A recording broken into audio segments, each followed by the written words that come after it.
Okay, so very good morning to everybody who is on Zoom and who is listening on YouTube. This is Shudipto Maiti, part of the Fluorescence Society, and you can see on your screen some of the other organizers, co-organizers, Jyotishmandas Gupta, Shobhan Sen, Aninda Datta, Padmaja, and perhaps Varun.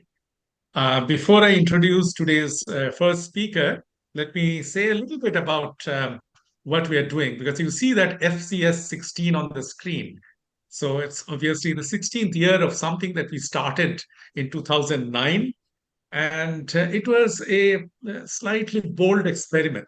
We asked ourselves that we meaning the spectroscopists and microscopists and fluorescence technologists in India, can we be the masters of our art in terms of making instruments, building instruments, modifying instruments, inventing new techniques? And to do this, because the community is always small in India, we decided the only way you could do this is to help each other and take help generously from our friends all over the world. So, what we started in 2009 in March 2009 in TIFR Bombay is that we said, okay, let's get 10 groups from different parts of India to get together and let's build a single molecule level spectrometer called fluorescence correlation spectrometer. That's where the name FCS comes from. So about 2 dozen people got together, got into a large room for about 3 weeks, and barring few hours in between, they came out only after 3 weeks. Okay, and these 3 weeks, they lived, they breathed, they ate, they drank um, optics and electronics. And at the end of the 3 weeks, we had 10 fluorescence correlation spectrometers made. Each of those guaranteed to beat the sensitivity that was available from the commercial instruments. And all those 10 together was built at a cost of one single commercial instrument. So this is how this FCS series was born. And this has now, for 16 years, uh, riding on the able shoulders of all my younger colleagues, much more able than mine, than me, have become this FCS series of workshops and conferences. Every year it happens, typically towards the end of the year. And what we still talk about is FCS, but a lot more than that. In fact, a lot more than fluorescence instruments and methods. We do Raman, we do some other things also. So only a few years ago, we had the idea that the number of people who wanted to attend is becoming too large for any hands-on experience. So we'll have a part of this go online and have talks both from the world's experts and from so all world's experts both from the rest of the world and from India, uh, reaching a wider audience and also giving the basics of stuff that we are going to do a month later, this time, month later in Kolkata. So FCS 16 in person will happen in Kolkata. Many of the speakers that we'll hear today will be there in person in Kolkata, but this is your chance if you're not coming to Kolkata or you just couldn't get into the conference because we keep our participation limited. This is your chance to hear them out. Okay. So first of all, thanks to all the speakers who have agreed. So we have first day today, then I think tomorrow and day after. It's an extensive weekend of talking about methods. The first day we have speakers talk about advanced techniques, and tomorrow and day after we have more sort of hands-on, though hands-on through online, talking about details, nitty-gritties of techniques by some of us. So we start with a long-time friend and a pioneer of, I'll say, second generation pioneer of fluorescence technologies, Professor Don Lamb from LMU, Ludwig Maximilian University in Munich, in Germany. So Don has, I call it second generation because the first generation were people like Watt, Webb, and others that we have all learned from. And then came this new wave. And as you know, that there are new Nobel Prizes and all that stuff. And Don has been a real pioneer in both method development and in the science. And Don, if you talk about FCS, one of the and TCSPC, Don has had many firsts, including the pulsed interleaved excitation scheme, which sort of decouples excitation emission from multiple fluorophores. And more recent, a very detailed investigation of dynamics of proteins, looking at it with FRET and looking at how reliable FRET data can be by taking multimodal data into account. Of course, that was a large effort. It's one of the sort of watersheds in the field, because now you can always go back and refer to that paper. Another another gentleman who pioneered that, Klaus Seidel, will be speaking later today. So you have the chance to hear what's happening right in the right at the forefront today. So again, big thank you to Don for agreeing to give this talk, the opening talk of the online session, and also agreeing to come for the meeting later this year in a month. And to all of you for joining in.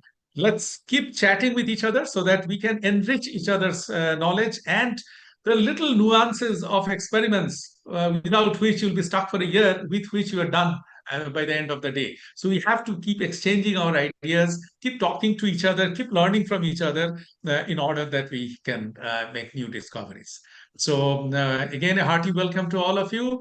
A real big thank you to all the organizers, especially people who are going to organize in person later in the month, Barun, Padmaja, and all their colleagues at Shaha Institute in Kolkata. And big thank you to all of you. I'm sure you'll have an unforgettable experience by the end of this online session. Thank you very much. Don, you are on. Okay, so Dipta, great. Many thanks. It's a pleasure for me to be here, and my greetings also to the audience. And it's one of my pleasures to give this lecture. I really like talking about FCS. So I will talk basically about the basics to begin with, lecture number 1. So I want to go through some of the details. I like to call it making signal out of noise. So FCS, what is FCS? Fluorescence correlation spectroscopy, and we'll talk a bit about its capabilities and limitations.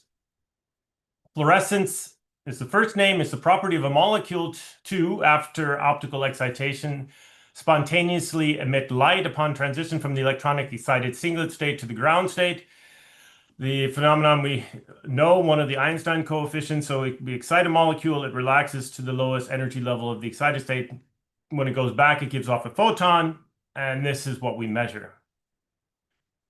One of the things that I've worked on in my group is to try to maximize our sensitivity. So we collect a lot of photons. So, you do a measurement and, you get good signal to noise. So you go to lower concentrations. And as you go to lower concentrations, all of a sudden your signal becomes noisy.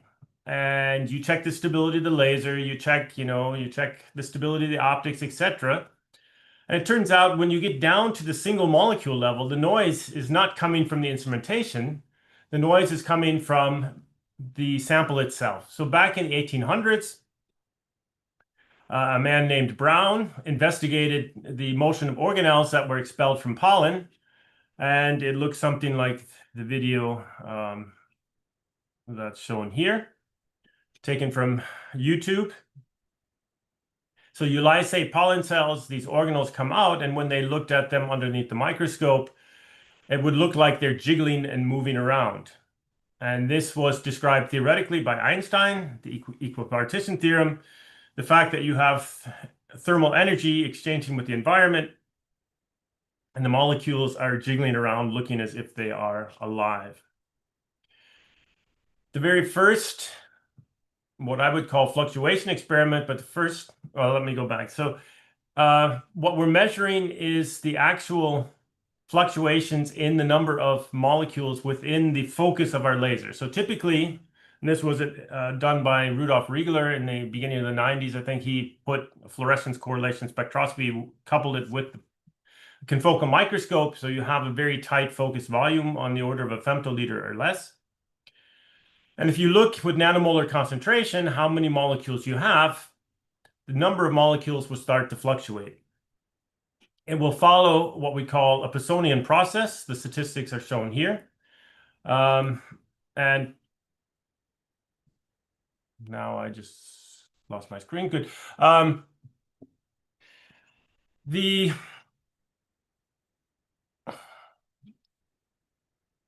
statistical function we have, and it depends, unlike the Gaussian function, it depends solely on the, where am I? Excuse me. I'm trying to get my laser pointer back.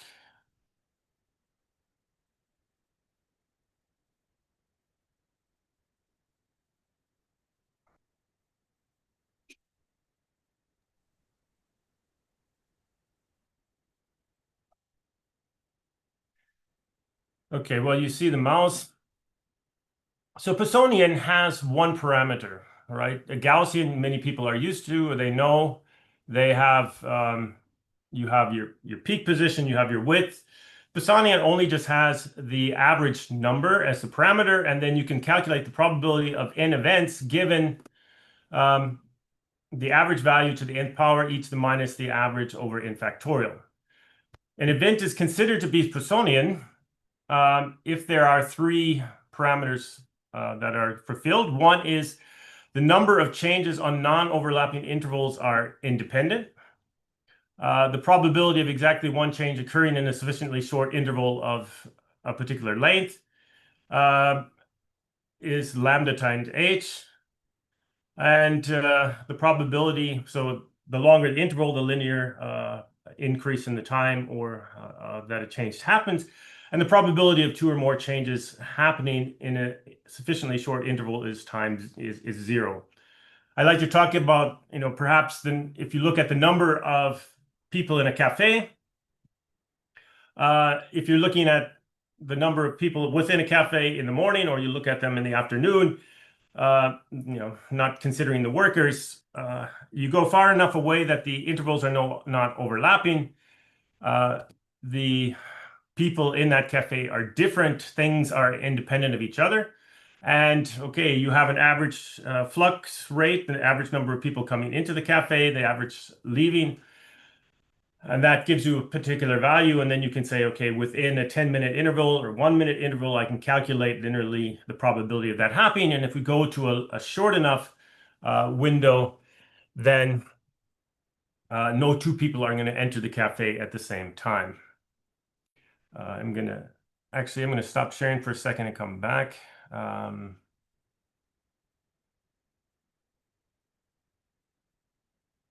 Okay. Good.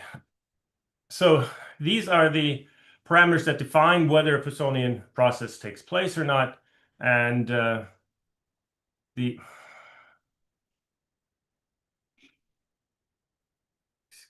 me.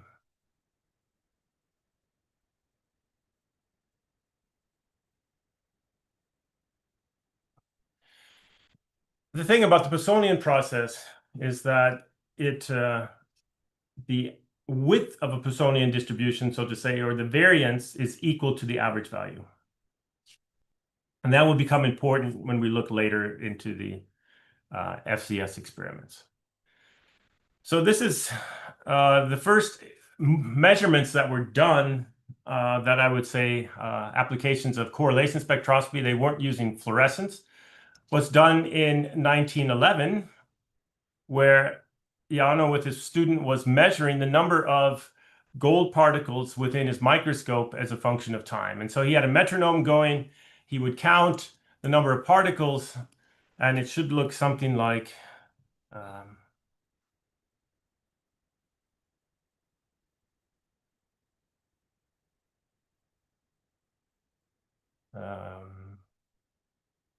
okay, there should be gold particles moving around. Sorry about that. And so you would see, in this one frame, there's 3, and then the next frame might be 2, none. And so he would collect, basically, every time the metronome kicked, he would write down how many molecules you had in the volume. And so you get something that looks like this. Now, of course, that's obviously all the information is in this string of numbers. You can actually see if you look carefully, there are times when he got tired and he missed a count. Maybe you should have let the student measure, but you get a row of numbers. So now what we're going to do is try to get the information out of this. So we talk about, you have a dog, you try to talk to them, you want to tell them something, they have a lot of noise. So they hear blah, blah, ginger, blah, blah, blah, blah, blah, blah, blah, blah, blah, ginger, blah, blah. In essence, there's a message you have here you want to get out, and it's in those numbers. And so what you want is them to understand, okay, Ginger, I've had it. Stay out of the garbage. Do you hear me, Ginger? Stay out. And so this is where our correlation function comes in. The second part of FCS, that we pull out from these fluctuations, from this noise, information that's relevant for what we want to measure. So this is the autocorrelation function. I can plot here the number of particles from the original data from 1911. And what we see automatically, okay, the highest number of particles was 7. Sometimes there's 0 and there's things in between. I can actually analyze the distribution of particles, and that we can also do with fluorescence. That's called the photon counting histogram method, or PCH. That's a different talk, but one can get the number of molecules and their brightness out of an amplitude analysis. And what we're going to do is we're going to get out the timing information and the number of particles from a correlation analysis. In this case, if we analyze it, there's on average 1.55 particles in the volume on average, and a duration, they stay in there for about 1.5 seconds. So now we need to go and talk a little bit about the math, the definition of the correlation function. And the math is there to help you. The math is there to pull out the information that is not so easy to see with the eye. So we're looking at some observable fluorescence and we look at its value, and its value in our time trace with a particular delay, tau. We minus the average value squared and we normalize it. Or another way of saying is we're looking at the fluctuations. We're looking at the fluorescence intensity minus the average value. We take that value at a shift, average it over the trace, and we normalize it to the average value. We're going to make two assumptions. One is that the process is stationary. So the average parameters are not changing with time. And then the autocorrelation function is independent of the actual time of the measurement, the small t here. And that's why in the correlation function, we only have this time shift of tau as the interesting parameters. We average over all multiplications of t within our data. This is not always the case in FCS measurements. Sometimes people do measurements where the sample starts sticking to the surface, so your number is changing, although the diffusion time doesn't, so you get fluctuations. But we assume in a good experiment, the average parameters we're measuring are not changing. And the second thing is we assume that's ergodic. So every sizable sampling, if we measure long enough, it's going to be representative of the whole system. And that means that the time average is equal to the ensemble average. It would also mean, if I go back to my example of the cafe, that if we were to have identical cafes spread throughout India, I can measure one cafe for a while, for a period of time, to get the fluctuations going in and out. I can also measure, just take a snapshot of all of the cafes in India, and I can get an idea of what's the average number of people in there. So time average, ensemble averages should be the same. So the autocorrelation function, what it does is it measures the self-similarity of an observable as a function of time. So I have here my fluorescence intensity. I have my curve. I make a copy of this curve, and I start shifting it by 1 bin, 2 bins, 3 bins. And then I multiply the curve with its shifted variant, average that through the whole curve, and then normalize it. So this tells me how long do variations within my fluctuations, how long do they persist? So the first thing, if we look at this, these funky little brackets are nothing other than an average. So I sum over all of my time bins, so 1 to L time bins of my fluctuation times fluctuation, time bin I plus tau, divided it by L different time bins, and then I take the average. If I don't shift, if I take a tau shift of 0, which we call the G0 value, so no shift, I just take the fluctuation squared minus, or the fluctuation squared divided by the average squared. What you'll see, first of all, is I take the largest fluctuation and I multiply it by the largest fluctuation. I take the second largest and I multiply it by the second largest. If it's negative, it's squared. There, everything will be positive.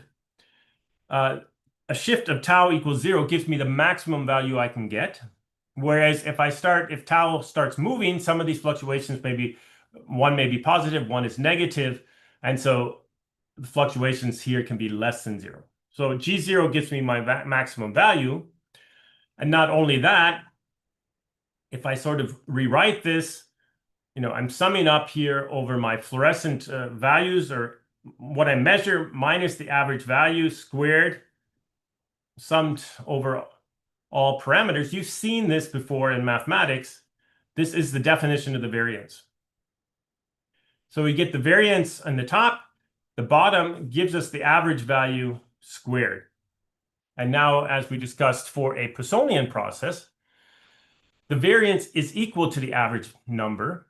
So in the top, we have something that's proportional to the average. On the bottom, the average number squared.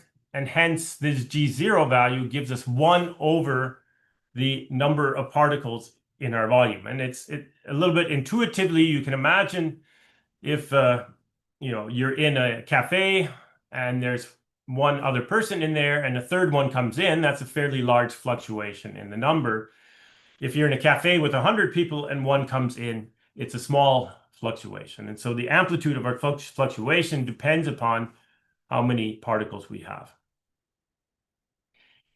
In the other extreme, as time goes towards infinity, then we end up just getting the average value back. This goes to 0 if we do not have a periodic signal. So as we talked about in the definition of the Poissonian non-overlapping intervals, we go far enough away, there's no correlation. You get the average and that cancels out. Alternatively, people define the autocorrelation typically with a small g, where they do not correlate the fluctuations, but the actual function itself. It's the same as the other one, but adding a 1 to it.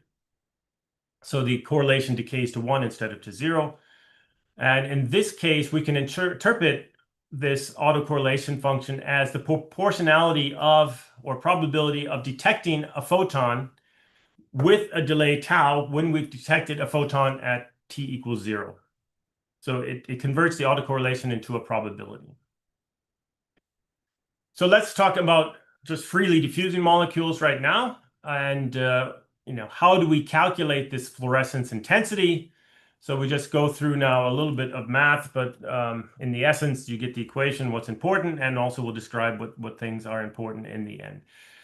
So the first, we have our detection efficiency saying, okay, how many photons that are emitted do we actually collect?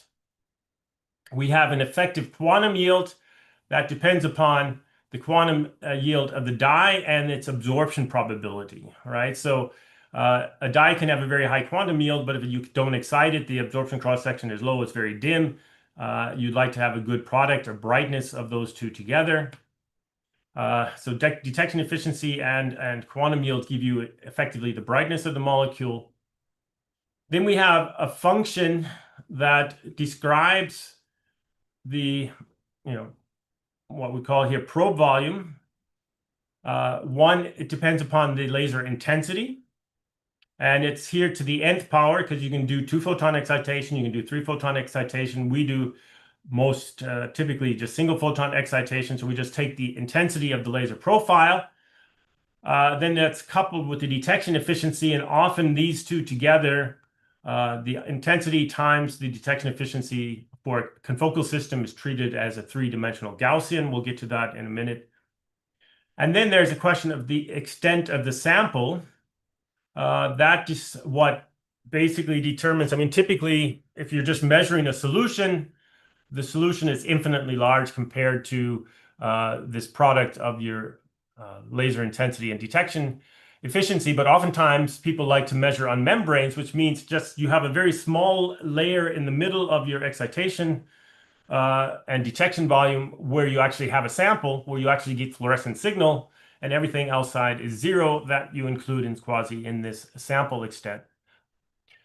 And then there's this number density that says, okay, where do I have molecules at a particular point of time? So these things, where do I have a molecule? From that molecule, how bright is it, and how many of those photons actually reach my detector? That determines how many photons I'm going to measure at that particular point in time. So now we put in the definition of the correlation function. So we take the function, the fluctuations times t, and normalize it. So we basically get an integral over space, one for the fluorescent signal and one for the fluorescent signal delayed by a time tau. So I have this probe volume quasi over R, probe volume over R prime. And then this correlation of my fluctuation in number density, so a particle at position R prime times 0 and the probability of that fluctuation at R time tau. I average over that, and then, okay, I normalize by my fluorescence intensity squared. That's the average value integrated over my probe volume. So to go further, we need to know what to use. And as I said, for 1-photon excitation, one typically approximates the excitation function as a 3-dimensional Gaussian, meaning that we have a Gaussian in xy with one decay, and in z it decays with a different width. So you have a nice symmetric function in xy. The actual focus tends to be broader, and that's usually a factor of 4, 5 to 10 times the focus in the radial focus. So omega r and omega z there, the distance at which the intensity has decayed to 1 over E squared, or about a factor of 1/10. So with this, we now have things we can put in. From Fick's law, we know that the time derivative of our concentration, or the change in concentration, is our diffusion coefficient times the gradient of the concentration function. So the trick to actually calculate this little bracket here is to do a Fourier transform. So we define now our concentration as a function of space and time, now as momentum and time, or frequency and time, as you wish. Then we can solve Fick's equation. We get an e to the minus d times frequency squared over tau. We can multiply this now by our concentration function at R prime and 0.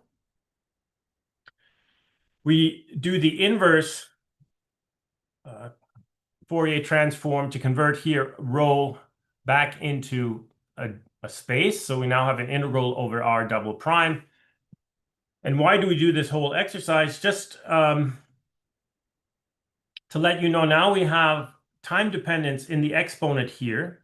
And we have a correlation saying that I'm going to look at my fluctuation in concentration at R prime, double prime, and R prime at time 0. And the only way that that can correlate is if the particle is at the same position, at R prime and R double prime. So I get a delta function that allows me to just simply write this integral. And then the second thing is I have here this variance. So my fluctuations in concentration squared. And for a Poissonian process, that converts into my concentration. So the steps are there, but in the end, I can calculate this sort of bracket of my number fluctuations for diffusion, and I get out concentration times my delta function, which I can then put back in here into the equation for, so I calculate this integral, I get an exponential function, I can put it back into my double integral, calculate it, and I get this function out. So I get something that depends now, it's 1 over the total number of particles in my volume. And there's a gamma factor, we'll get to that a little bit later. And then I have my tau, this timing, and that will change with what we call tau d. That depends upon the diffusivity of my, of my my species diffusing. Now, often FCS was done, especially in the early days, was done using 2-photon excitation. If we use 2-photon excitation, we can approximate the point spread function a little bit more accurately, and thereby you would discuss it as a Gaussian beam waste, which is allows us to use a Gaussian Lorentzian. So the intensity profile now is sort of Gaussian in XY, but the width depends upon its Z position, and that depends upon this function. To calculate our probe volume, then we now are using 2-photon excitation, so we square this. This is a good description of what the intensity of a laser looks like. If you were to try to do this without squaring, though, here we do not have the confocal pinhole, and this integral blows up. It does not converge because you're summing over intensity over the entire pathway of the laser beam. With 2-photon excitation, you're only getting excitation at the high flux at the very center. You square it, and that's what allows you to use this a little bit more accurate description if you're doing 2-photon excitation. This equation is not, the correlation function is not then solvable in an analytic form, but you can do it numerically. So we have a small confocal setup. You have your laser beam coming, you have an objective, it gets focused down and to the sample, about a femtoliter volume. The light is collected, goes through the pinhole to make it confocal, and then we can count photons coming out on the detector as a function of time. So we get our correlation function.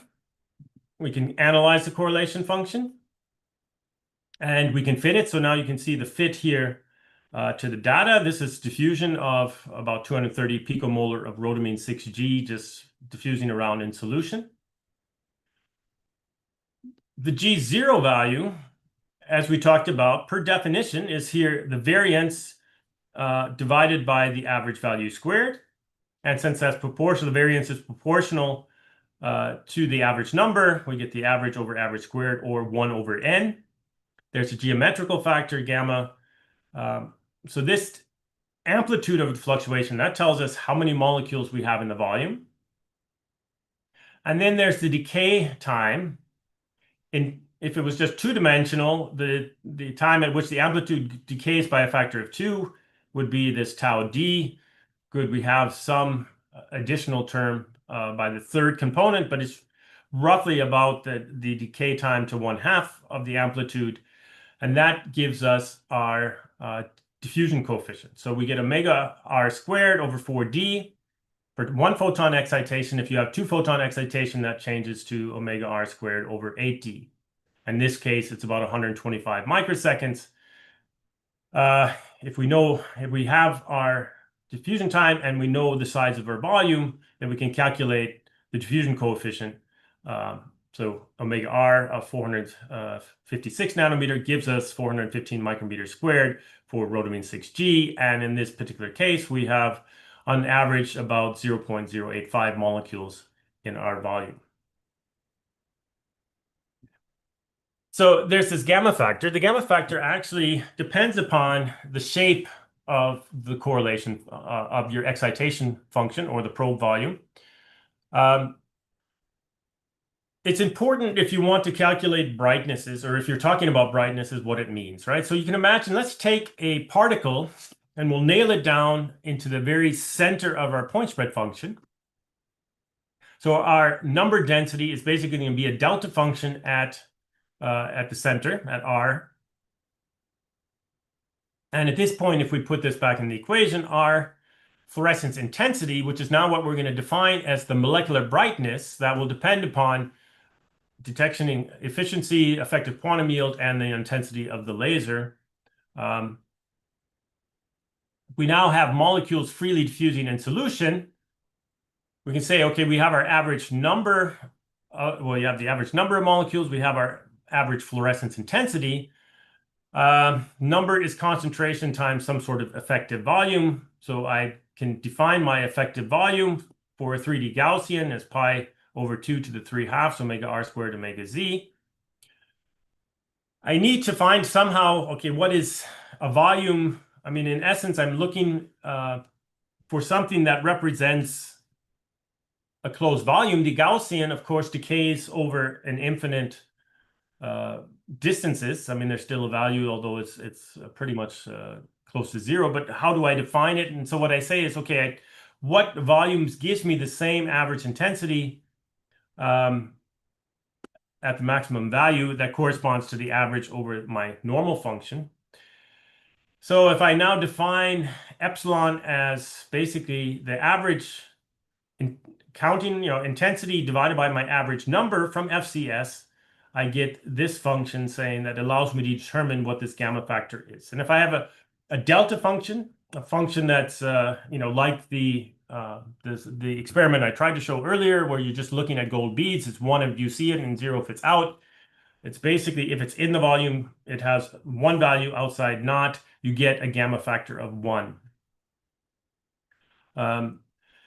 So this allows you to actually determine the brightness of the molecule if it was at the center. Other people use just 1 instead of a gamma factor. They say, okay, I use a different effective volume. You can do that. Then the average value that or the molecular brightness you're measuring does not correspond to the brightness at the center, but some sort of average brightness over the volume. Okay. So we talked about the correlation function, and we have, photons. The correlation function exists because photons are not stochastic. If it was just an average fluctuation, you would get a flat line, but they come in bursts as the molecule traverses the probe volume. And the autocorrelation, it determines how long do these fluctuations last. And it can do that if you can nicely select the bursts, as shown in this little schematic from a paper from Petro Schwilla's lab. You're looking at the overlap as a burst shifts. But the mathematics can pull this out even when you don't see the individual bursts, and it determines how long do this fluctuation persist. And it will also tell you then, okay, how long is my molecule spending in the volume? So now you understand the correlation part. So we talked about fluorescence, we talked about correlation. Now it's called spectroscopy. Why spectroscopy? I used to say, well, just because it sounds cool. I didn't really know. And then at a workshop with Enrico Grattan, basically said, well, you're looking at the spectroscopy of the fluctuations that are in your sample. So you're taking the fluctuations, the number of molecules changing, you're analyzing the frequency of these fluctuations, and hence fluorescence correlation spectroscopy. So here's just a little example. This is something we did many years ago, looking at the binding of RNA polymerase to a DNA template with an artificial bubble. The DNA template had a fluorophore, and when it bound to the protein, the diffusion coefficient gets slower. And so you can see this shift in the diffusion time depending on how many polymerases have bound to our DNA. And so you can actually plot here the fraction of RNA polymerase or DNA bound to RNA polymerase, and you can then see the shift in the diffusion coefficient and thereby determine what the KD of the reaction is.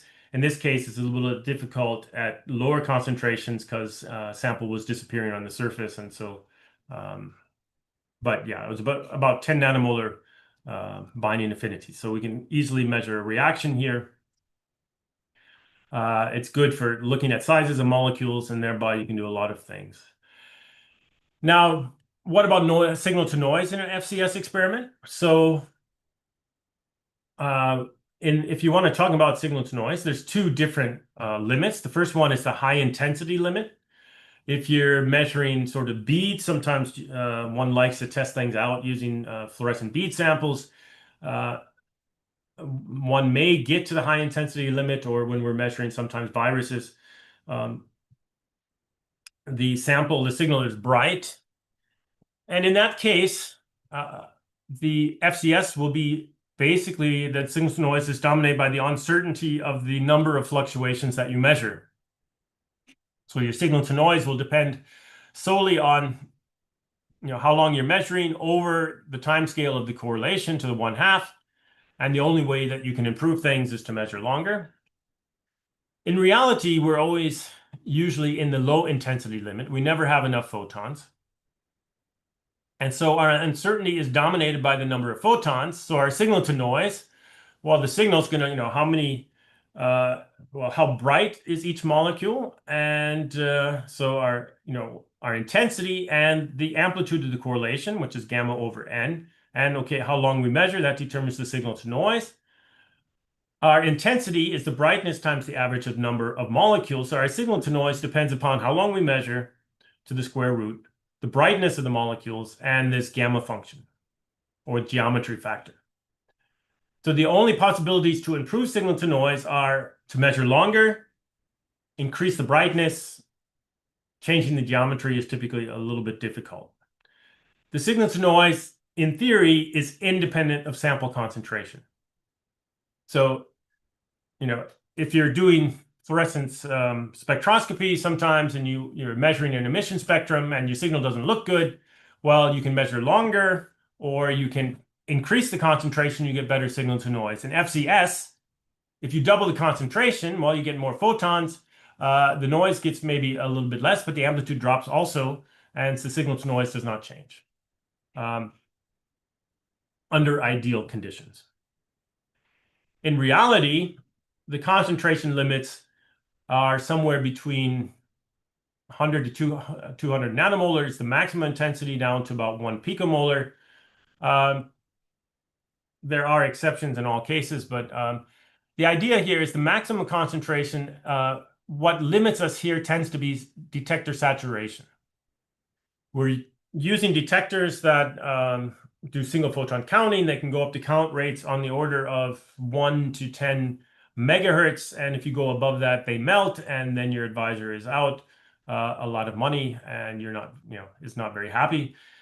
And so if you go to higher concentrations, once you start getting to concentrations of 30, 40, 50 nanomolar, you start reaching this limit that the detector can handle. So what do? You turn down the laser power. That turns down the molecular brightness and allows you to go to higher concentrations, but the signal to noise gets worse, so you have to measure longer. And at some point, the amplitude becomes fairly low, and fluctuations of the laser start to play a role. And so that's what sort of limits the upper concentration. There are ways to get around this, and we're also working on some of those. In the other direction, you're limited by statistics of how often do you meet a fluctuation. If you want to do a measurement in a couple of minutes, a molecule needs to come by. You can get into femtomolar ranges, but it becomes difficult. The other thing is there's impurities, or you get scattered light coming back. There's other photons being detected. You have to correct for those to get down to these low concentrations. So there is a sweet spot on the order of maybe 10 nanomolar, 5 to 10 nanomolar, where FCS works best, and you go away from that. But in this range, doubling or tripling your concentration is not going to improve the signal to noise. Timescales, well, the early time limit, if you're measuring with a single detector, you're limited by afterpulsing, which can even go into the microsecond time range. If your detector suffers from afterpulsing, and afterpulsing is an effect from these detectors, a single photon counting. It detects a photon, you read it out. When you're reading it out, you don't get rid of all of the charges in the detector. You turn it back on, and the charge acts like a second photon, comes with a sort of a power law dependence on that can be a pain if you have a bad detector. If you don't have problems with afterpulsing, you still have detector dead time, so that limits how quick you can measure, usually to somewhere between a few nanoseconds. And even if we go now to multiple detectors, we'll talk about that in a little bit, the average number of available photons we have still limits usual good data on the order to maybe about starting at 100 nanoseconds. We can get into picoseconds. You need to measure a little bit longer. There's also something called nanosecond FCS that Ben Schuler does a lot, where they're looking really at the first nanoseconds of the correlation curve. But then you either measure for many, many hours, or you use other tricks to improve the statistics. The long time limit is basically the time the molecule remains in the excitation volume, which can be on the order of about a millisecond. You can increase this by trying to defocus your laser, trying to increase the amount of light, so to a few femtoliters. Maybe you can get out to about 10 milliseconds for slow-moving objects. You can put it in a viscous solvent, but that might also change dynamics you're looking for. But if the reaction's too slow, you can do FCS in, a matter of a few seconds to minutes.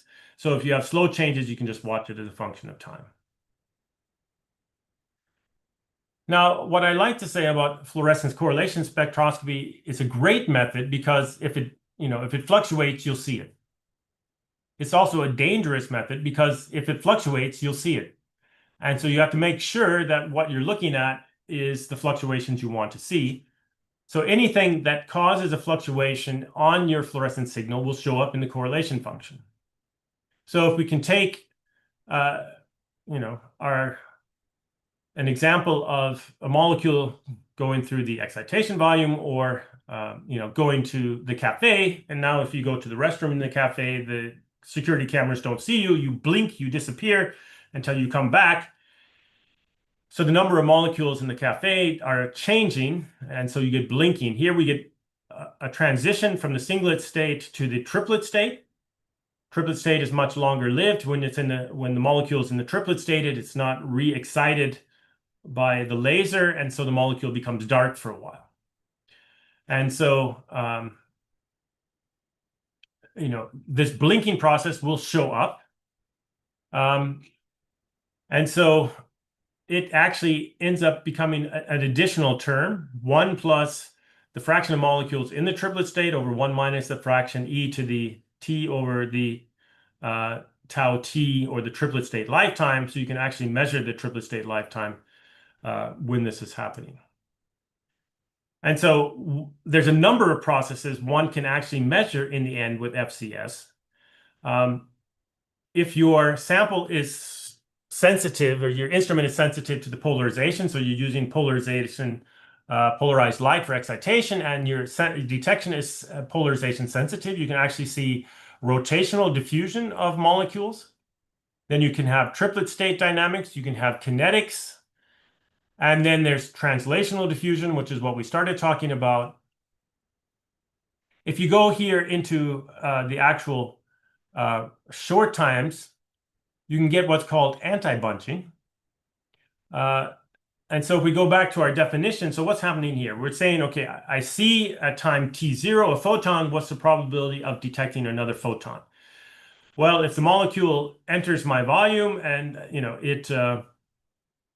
it gives me a photon. Well, there's, in a short time scale, there's a high probability it's still in the volume, and then that probability decays. If I have triplet state dynamics, I get a photon, well, then my molecule is not in the triplet state. There's a higher probability, and then, okay, depends on when it goes into the triplet state. Rotation is similar, but now I have this thing that actually goes down. My probability of detecting a photon is less than I have later for these first nanoseconds.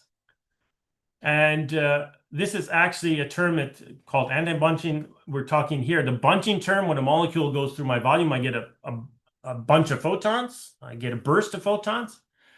But at the very early times, I get less photons. The reason for this is because I've detected a photon. That means my molecule has gone back to the ground state. I cannot get a second photon until I've re-excited the molecule back to the excited state. And hence there's a delay. The molecule's not ready to fluoresce right away. That's why there's a delay, and I can measure the fluorescence lifetime actually in this early time scale. Okay, we can measure reactions with this if you have something where the reaction rate changes. So I have a fluorophore, I have a quencher. This is measurements from the Lipschauber lab where they took the DNA hairpin, they put a quencher on one side. And so when the hairpin is formed, you got quenching. When it unraveled, you get fluorescence. That adds an additional relaxation term multiplied with the diffusion term. Here's the data. Here's the hairpin alone without the quencher. You get the diffusion term, and then they get the additional term on top, which has the relaxation term on top of it. So you could actually measure this forward and backward rate, or the relaxation rate, technically from the amplitude or ratio, you can get the ratio of the forward and backward rates. So technically, FCS can give you microscopic rates going back and forth in equilibrium in a reaction. To get at this, you need a control to get out the diffusion term, and then the ratio is just the kinetics you want to look at. There's actually a nice method recently published by Tim Schrödinger, where they now do what they call sliding gate FCS, where you can actually get more reliably these rates out. You can also do it by molecular reactions. These are experiments where a naphthalene dye binds to hydrophobic pockets of proteins. It increases its fluorescence intensity by over a factor of 200. It's still very, very poor. So we can put in the kinetic rates, and then you get, again, a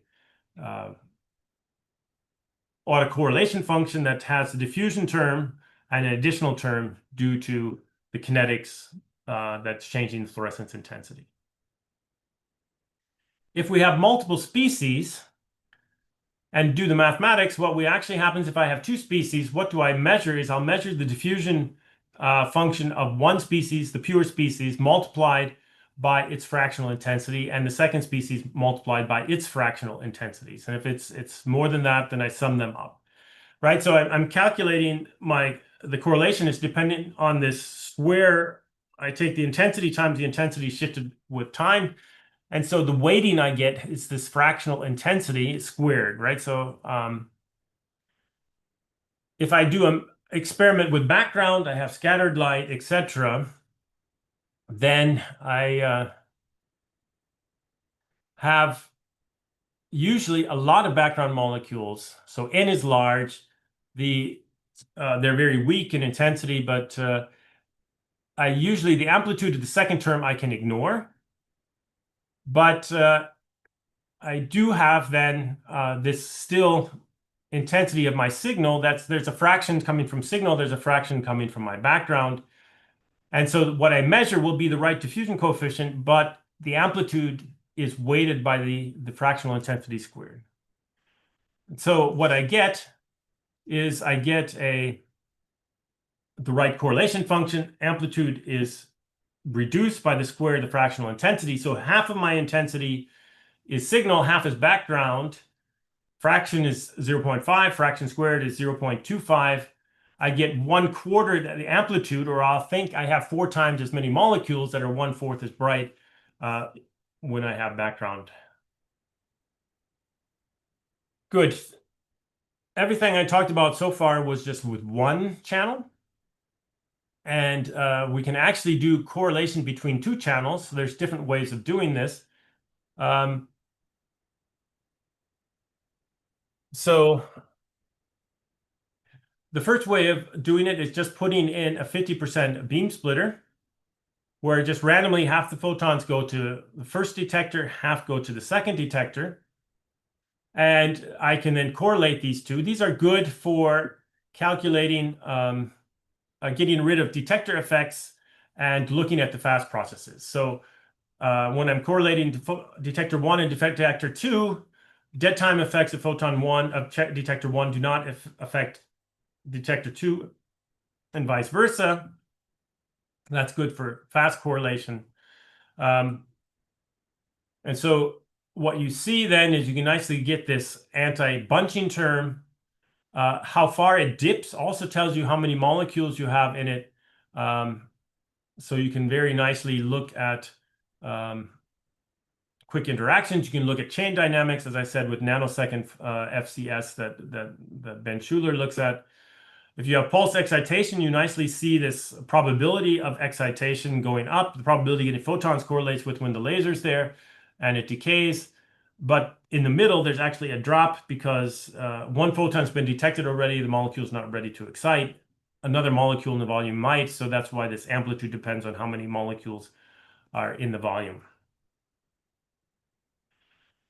The second way of doing it is putting in a beam splitter now that's polarization sensitive. And so now you can have parallel light going straight through, perpendicular light going being deflected or vice versa.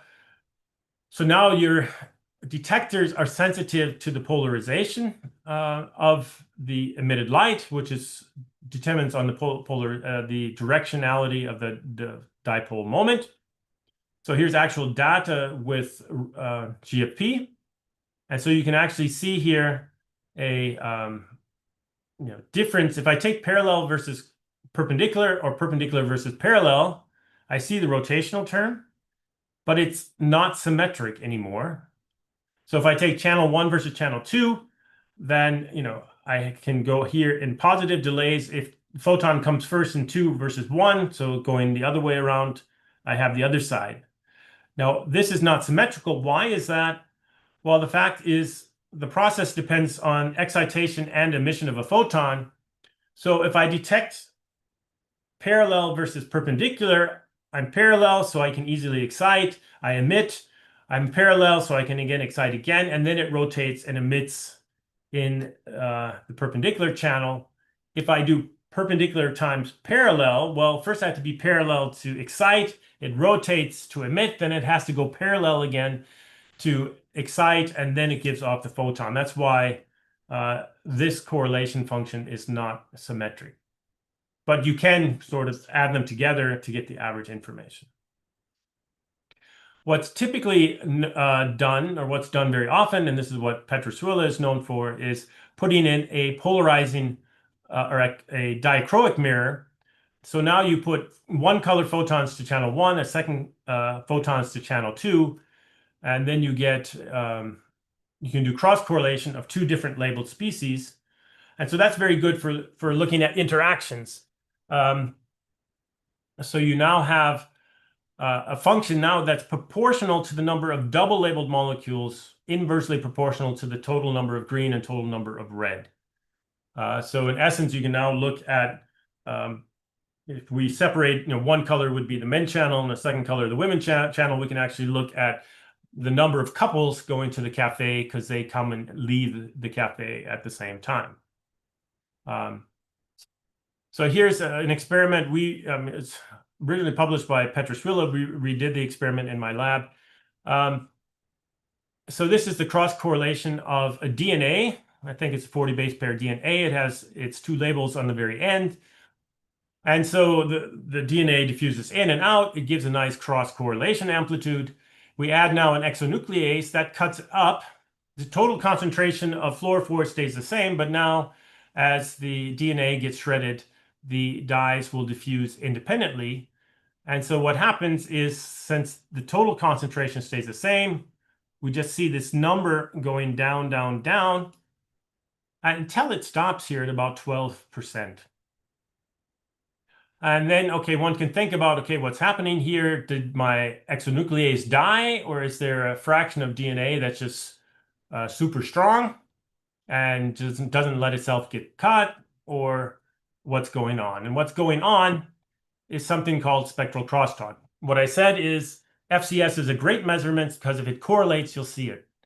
It's also dangerous because if it correlates, you'll see it. And so typically, for two dyes, here's ATO 532 and ATO 647N. Here's two different filter sets. There is some fluorescence from my ATO 532 dye, the green dye, showing up here in the red channel. It's small, but still the math pulls it out. It says, hey, I've gotten a photon in the green channel. I have a probability of seeing something in the red channel. So we can correct our correlation functions by adding the probability of having a green molecule here, green and green red in the green channel, or in red now we have the green molecule, what's its brightness in the red channel, green red its brightness in the red, and the red only. We can put it into the mathematics. We can also calculate this. And so one could determine, okay, here's the 12%, and that I can calculate then this ratio. We introduce pulse interleave excitation. It's based on alternating laser excitation, which was developed in the lab of Shim and Weiss. So they did this earlier.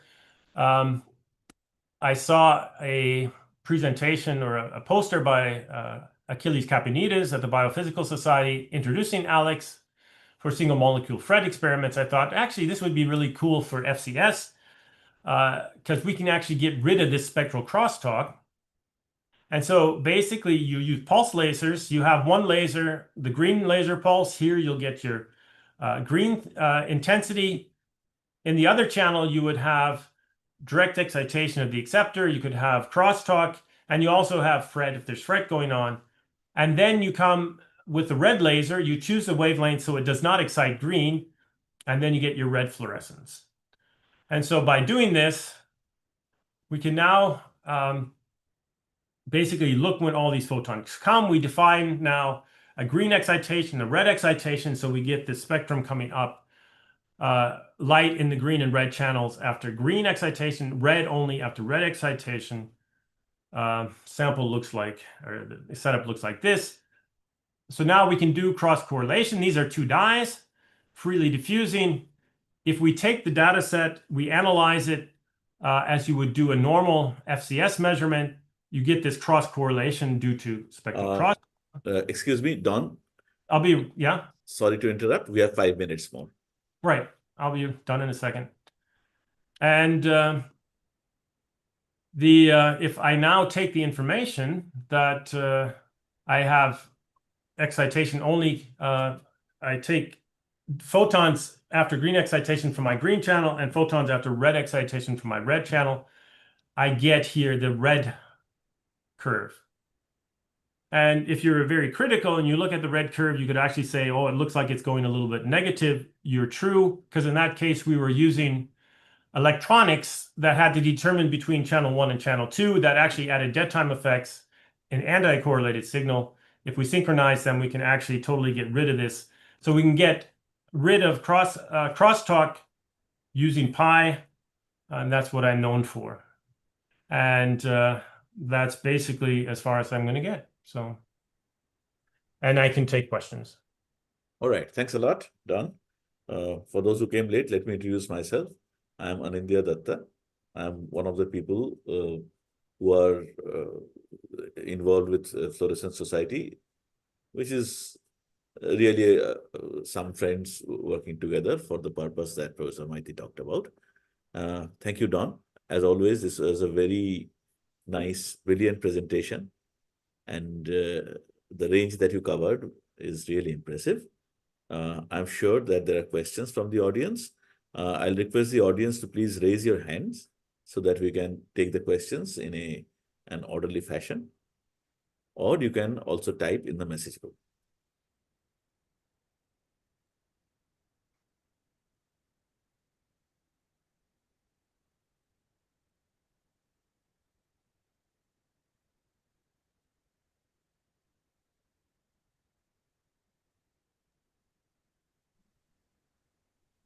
right? So while we wait for the rest of the audience, people in the organizing committee, if you want to ask questions, maybe you can begin. I think there are few questions in the chat box probably. Right. I finally got the Yeah. chat box Yeah, open. Yes. Okay. The first question is from Pramod Kumar. Is there any way to find out blinking state of a molecule theoretically?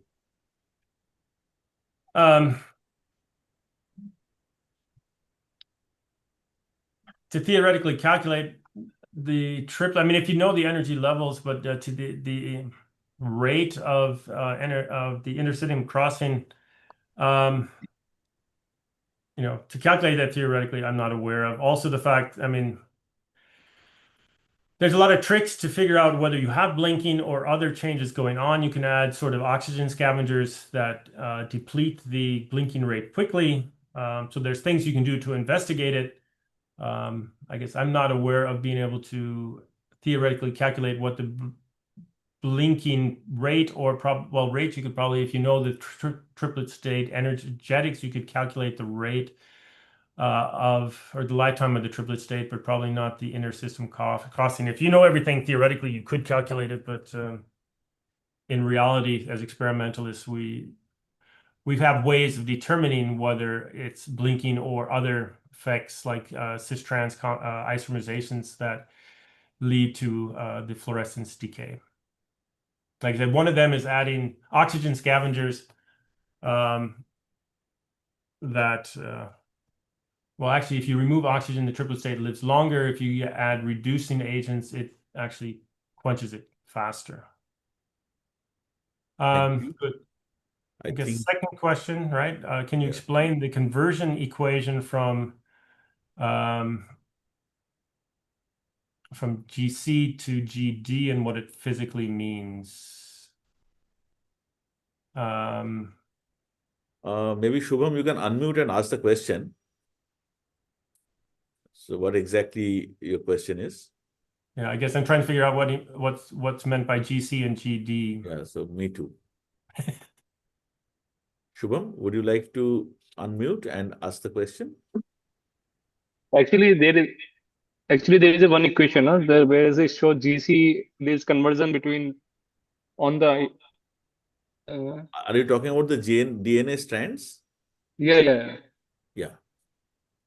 So Don, I think that was about the DNA strands when they come together and then they go apart. The exonuclease experiments, or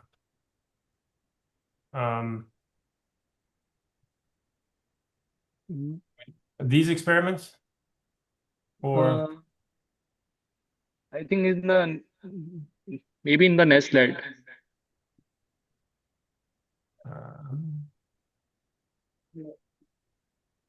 Okay.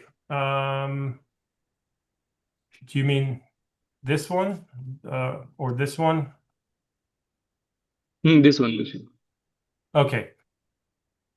So the red, that's just the autocorrelation of the red channel. So we have red dyes diffusing. We know the number, we know the diffusion time is a normalization. The cross-correlation function, so I'm now taking the green signal, cross-correlating it with the red signal. If I do it with,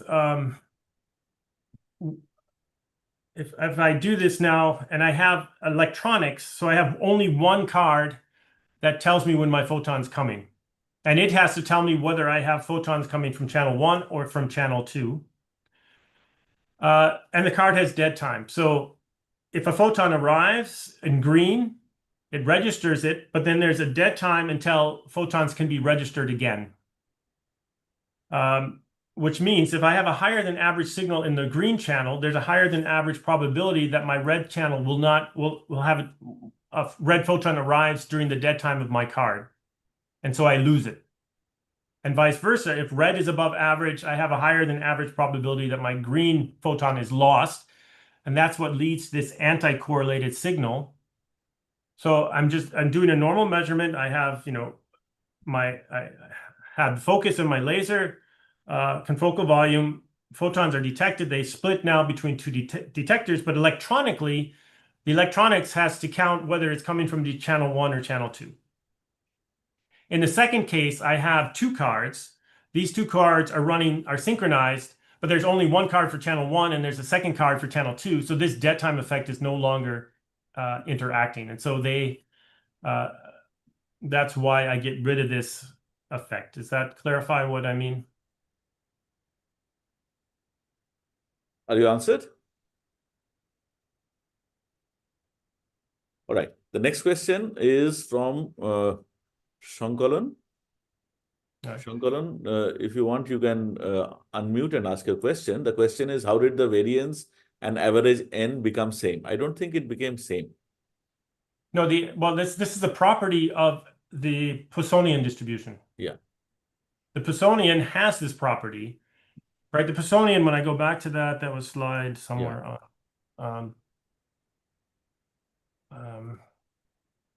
The Poissonian, unlike a Gaussian, right? A Gaussian, you can change the peak position and you can change the width separately. It has two variables. A Poissonian has only one variable. Mm-hmm. And that variable, I mean, so you have your distribution. How many events do I have in from 0 to infinity? And what's the probability of that? I only have the one parameter, the average value. And from the average value, I can calculate the probability of 0, 1, 2, 3, 4 events happening. Okay. If you then calculate from such a probability distribution what the variance is, it becomes the average value. It's this property of the Poissonian that we use to actually get the fact that the correlation function is proportional to 1 over the number. Okay? Okay, I think that answers it. The next question is from Jivitesh. Is it possible to perform FCS using a TURF microscopy module? Yes, of course. There is work out there. Nancy Thompson did that in the 80s. Petrosvila has also done some of that. When you're doing TURF, okay, you can use TURF excitation with ABT, avalanche photon detectors. Most people don't, though. Most people use cameras. However, you're often looking at things on the membrane. Things on the membrane are very slow. So in essence, you can take images with the camera, and then from pixels through the movie, you can calculate FCS. So that's, you can certainly do FCS or imaging FCS, or what people also call, you can do, time image correlation spectroscopy, or TICS. You can do that with wide field. You can do that with also with TURF. So I think the second question is related. Can FCS be used to measure the dynamics of larger biological receptor clusters around 1 micron in size using TURF, or will this result in signal saturation issues? Okay. The thing about FCS is it has to move. And so if things are immobile, then, well, you can do image correlation, but that's, but yeah, it becomes, FCS doesn't work on things that are immobile. Now, technically, if you have stability and you can measure long enough, it's not limited to size. So technically you could do that. Signal saturation is not usually an issue because you can always turn down laser power, right? So if you have lots of fluorophores on an object, then you can turn down the laser power. Now, the problem that you get with large things is if you wanted to use the amplitude for quantifying the number of molecules, because you have this multiple species happen to average or to sum up with the square of the fractional intensity. It's nonlinear. And so if you want to look at monomers and then these big clusters, and the big clusters are 1,000 times more bright than single molecules, this discrepancy becomes extremely hard to correct for with FCS. Now, we and other groups use FCS to quantify nanoparticles. And so sometimes you have siRNA or some component put into nanoparticles on the order of 100 nanometer size. So you label the particle, you label the cargo. If the cargo gets out, then it diffuses. The number you detect is the number of diffusing entities, not the number of fluorophores. And so you can have a lot of fluorophores in the particle, but it diffuses as one entity. When it's dissociated, it becomes a lot of entities. And then it's very critical to know the brightness of the individual components to try to correct for that accurately. But it can be done in some cases. Do we have any more questions from the audience? If not, I have a question, Don. Sandeep has one, but yeah. Yes. So the thing is this: there's a lot of work on FCS of quantum dots, and one phenomenon that keeps coming up is that sometimes when we increase the excitation power, there is an increase in brightness that we see. I mean, G0 goes down essentially. So that is often described in terms of what is called photoactivation. However, with the same samples, if we keep them in light and try to record emission spectrum before and after, we don't really see much of a change in the PL intensity. So what would be your thought on this? Do you think it is photoactivation, or do you think it could be something else? Okay, so if I understand correctly, so you're saying the amplitude drops. Yes, that's right. I mean, it can be from multiple effects. It could be, I mean, if you have photoactivation, you have more increase in N, right? That will decrease the amplitude. What can also be is, but this would be, I mean, if you have particles that are scattering and you're not sufficiently blocking the scattering light, right? Yeah. So if you have, I mean, quantum dots depends on their size, but if they scatter light, scattered light becomes a background term, right? And so the background adds a second species. It doesn't correlate. Well, it comes very quickly, but then beyond it comes immediately with the excitation, comes back. Good if it scatters with the particle, it'll have the same diffusion time, but it adds a different term, right? So what we see is that when we're trying to measure at low concentration, the scattering just starts becoming dominant at low concentration, and that also increases, as I mentioned, right? Your correlation now is amplitude is multiplied by the square root of the fractional amplitude. So all of a sudden, it looks like you have more particles than you do. Oh, makes sense. So that's could also be a possibility if and it's something that in a normal FCS you don't have to worry about. But like I said, particles, or sometimes we're trying to do FCS now in waveguides where you put in a metal reflecting surface quasi at the focus of the microscope. And so that increases your scattered light, and all of a sudden you have to worry about it where you didn't before. Makes sense. All right, last call for questions. Sandeep, There is a Amita? question by Sandeep. Sandeep Yeah. should ask. Hi, can you hear me? Yeah, Yes. please go ahead. Hi. So, hi, Don. Great talk. I think for us, understanding of it is really important. In one of the examples of correlation curves, you had this double decay where it was decaying, and then again you had a lag and decay again. And it's like this. You have a double decay type of thing. You decay in one of the examples somewhere. Maybe back. I have on that one. No, in the around triplet state, so you will have something like this double decay, which if you can see here on my book. Yeah. I mean, this is, if I just go back to this example here, right? So yeah. Is that the one, Sandeep? No, there was another example on the top. There was a figure in black. So you see that there is decay going on around triplet state, and then again there is lag, and then again decay.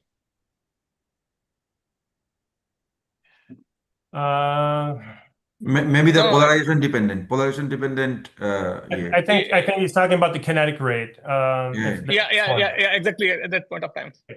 Right. So yeah.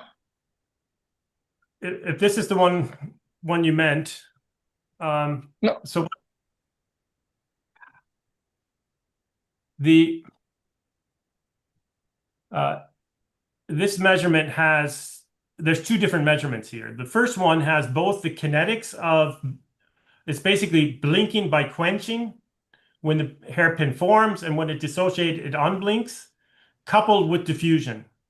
And that's the upper curve. So there's both. In the lower curve, it's only diffusion because you got rid of the quencher. And then by taking the ratio, you get this relaxation term independently. If that's what you meant. Can in the same curve you can have double time scales? Yes. Double diffusion? You can get a lot of things here. I mean, this one, you can have rotational diffusion, you can have triplet state, you can have kinetic rates, translational diffusion. All of these things can happen in the same curve. Okay. So it's coming from there. Thank you. Yep. All right. I don't see any question, and our time is up. So let us thank Don once again. Thank you very much, Don. This was really a great Thanks start. a lot, Don. My pleasure. See you in Calcutta. Yeah, thank you. Thank you, John. It was really nice.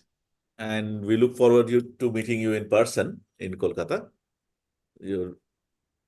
Thank you to the audience as well for having joined us. Do join back at 2 p.m. when we'll hear another great talk by Professor Klaus Seidel. Thank you, Vandana. Thank you so much for that. Okay, so we go for a break now? Yes. Yeah, Okay. we will have to join back at 2. No, but then we can keep it open like this, or This is going to be open. Yeah. YouTube streaming is going on, so no problem. But YouTube screening, can it be stopped? Otherwise, I can't stop that. I see. I have to then create a new link. So maybe, hold on a second. At least we can do something. maybe we can put some screen. Yeah. That's what I'm doing. Yeah. Okay.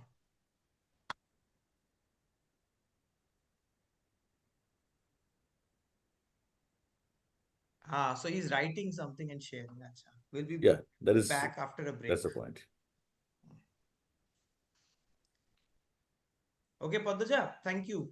Padmaja, this we have been able to sort of now advertise also on all the platforms. Good.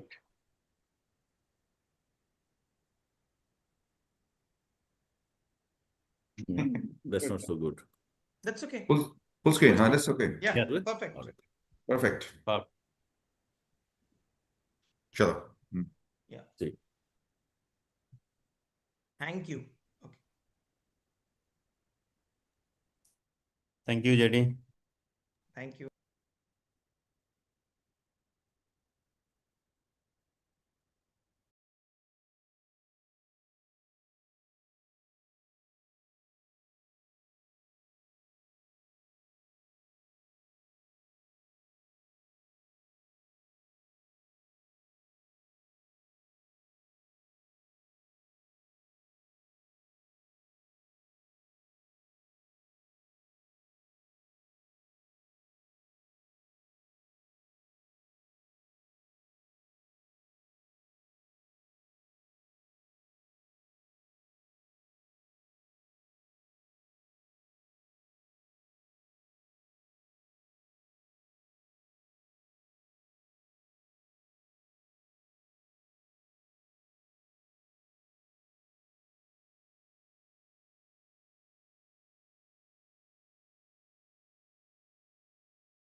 Hello. Hello, Klaus. How are Hello. you? Hello, Klaus. I'm Good to fine. see you. Good to In see the you. morning. Yeah, very nice meeting you all. So I'm on time. Yes, Let's you see are. We'll how we everything still have 3 goes. more minutes, so Yeah, we'll wait a little bit, let everybody in. Meanwhile, if you want to share your slides, you can do that. okay. Moment.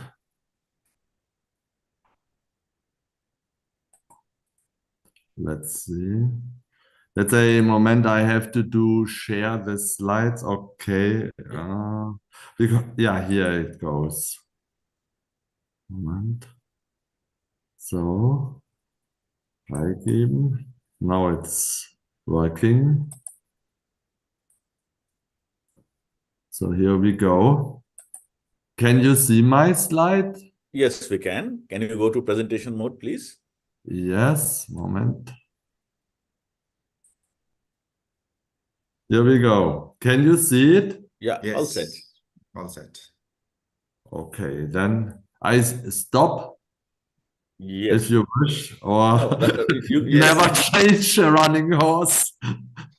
we can keep Let's it say shared possibly, because once you stop, to we see don't know what will you. happen next. Yeah, let's say I'm very glad seeing you in India. So after having the wonderful time in Yes, last time and Kovalam and yeah, that was a great meeting, Kerala. Yeah, and I will never forget it. we are just a little sad because we missed you last year and this year as well. But at least you're here online. Actually, there will be time soon that I'm so old that I can travel. The teaching that I have in these times always that I don't teach anymore. I see. Let's say in 1.5 years. But you will have FCS 17 next year. Will you have that? Yes, we will. We have not decided the venue yet, but we will have it. Or most likely again in this time of the year, Yes, I guess. that's right. But I think this will be definite. I want to come to India, that be sure. I want to stay connected. Well, we'll keep India is, inviting you every year until you come. yes. Yes, it's fantastic. Fantastic country, people, everything. And I also, like let me share this with you. In 2027, we are organizing methods and applications in fluorescence, math. yes. So Yes, and I'm in this coordinating, let's say, for the steering committee. I see. So I was one of those who Sudipta, Right, knowing that's right. his strength and capabilities, and to be honest, fluorescent, it deserves that we come to India. I put it this way: it's so late.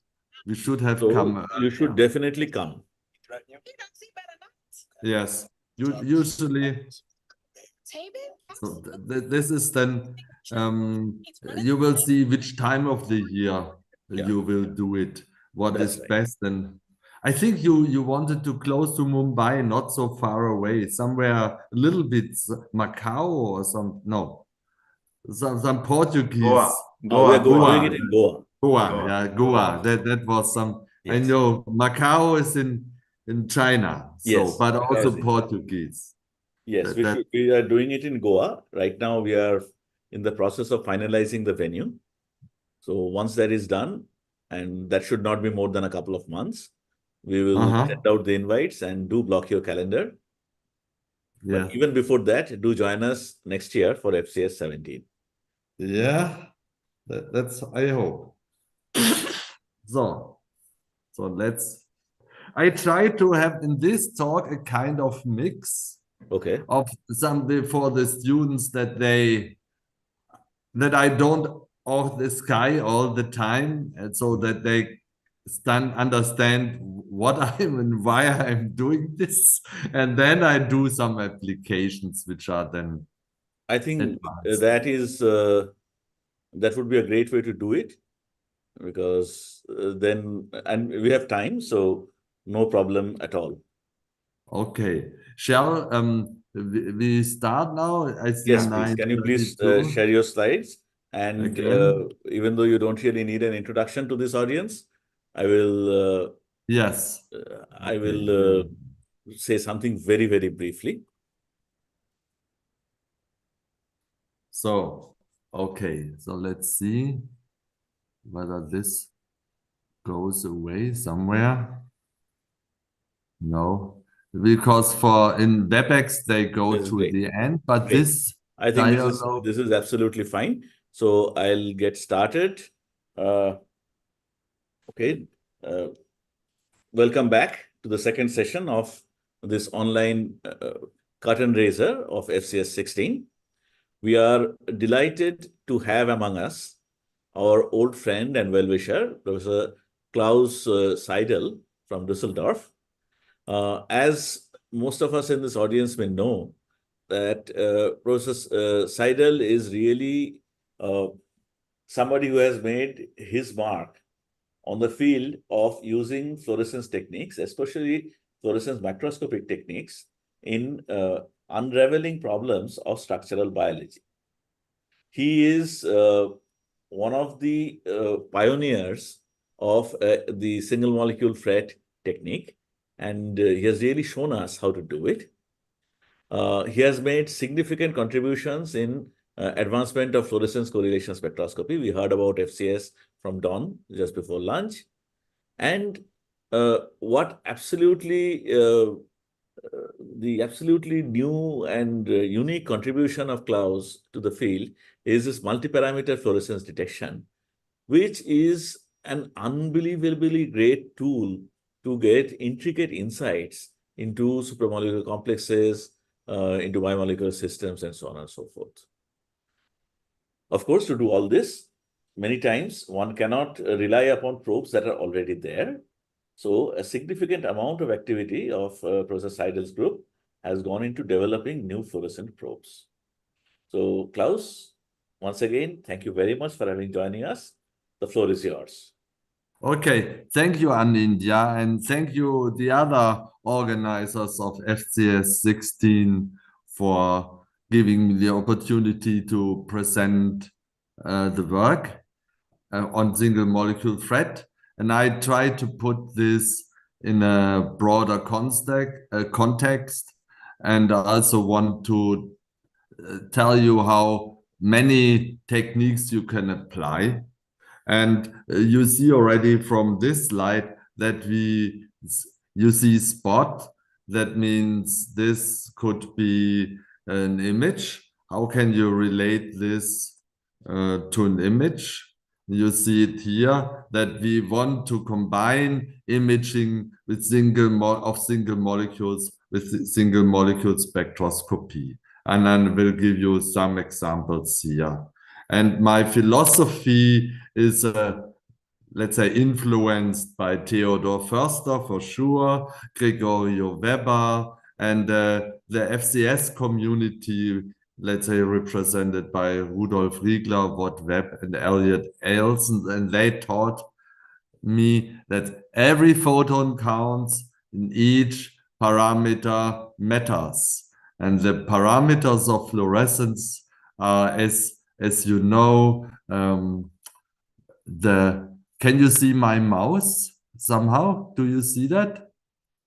On India? Yes, you can see that. You see my mouse. Yes. Okay. Yes, we You can. see the spectral properties, you see the decay properties, the conversion, the efficiency of producing fluorescence, the transition dipole moments probed by anisotropy, the dipolar coupling probed by FRET, looking at individual traces and your intensities can interpret it as the geometry and the time dependence of all processes. All this goes together, and we want to present this together. And we have probes which provide the information, and you can start with aromatic amino acids, tryptophan and tyrosine, or you can label organic dyes, or you can then attach fluorescent proteins as probes. And whatever you must do, you should consider linkage, restricted volume, and surface interaction that define the spatial dye distribution. And what matters is that quite often the linkage of the probes is flexible, therefore it explores sterically allowed accessible volume. And if you can describe this properly, then you have a super resolved mean dye positions that you can use to measure distances within molecules. And this super resolution you see also from single molecule localization techniques. And the same you do for Fred on a molecular scale.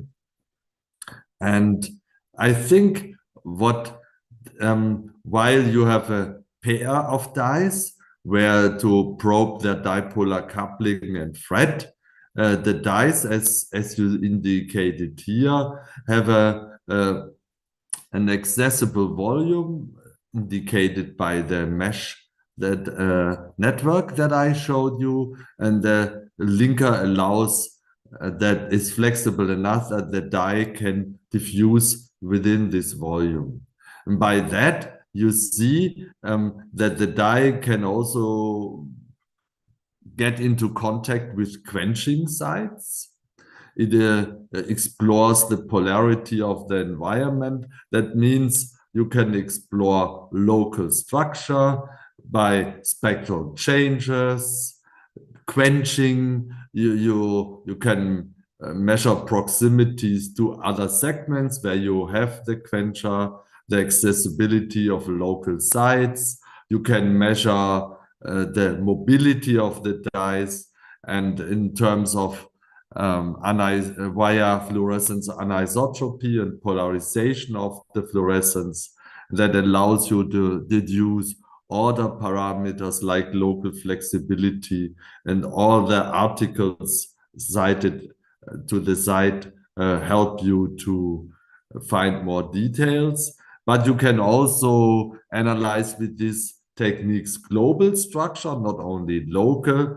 And global structure you can test via translational and rotational diffusion. This gives you information on shape and hydration. And this you can nicely do with the FCS technique that Don Lamp has explained to you, but we do it polarization resolved. And that's a hallmark to measure rotation. And that it is that sensitive that you can measure hydration shell of one layer of water bound to the proteins that is 3 angstrom. And as I said, when you interested in global structure, Fred is the technique I will introduce to you today. And the dynamic exchange gives us, by various techniques that I introduced to you, allows you to study kinetic exchange networks. And this opens the door to dynamic structural biology, as I will point out to you. And as a summary, one can say fluorescence information is an n-dimensional vector with all observables that characterize a protein state. So fluorescence is now at least 8-dimensional information.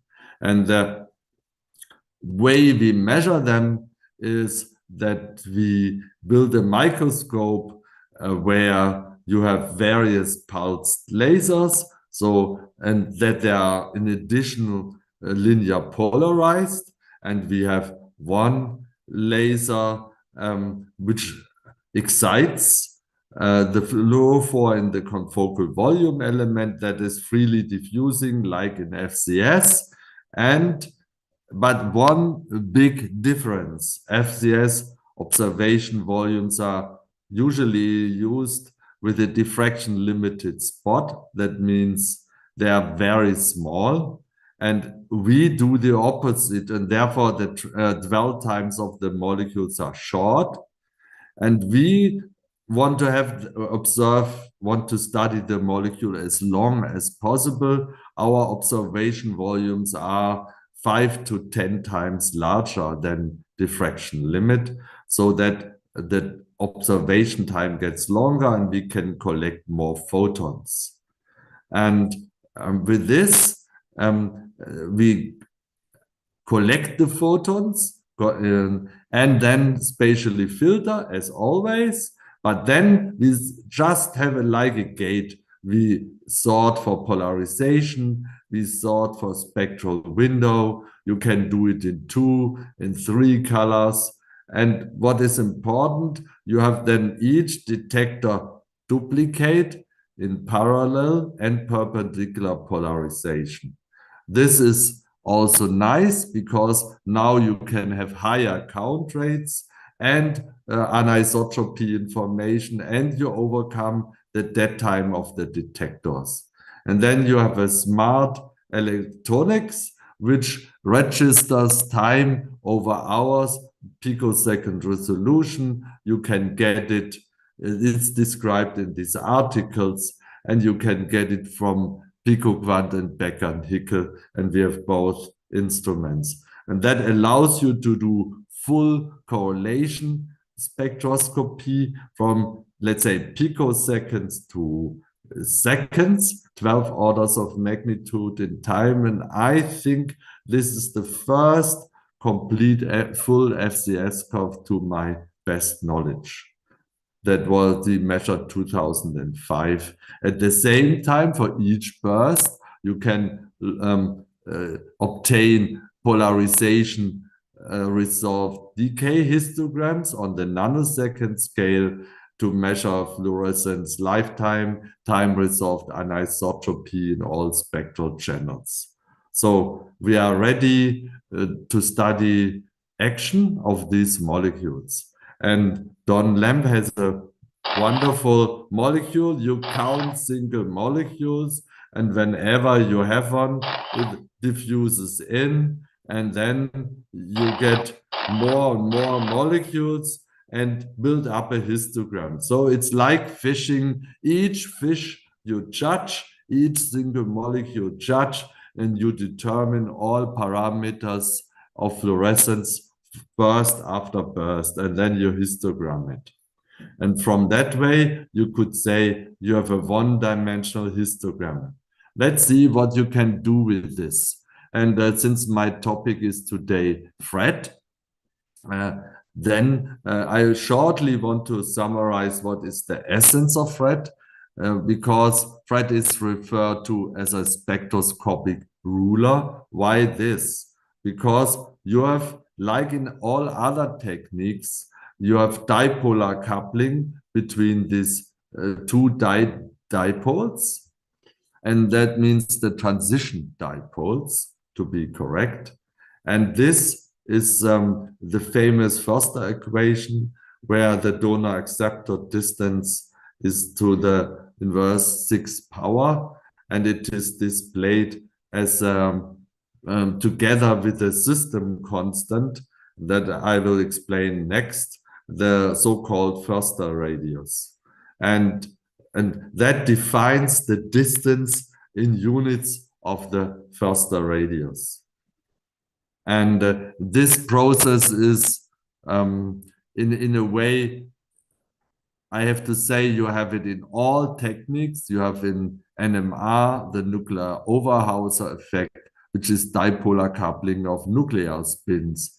In EPR spectroscopy, DIA, which is coupling of the electron spins. And here you have the chromophores and their transition dipole moments. And again, a dipolar coupling. Physics is identical. So the range of, since optical dipoles are larger in organic molecules, the range that you can sense is of the order of the size of proteins.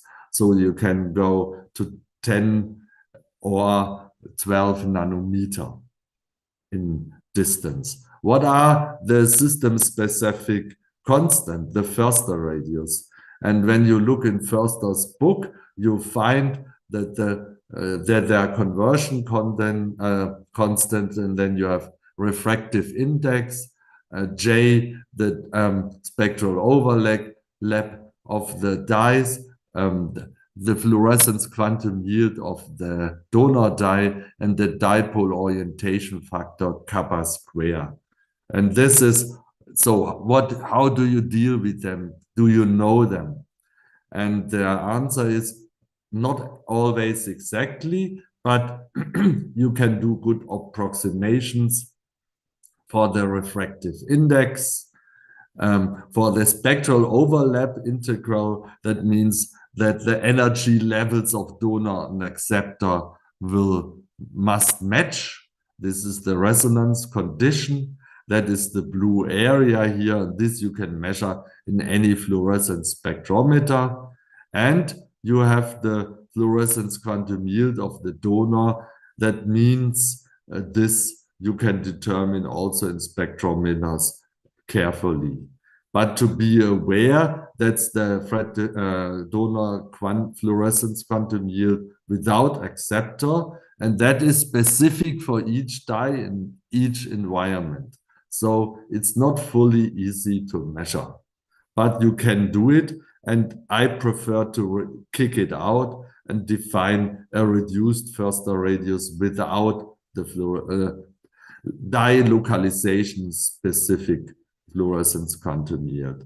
And the last factor, which is the orientation factor kappa square, this is especially nasty, and the biophysical community always has concerns that FRET is not only distance but also orientation dependent, because the dipole orientation matters, and this is correct. It indeed matters. And for the extreme case that the dipoles are perpendicular on each other, you have no coupling at all. And like for any other dipole. And that means you have to find out what your dye is doing, and whether the dye can freely diffuse in the observation volume, like indicated on the left, or whether the dye is more or less stuck in a defined orientation.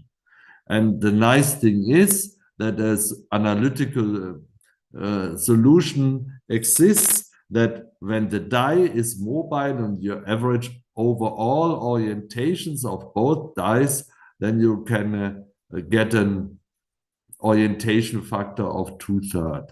Kappa square equals 2/3, and then you are happy. But each time you have to assure that this approximation is correct. So, and that whenever you present FRET results, they will ask you this question: did you check? So I show you a way in our measurements that you check at any time at the same time. Okay, now we have understood what we have to prepare for. Let's go to experiments. And here's the point that you can measure in the steady state fluorometer, the quenching, you excite the donor and measure the quenching of the donor. At the same time, you measure the sensitized acceptor emission that occurs via FRET. And then you define the FRET efficiency as like a chemical yield. What do you want to have? The starting material, the product is, so to speak, the acceptor intensity, and over the starting yield amount of starting photons, and that corresponds to the donor signal and the acceptor signal together. And this is the intensity-based thread efficiency. Since setup and dice are not perfect, you have a calibration factor gamma that is nasty to determine. A calibration free, and from that you can derive the distance dependence in this formula where you see the dependence of the donor acceptor distance. But you can measure also donor quenching via lifetimes, and this is calibration free. The decay becomes faster and faster, and with increasing thread efficiency, and by that way, calibration free, you can determine thread efficiency as well. So one can ask now, I did in the multi-parameter space, I collect all photons, determine the histograms. You can determine histograms of donor lifetime. You can generate a histogram for donor intensity over acceptor intensity. You can calculate the donor anisotropy and so on. More and more histograms. How can you relate them to each other? And you know from NMR, you do a multi-parameter representation. And you choose axes which makes sense. And these histograms are shown here when I, on the x-axis, have the donor lifetime, and on the y-axis either anisotropy or the intensity ratio. Let's start with the upper graph. You see that there are 3 populations. Let's see how to interpret them. As you have seen that I can measure in thread efficiency intensity-based or lifetime-based. And so it would be quite nice to say, do I measure the same thing? Because there are 2 ways to measure thread efficiency. And the answer is, let's compare the 2 methods. And this is described what we call, if they agree, then all populations of single molecules that we see here should fall on this black line, which I call the static thread line. At the same time, you should also check what is this. Because I said in the orientation factor, you can have problems with the orientation, and this occurs when the dice are trapped on the die surface. They cannot wobble around anymore. And the relation, maybe some of you know the Perrin or Perrin equation, where you relate rotational correlation time, that means the wobbling time, and the donor lifetime, together with the fundamental anisotropy R0 to the steady state anisotropy, in this case of the donor. You can do it the same for the acceptor. And the black line that you see is the line of constant mobility. That means rho d, the depolarization time, has the same constant value. And you see now, if you read this diagram, all spots fall on the static thread line in the upper diagram, and they fall on the line of constant mobility, the same mobility for all populations. And now you directly see differences in thread efficiency are not related to differences in mobility. That means you can exclude that orientation factor, stuck dice create you different thread species. And that you see that you have 1, 2, and 3 populations. In some of the graphs, you can resolve them. In others, it's difficult to detect that this swing that you resolve here is actually on that side. So this is how we read. And why do I call this static fret line I will explain to you next. And for that, since we relate lifetime-based fret and intensity-based fret to the fret efficiency, you can ask, you can again derive the static fret line, and this I show you here. And we have a system that can exchange, and we do a case. This is the orange line, is the static fret line. Again, we plot the donor lifetime versus the intensity ratio as a measure for fret efficiency. And we decided that the molecules, the dynamic equilibrium between them is very slow. That means the burst duration is of the order of 1-2 milliseconds. While you watch them in the observation volume, they are in one state and they don't exchange that fast. So you see either the molecule in state A1, or in state 2. What do you do? What happens if you turn on, increase the exchange rate from 1 per millisecond, 10 per millisecond, 102 milliseconds? And then you see this, that for 1 per millisecond, you see the bursts smear out, and especially they are displaced from, from the static fret line. And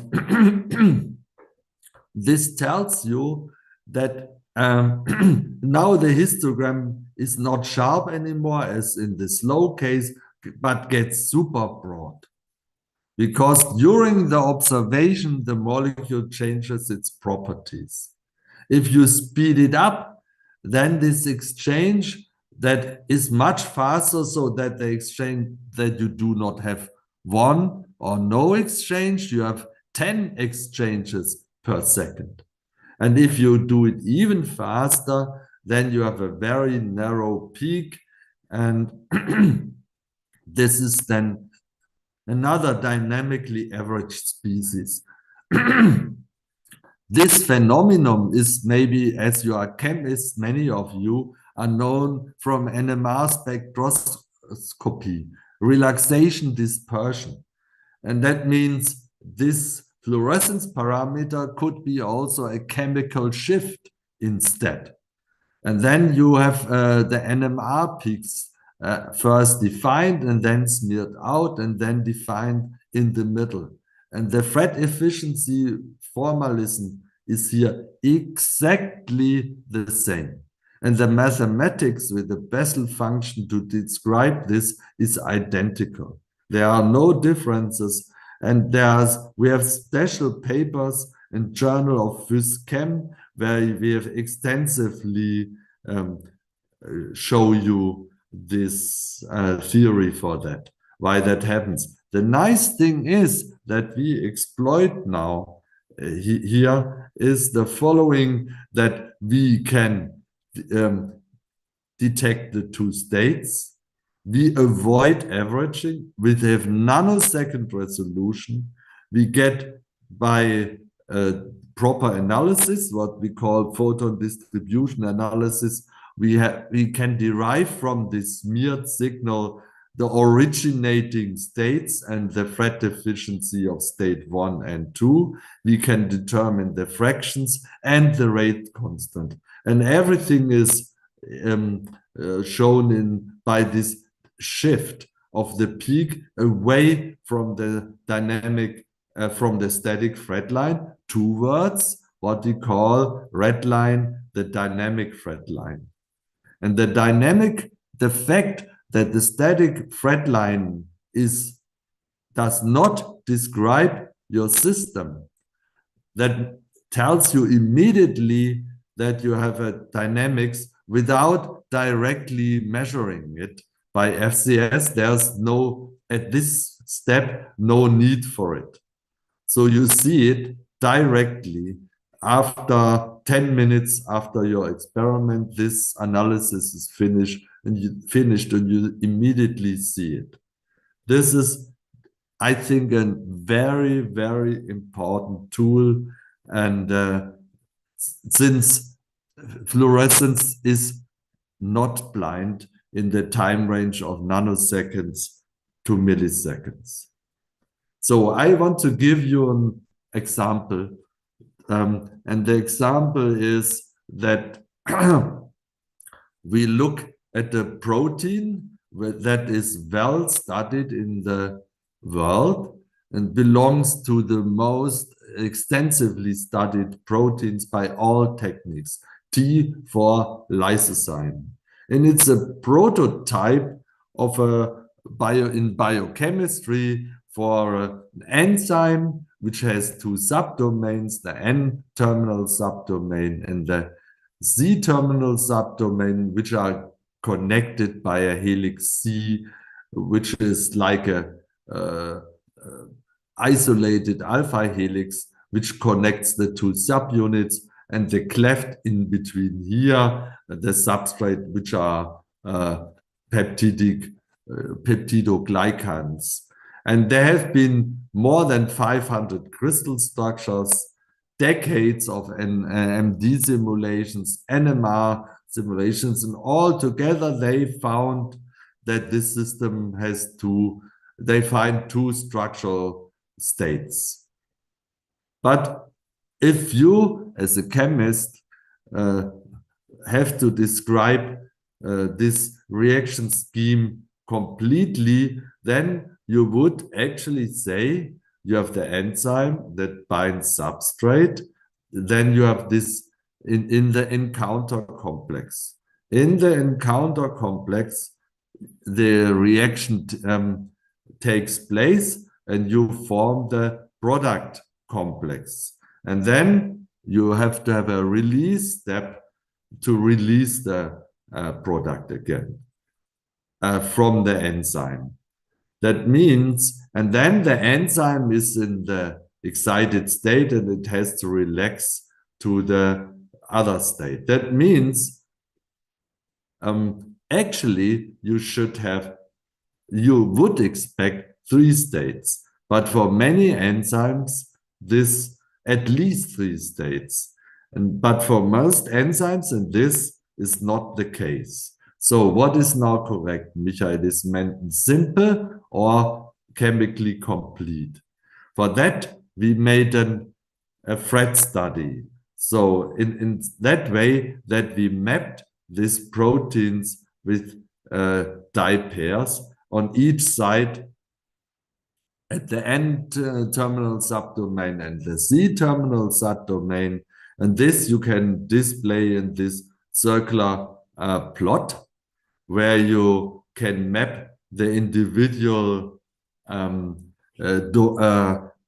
secondary structure elements, as you see. Altogether, we had 33 variants of T4 lysozyme. That means we had to do 33 measurements, and each of them of the variants carried one of the Fred pairs. Okay?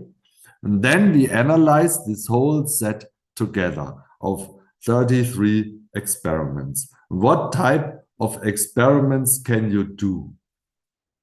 And since I advertised the single molecule spectroscopy, we did the single molecule measurement, and we were looking at the states of in a 2D diagram of donor lifetime versus Fred efficiency.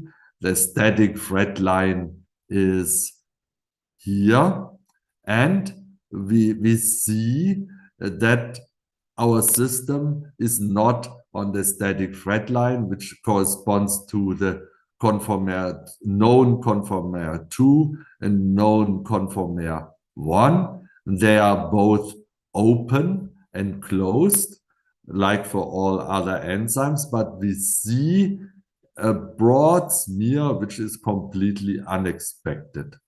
So we have here donor only. That means we have perfectly double-labeled molecule.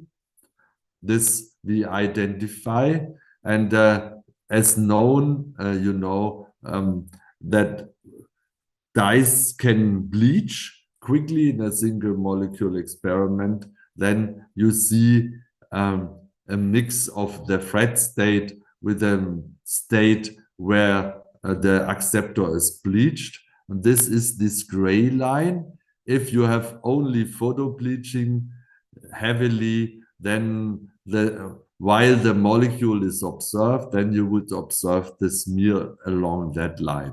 But what you see is that your smear that we have is closer to the static Fred line, and we propose that we have a state which is called C3. We have a third state that you would expect, but can never observe by classical techniques. Then you could say, okay, single molecule spectroscopy one way, then we see three states. Let's do another experiment and look at the exchange between the states, ask the question, and this we do by a special correlation techniques, which we call filtered FCS, and which is described in Sanabria et al. And to make a long story short, you weight the fluorescence photons by filters. And Jörg Enderlein introduced this for lifetime filters, and we expanded these filters to the whole parameter space, to polarization, color, and lifetime at the same time. Whatever you do, you say your state 3 has a specific fluorescence information, and the C2 and C1 state have another information. And then you ask, weight the photons accordingly, how quickly do they change? And then calculate the correlation function for this, weighted correlation function. And you can do it this way, that you place the donor at position 44 and the acceptor at position 150, or the other way around. We had specific labeling, and you see that both types of experiment, brown and green, are identical. And what you see is that we have two it rises due to this anti-correlation kinetics. And this anti-correlation kinetics exhibits two bumps, and that tells you that you have an exchange between an exchange equilibrium, and that has two relaxation time, and that when you know kinetics, two relaxation times are only possible if you have three states. So kinetics has also three states, and the exchange one is very fast, that this is between C1 and C2, and the other is slow, 200 microseconds. That's why we see the smear. This is exactly as you would have predicted from the smear, and that are what I showed you before here with these diagrams, and you see it with the naked eye. And now you can say, because Anindya will teach you TC-SPC, and since we do here single molecule TC-SPC, we thought ourselves, let's do also an ensemble TC-SPC experiments and use the fast equipment. And what is especially very good here is that we can average as long as we want. If you say 1 million photon is not enough to have the precision that you can distinguish between single and double exponential, and then we said, okay, we have a more difficult task. We want to distinguish between single and triple exponential. So then we say, okay, 1 million is not enough, 10 million photons are not enough. Let's take simply 30 million photons. And if 30 million photons would not be enough, then you can take 100 million photons. Takes you just an hour more. That means you can average the system perfectly, and you see that one common component fit, the residuals are not good. 2 component fits are better, but not perfect. And 3 component fit is best. And this you do globally for all 33 thread pairs together. You do global analysis, and by that way you have the joint amplitudes of the 3 states, and you can extract the thread efficiencies and donor acceptor distance for each state. This we did. So, and that means all techniques tell you need 3 conformers, and you can determine the distances for the conformers. Let's ask the questions. A second, please.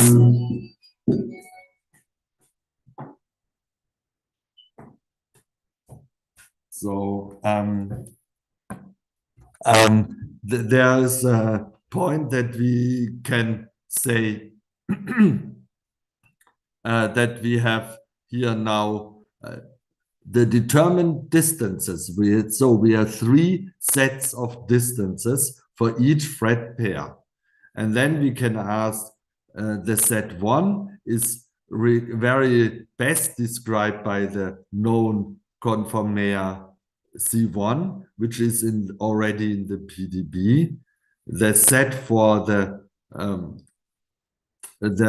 thread distance sets for C2 is best represented by nothing, but we have something that is best represented by closed state. This is what we have here.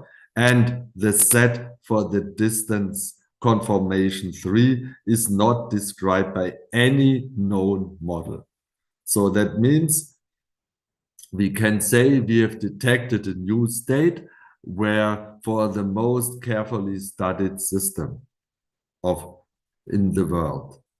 So now you can do even more, that you say it's an enzyme. Let's test our conformational equilibrium as a function, let's say we have conformational states, and ask the question, if the conformational states have some meaning, is it just random, or do they relate to the reaction as you would expect for an enzyme? So that means we determined the equilibrium for the 3 enzyme.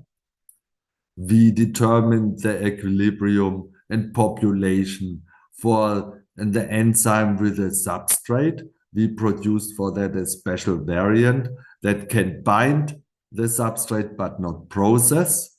And we produced, and then you see the population is shifted to the from C1 to C3. And then we produced an enzyme which binds the processed substrate, that means the product, and then again measured the equilibrium, and you see the equilibrium is shifted now towards the product state, and the equilibrium has now again another redistribution. So that means the system is randomly exploring the conformational length state, but has preferences when it is alone to be open in the open state, so that it can accept a substrate, bind a substrate.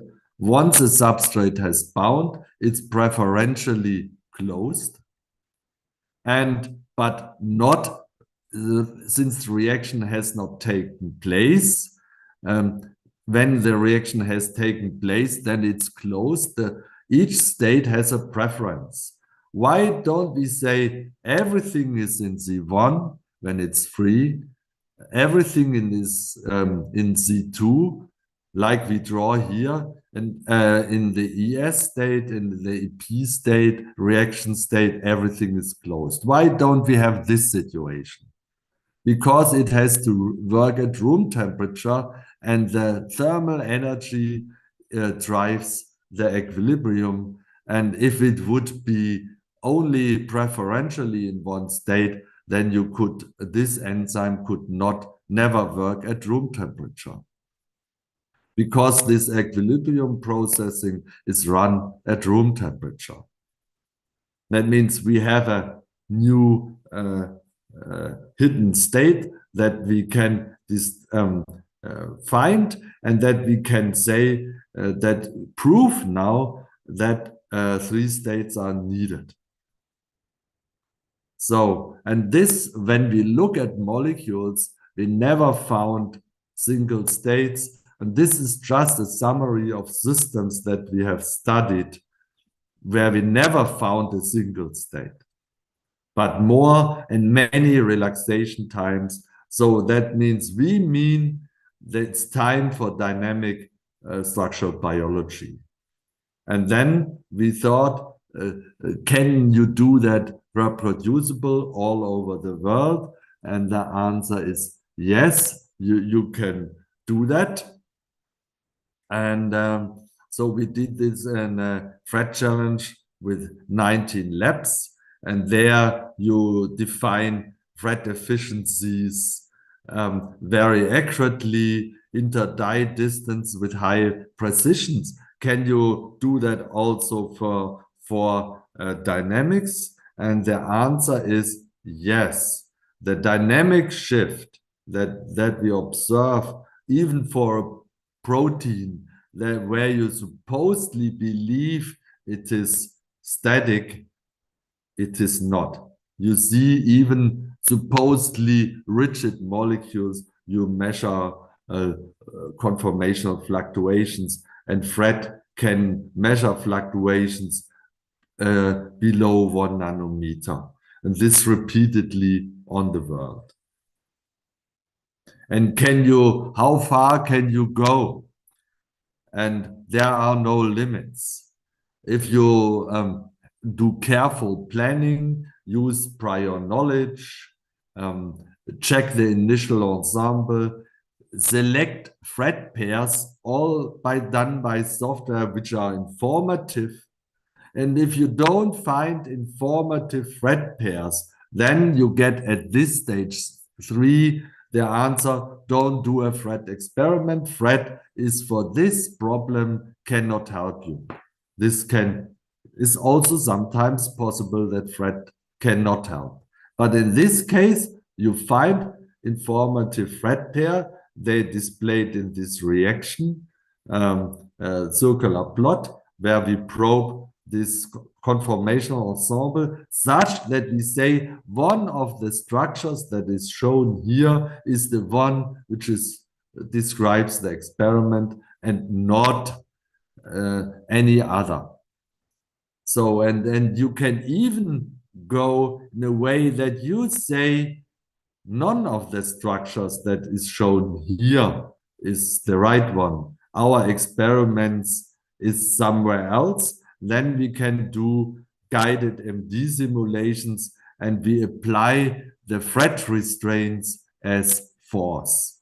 And by that way, we can do what you cannot do by many MD simulations, that the force field parameters are still not precise enough that you get this. Because, and that brings me to one comment in general, that everything is based on things that you know. So, and you can optimize it until everything converges and you get the true structure by FRET guiding. So what can you do, and what have we done in my scientific career? You can study reverse template, reverse transcriptase primer template complexes. You can study the multi-domain protein PSD95, cycling A, cycling CDK2 complex. You can study the partially structured protein lipase LIF. So that means, and for each of them, you can also derive structural model, and that I highlighted and deposit in a database. And you can do that for nucleic acids, for large assemblies like mononucleosomes, or for nucleosome arrays, where it is very, very difficult to come up with structural information otherwise. And that was a big driving force with an Indian colleague, Brinda Vala, who is now at Rutgers University at the PDB. This wonderful lady made it with her. I worked, and Christian Hanke, we worked out the nomenclature that we can deposit our structural models that we present here in the PDB. That was not possible before. Now we can put our dynamic models and the information for them in a database. And the publication for that you find in Nature Methods 1 year ago. And there are many other techniques and Fred which collaborate with the PDB, and it's called now PDB IHM. And that means Fred and the dynamic Fred community entered the holy grail of protein database. Because now you ask me, maybe all of you have heard from AlphaFold. In AlphaFold, that you say, why do I need any type of these experiments? Because now AlphaFold can compute everything. And the answer is no, cannot. AlphaFold can only compute things that it knows of. And it knows from the crystal structure that has structures, 200,000, which have been deposited over the last 50 years. And if some states are not crystallizable because they are not dynamic, the system like AlphaFold cannot predict you because it's not trained for that. So we still have a lot of blind spots. Whole dynamic biology, structural biology is still not on the screen.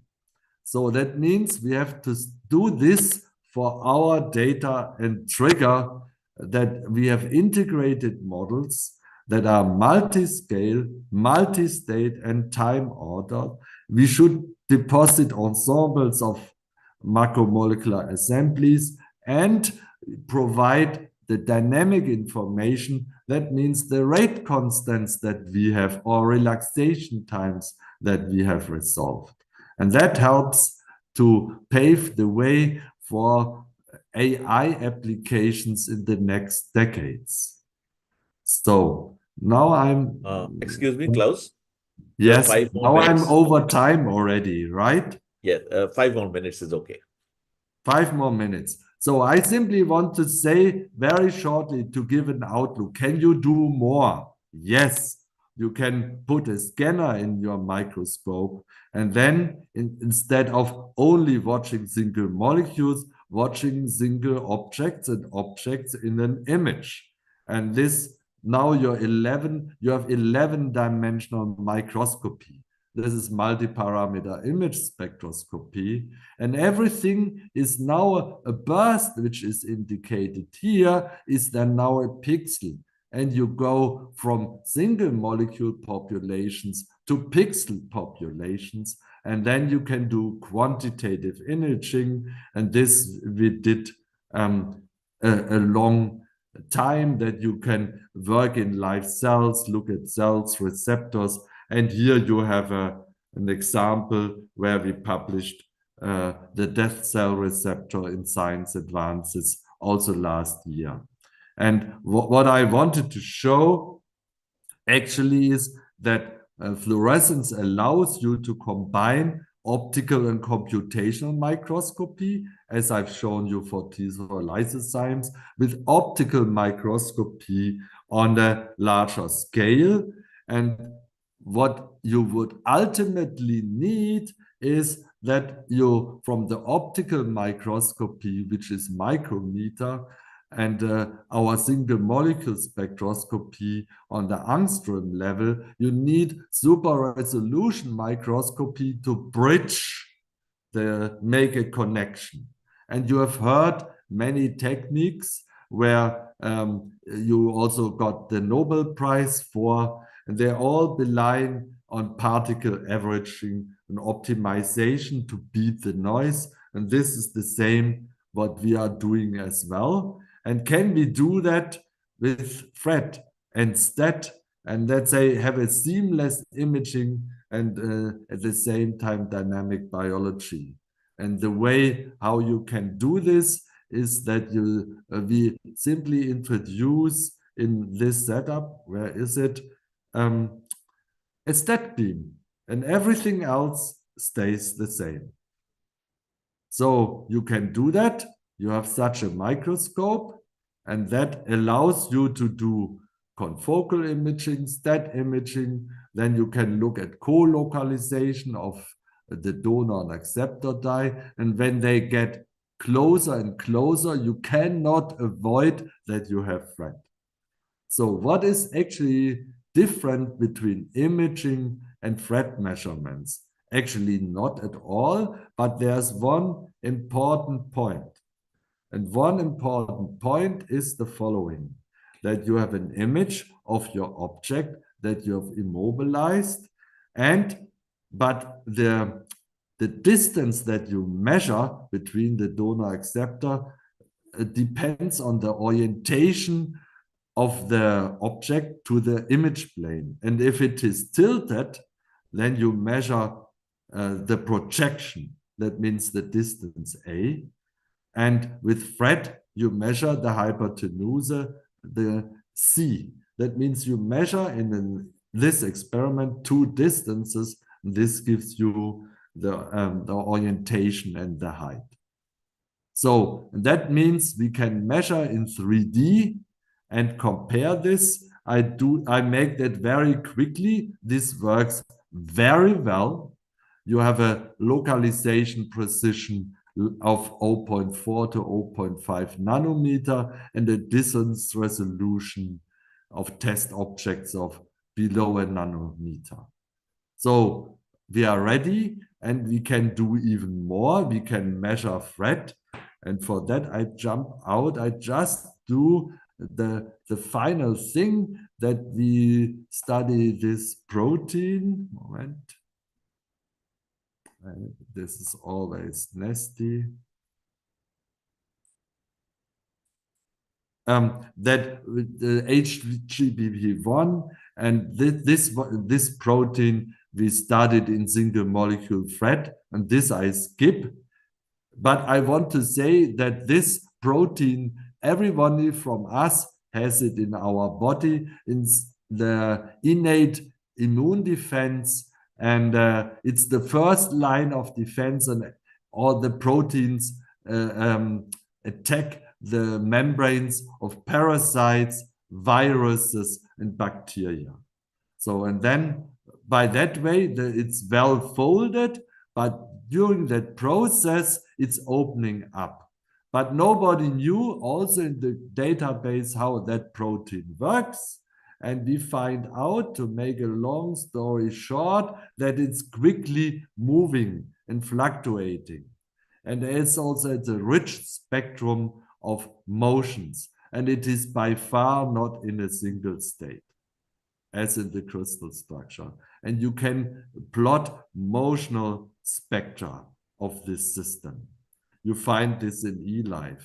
And now you can go even further, that you can describe this conformational transition from a monomer to an oligomer, which attacks the vesicles, the membranes of the parasites, and very important that these hinge motions are imprinted in the design of the protein. That's why we can measure them, and not only static molecules. If the molecule would be static in this structure, it would never work.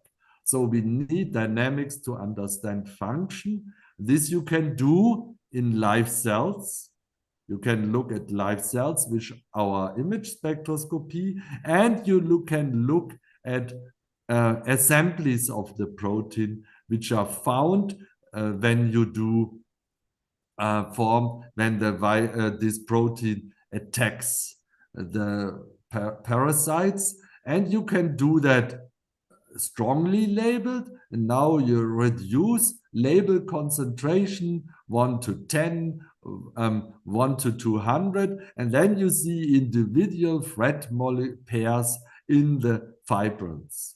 And now you can study and ask by this co-localization state how far they are apart, and you get an answer when you label N and Z terminus. N and Z terminus are now very, very far apart. They change from 5 nanometers now to 28 nanometers. This protein opens up like a pocket knife, and this you see here. It's not nicely folded anymore. It's stretched out, and you can either hop by thread from thread pair to thread pair and simply add up, or compare it with our co-localization analysis. And both techniques tell you it's expanded and has an extension of approximately 280 angstroms. So here you see that super resolution microscopy can reach molecular resolution. MinFlux does this also. Nice, very nice and very impressive work by Stefan Hell. And Fred can do it also, but we can do it in real time in a dynamic system. With that, I want to thank my co-workers and encourage you. Seeing is believing and beyond, that the no ensemble average is valid for spectroscopy and imaging.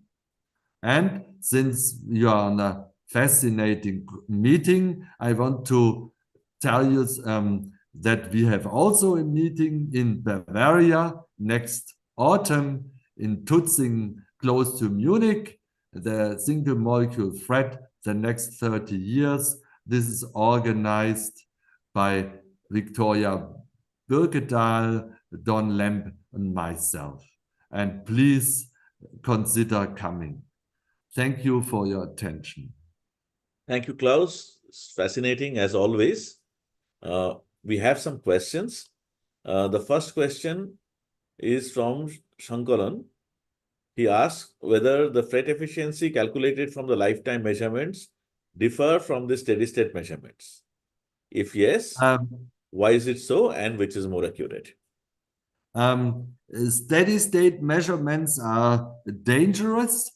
I try to share my screen again so that I can show that a little bit, go out of the presentation modus.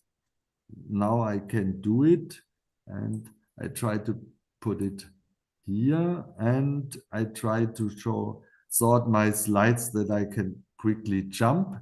So here is this you would do in a steady state fluorometer, measuring the spectra or measure the lifetimes as I showed you. And for both of these techniques, you average over all molecules. And therefore, with lifetimes, you get a donor acceptor out. In intensities is more tricky. And if you have multiple states, then it's very difficult. Intensity is at its end. It cannot help you. Lifetime measurements, as I've shown you, can do that. But it's nice to counter check that it is indeed the case as we did on the single molecule level. And why do you measure then single molecules at all? Which information you can never get from TCSPC? The exchange dynamics. The exchange dynamics, if you have multiple states for that, you need FCS or single molecule experiments. Is that somehow So Shankalan, if you're not understandable? answered, then you can ask. Shankalan, are you okay with the answer? Well, looks like. Now, we'll go to the next question, Klaus. The Yes. question is, in the protein, 32 DA acceptor pairs are used. Are their spectral profiles not overlapping? Is it likely that one donor might interact with different acceptors there otherwise? And the third question is related from Shravana. She has asked, how do you determine the 33 pairs specifically? What is the basis for choosing the corresponding acceptor for one donor molecule amongst all the amino acids? Yes, the point is follows. That means, just let me stress the following. That means we have for that system that I introduced to you, 33 different molecules. Let's say for one experiment, you have, for example, a donor diet position. I try to increase the size.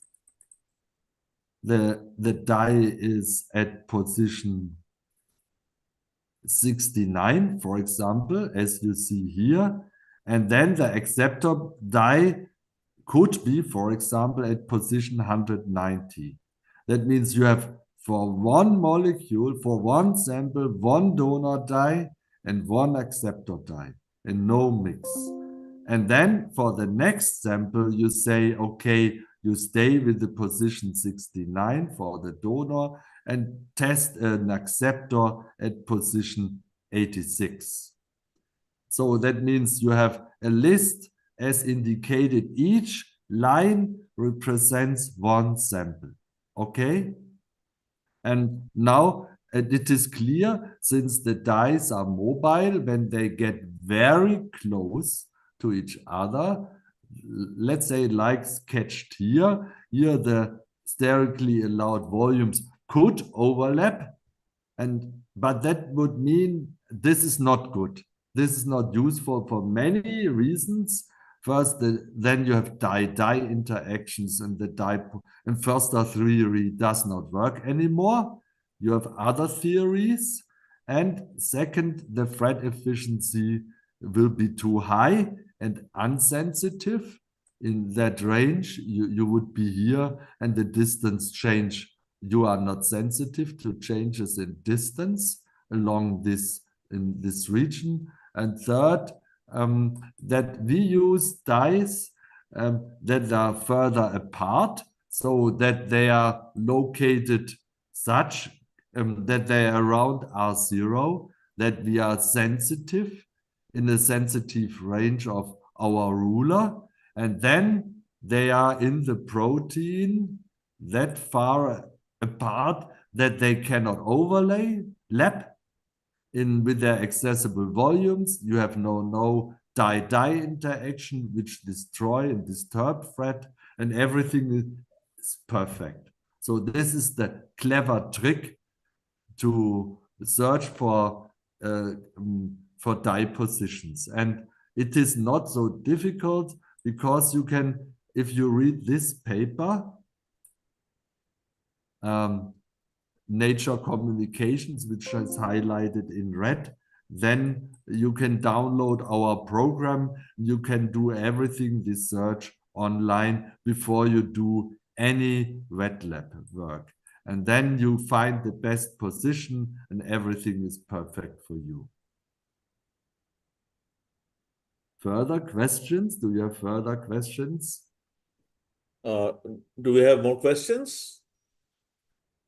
If you have a question, feel free to unmute and ask.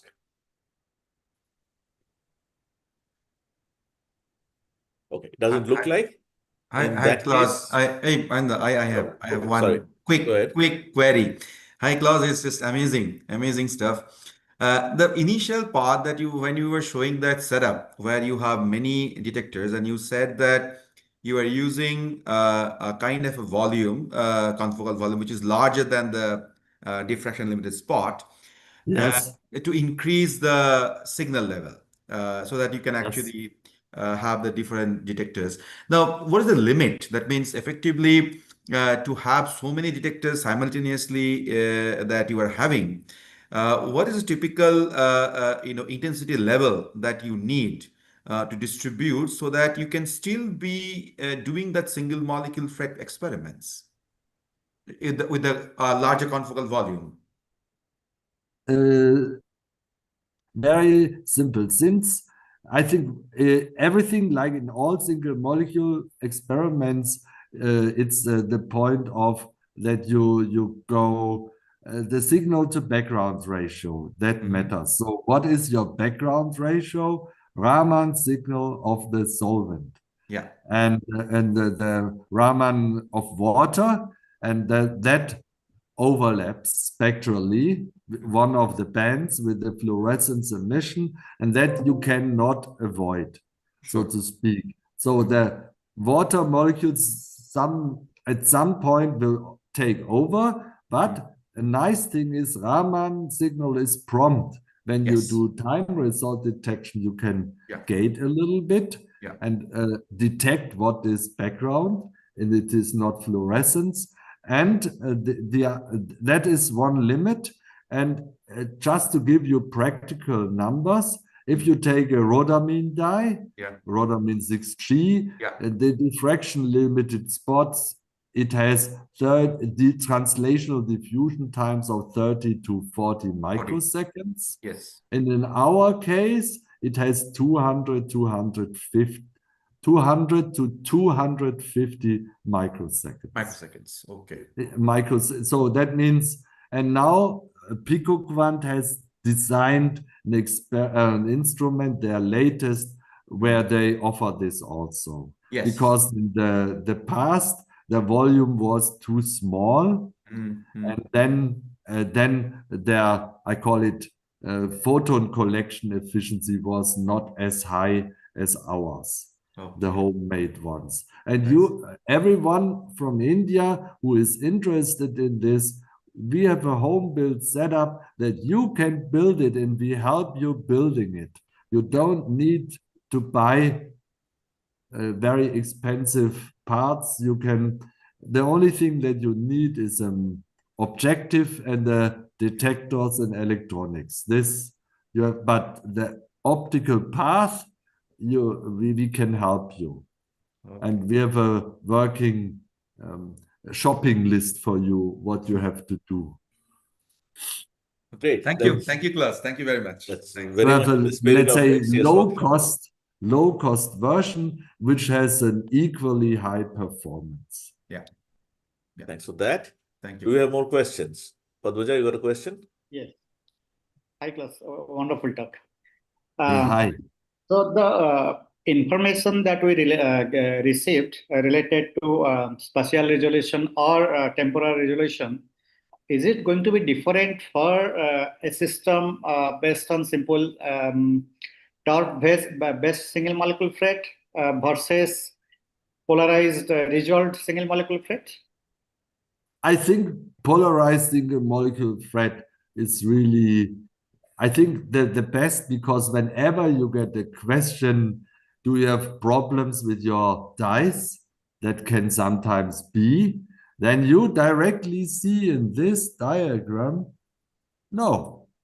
I try to show you, moment. And now it goes there. Here you see it. You can look for each populations. Are the difference in FRET efficiency caused by differences in polarization and mobility? And the answer is no. Then it is clear it must be structural and not an artifact that we measure different FRET efficiencies. You don't guess, you simply prove it, and not someone later in a cuvette with a separate sample. No, you do it on the fly at the same time in the same sample. This is the nice thing. And when you measure with more detectors, you have less dead time artifacts because you have 6 detectors instead of 2 or 4, and at this and you get information for free. I think you win only. You win because you can do anti-bunching correlation spectroscopy with it. Right. You are free to do everything and you get information on top. Thank you. So that's why I think for me the only way doing it. And for imaging, just maybe one point in the microscope, it's very special. We measure also homofret that in one channel. So that means we measure if A is labeled green and you have AA interactions, we measure homofret in donor channel. And for the B, which is red, then we measure BB interactions by homofret in the red channel. And if we analyze a red and green together, we measure AB interactions. So that means we have full control on all players in a system, which is in biology, as you know, mandatory. Right. So that you can vary that and you map it directly. And we as chemists, we plot the constant intensities that we measure is a measure for concentration. So the variations in the cells, they are not a problem for us. They are welcome because they are our titration axis. And then you compare the cells, they are definitely not equal because they have different assembly concentrations. And that you plot now, and then you get binding constants as in competition between the interactions. And that you get with the same instrument. So, and I can show you, we have also eLife publications. If you are interested, I can send you examples. And you can do this even in live cells. We did it in plant root and plant leaves. Great. Yeah. Thank you. Great. You're welcome. Last question, even though it may be a little off the topic of discussion. The question from Moinak Mukherjee is, given that FRET plays a central role in hyperfluorescent OLEDs, can single molecule FRET techniques be used to probe or quantify energy transfer efficiency in such systems? I think such a question is very kind from you. And the person maybe has read publications from us because we did TADF,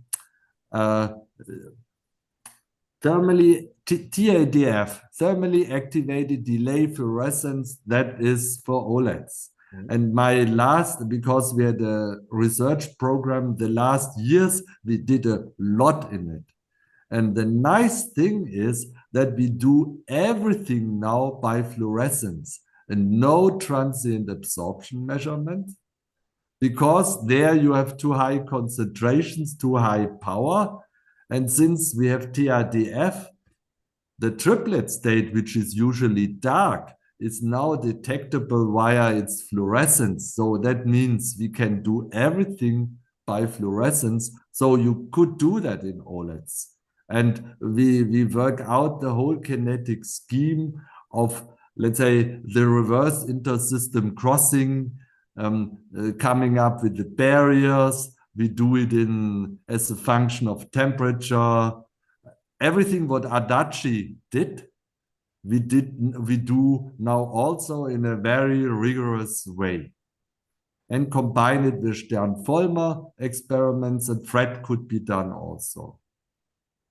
So, and you can purge your solutions with oxygen, without oxygen, and all these games we are doing it. This is my other facet, the photochemist in my history. And you can get the reverse intersystem crossing rates also, Klaus? Yes. With Jyotishmandas. Yes. Yeah. Okay. and we get the reverse intersystem crossing rates, we get the barriers, and now we have very high measured systems where it's really complicated, where the reverse intersystem crossing rates are 10 to the 7 and are faster than intersystem crossing. Yeah. So that So sounds we are very reaching that fast. level That sounds now. very fast, isn't it? Yeah. Yeah, it's really, so we are practicing hard to solve this. But some publications from us are out. So on copper complexes, for example. But this is, but if you like, send me an email and I can send you that. This would be the other facet from me. Sure. And Perfect. took a lot of time. All right. All good Okay. things have to come to an end. So even though there may be more questions, it is time to thank Klaus for the wonderful and illuminating talk that we just heard. We look forward to many more interactions in future, and we Yes. sincerely hope that you'll be able to join us in person in the next edition. Yes, and here you see my email address. Any student who have questions or colleague who has questions that are specific papers or applications, I'm happy to answer and send. And we could also meet in person during the next days or weeks when you think that I can give advice or help, or that you want to come to Germany and try out. So any communication is possible. So also, as you know, there are this Humboldt, Alexander from Humboldt. So that there could be a lot of, or let's say, senior and junior researchers on all levels. There are possibilities.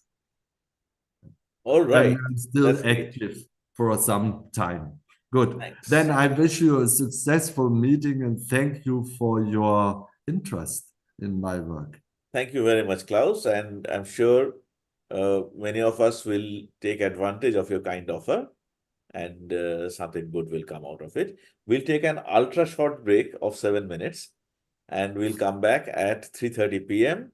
for two talks on really frontier techniques of entangled photon spectroscopy by Professor Matsuzaki, and STED and min-flux imaging by Professor Christian Egeling. Yes, he was my PhD student, my first, not Yeah. a diploma student. He was my first diploma student, I see. 1996. Wow. Well, And small world. yeah, he is so great. He is so great. Wonderful. Yeah, we have all your friends lined up in this Yes. in this session. Yes, thank you. Thank you. Thank you, Thank Klaus. you, Thank you Klaus. very You have a much. great day. Bye bye. Thank you. Great. Thank It was you. a great talk. Thank you. Bye. Bye bye.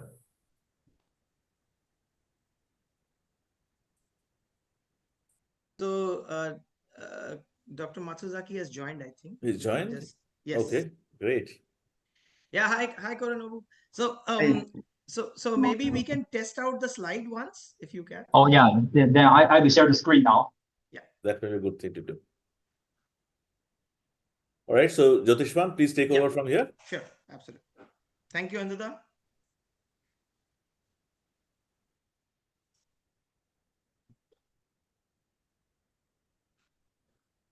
Can you see this?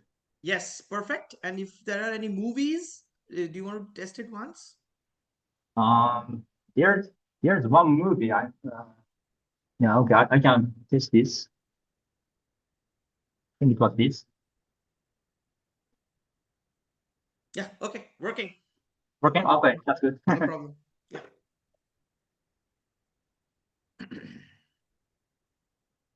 Okay, we will Koronobu, we will start in 4 minutes. Okay, just it's at 3:30, so people will be joining on time. So we will start Okay. exactly in 4 minutes. Is that okay? Yes, sure. Yes. Okay. Yeah.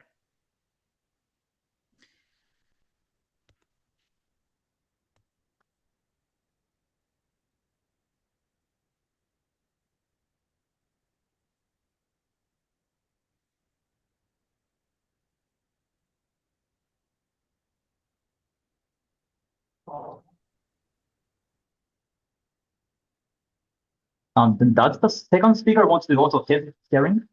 In that case, I will stop sharing right now. No, nobody's sharing at this point. You were only sharing. Okay. That's okay. Okay, then I will continue sharing.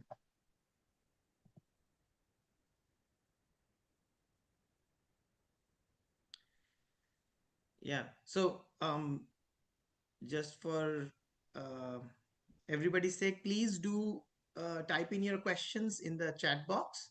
The chat box is open for all participants, so it will be good if you write the questions, and we can then ask the speaker after the talk ends. So, Koronobu, you have 50 minutes of speaking time. We will not interrupt you. Okay. But we can take a little bit more time if you need, 5 minutes more, because we have kept the sessions a little bit flexible. Okay. So we have 15 minutes of question and discussion after that. So don't worry, we will have sufficient time, but 50 minutes would be good because it just builds the appetite for questions. Yes, right.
Can you hear me?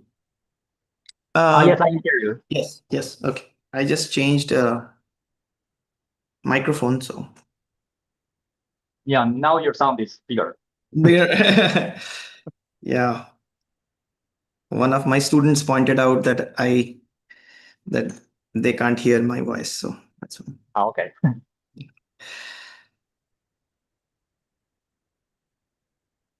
Okay.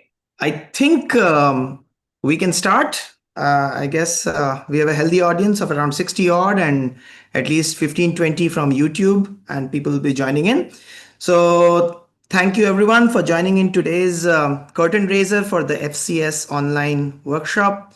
And it's been an absolute pleasure listening to already two expert talks, one on FCS methods and the other on FRET-based single molecule approaches. So today, the third speaker, today we have brought in a technique that is going to develop in the next few set of years and going to gather speed, especially because of the quantum technologies that have been developed over the last 10 years.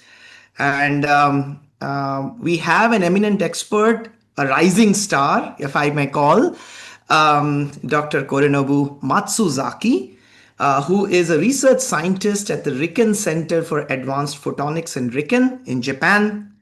And he sort of has been there for almost 4 to 5 years developing this technique, which is using entangled photon pairs. Can you do spectroscopy? And he just jumped on that ship and published few of the very critical papers in last 3 years.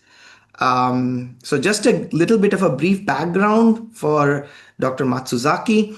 Korinobu did his bachelor's from University of Tokyo from 2005 to 2009 with Professor Hamaguchi, one of the leading laser spectroscopists from Japan, who was a supervisor during his time when he was doing the bachelor's. And then he did his master's from the same university, University of Tokyo, again under Hamaguchi. But then he moved to Tahei Tahara's group and Takashi Nagata's group in University of Tokyo and Riken for doing his PhD from 2011 to 2014. After which he did a 4-year postdoc with one of the quantum optics leaders, Wahid Sagnugdhar, in the Max Planck Institute for Science of Light in Germany. So having his PhD with Nagata and Tahara, and then with Wahid Sagnugdhar, he was of course ready to do his own things, and he joined as a special postdoctoral researcher with Tahara and Riken directly in 2018, and after which he converted that position as a research scientist right now. He's also a lecturer at the Saitama University in Japan. So just with that brief introduction, just wanted to tell that I heard Korinobu last time, almost few months back, in one of the special meetings in Japan after TRVS. And absolutely, there was no question in my mind that we should have him for this new idea of how to use entangled photon pairs for spectroscopy and doing ultra-sensitive absorption measurements as well as time-resolved measurements. So, Korinobu, the floor is yours. Thank you very much. Okay, yeah, thank you very much for the very kind introduction. And yeah, I'm very glad that I can speak in front of you in this wonderful workshop. So today I will talk about spectroscopy using entangled photon pairs, and in particular the realization of ultra-sensitive and time-resolved measurements.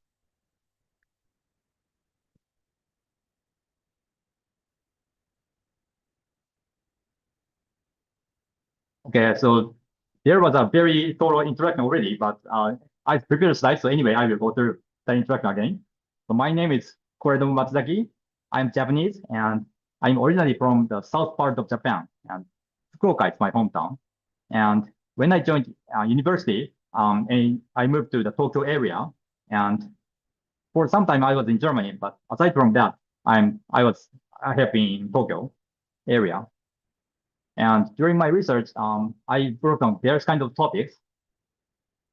So first of all, in the master course with Professor Hamaguchi, I developed a new super resolution vibrational imaging method based on Raman spectroscopy and hyper Raman spectroscopy, which is a nonlinear Raman spectroscopy. And during my PhD with Professor Tahara, I worked on interface selective spectroscopy based on some frequency generation. And I have, for example, detected the water electron on top of the water surface. And we found that electron is half solvated at the water surface. And after my PhD, I moved to Max Planck Institute in Germany to work as a postdoc under Wahid Sagnugdhar. And here I studied plasmonics and nano-optics. And to be more specific, I studied the emission property of a single quantum dot. And by approaching it to a metallic nanostructure with nanometer precision, I strongly enhanced the emission property of this single quantum dot. And after coming back to Japan, I have been working on two completely different topics.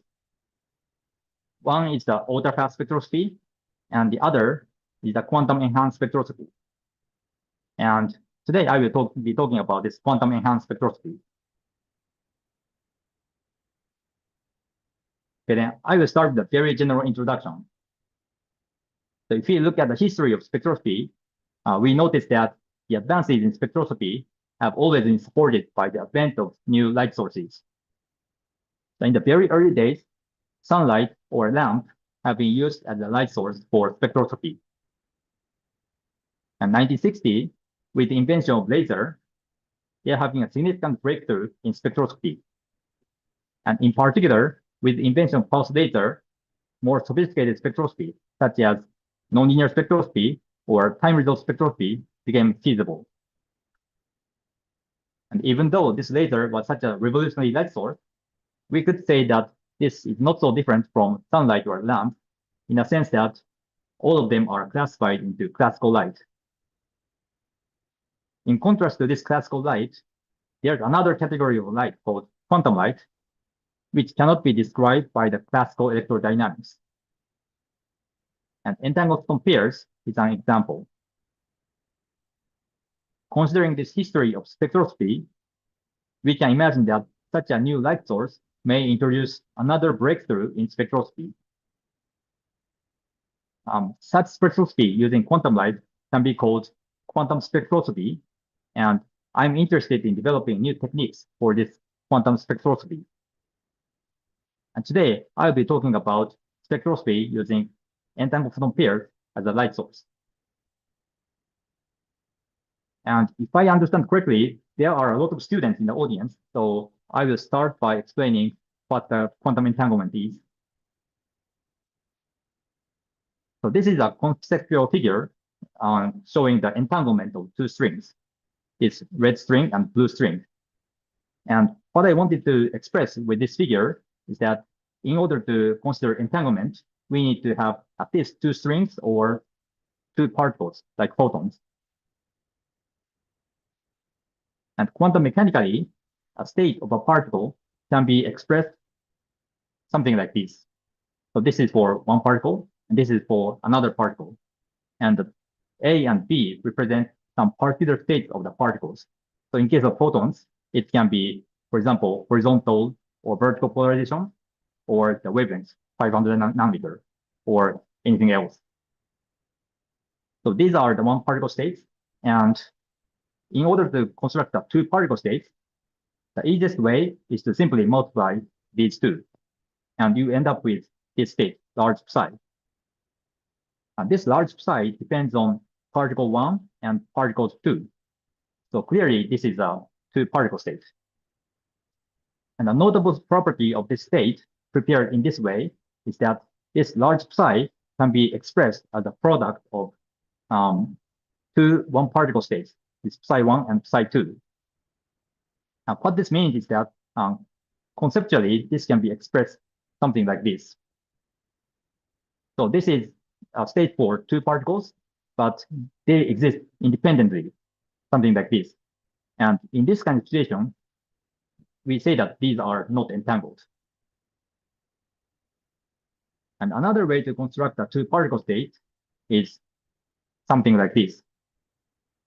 So again, this large psi depends on particle 1 and particle 2. So this is clearly a two particle state. But in this case, this large psi cannot be decomposed into the product of two one particle states. So this is the difference from this state. And if you look at this state, we notice that the states of the two particles depend on each other. So for example, if particle 1 is in the A state, then the particle 2 must be in the B state. And if particle 1 is in the B state, then particle 2 must be in the A state. And in this kind of situation, we say that the two particles are entangled, something like this. And in this talk, I will consider the entanglement of two photons.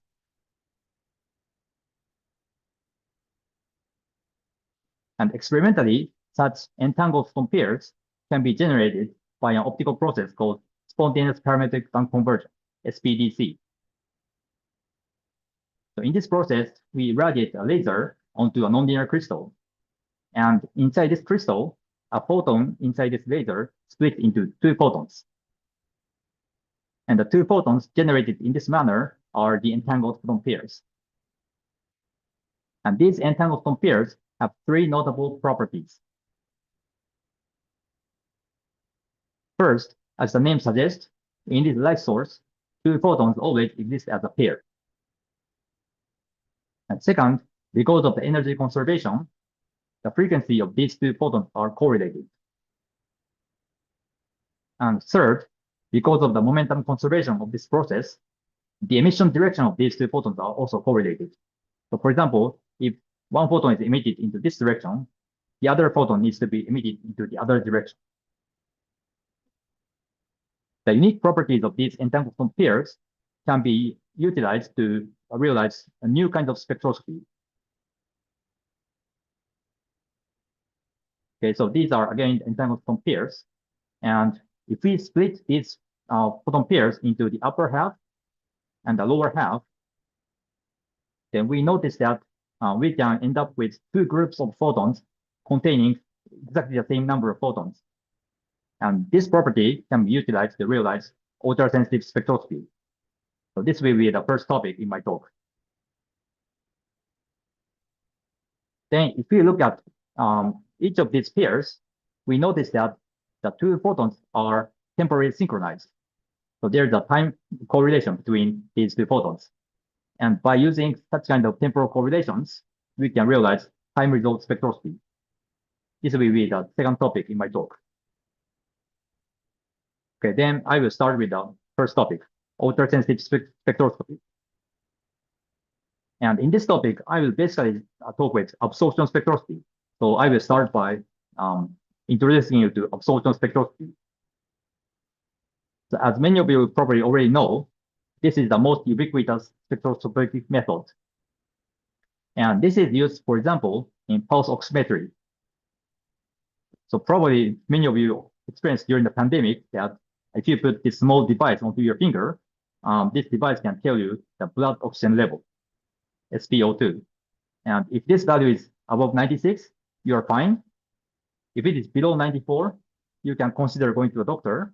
And if it is below 92%, it's quite dangerous. So you need to call an ambulance. And as many of you know, the oxygen inside blood is carried by hemoglobins. And this blood oxygen level is actually the ratio between the hemoglobin without oxygen and hemoglobin with oxygen. And because these two species have different absorption characteristics, by using absorption spectroscopy, this device can determine the ratio between these two and determine the blood oxygen level. Okay, so this is the absorption spectroscopy. And usually in the absorption spectroscopy, we need to perform two measurements. The first one is a sample measurement, and the second one is a reference measurement. In the sample measurement, we irradiate photons onto the sample, and we measure the number of transmitted photons. In the reference measurement, on the other hand, we do the same measurement in the absence of the sample.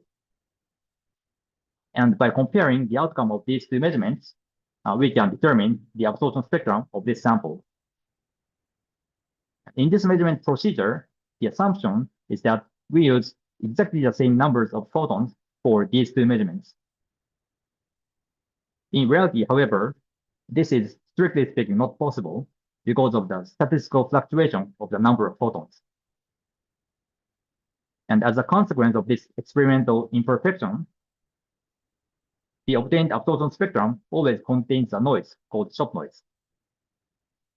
And because this shot noise originates from the property of the light source itself, we usually believe that shot noise is unavoidable. But if we think a little bit more, we notice that this shot noise originates from the property of the classical light source. And that means if we use quantum light source, there is a possibility to avoid it. And indeed, we can avoid shot noise by using entangled photon pairs as a light source. So in this light source, two photons are paired together. And we consider the measurement where we split these paired photons into two and use one of them for the sample measurement and the other one for the reference measurement. By doing this, we can use exactly the same number of photons for sample and reference measurements because originally these two photons were paired. As a consequence, we can suppress shot noise and we can perform absorption measurements with improved precision. So in other words, by using quantum light, we can break the fundamental limit of precision in classical absorption measurements. Okay.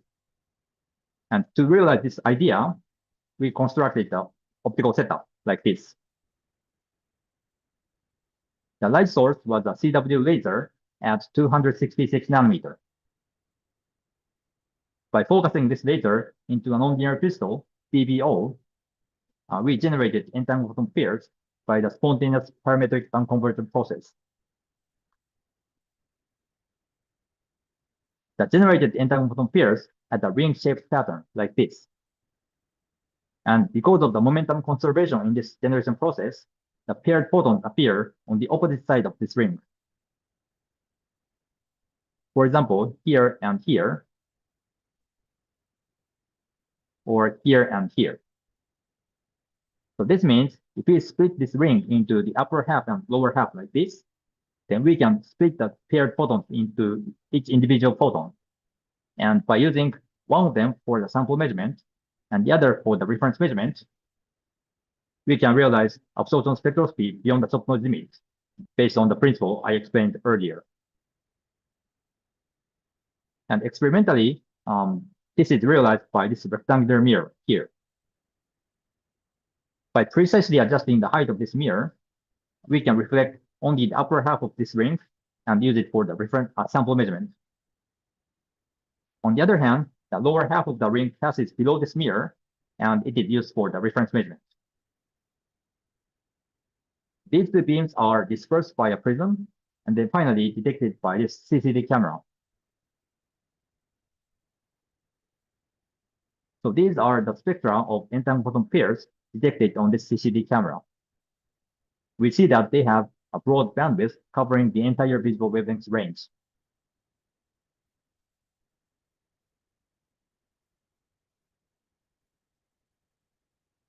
So next, I will briefly explain how we can get absorption spectra from these raw experimental data.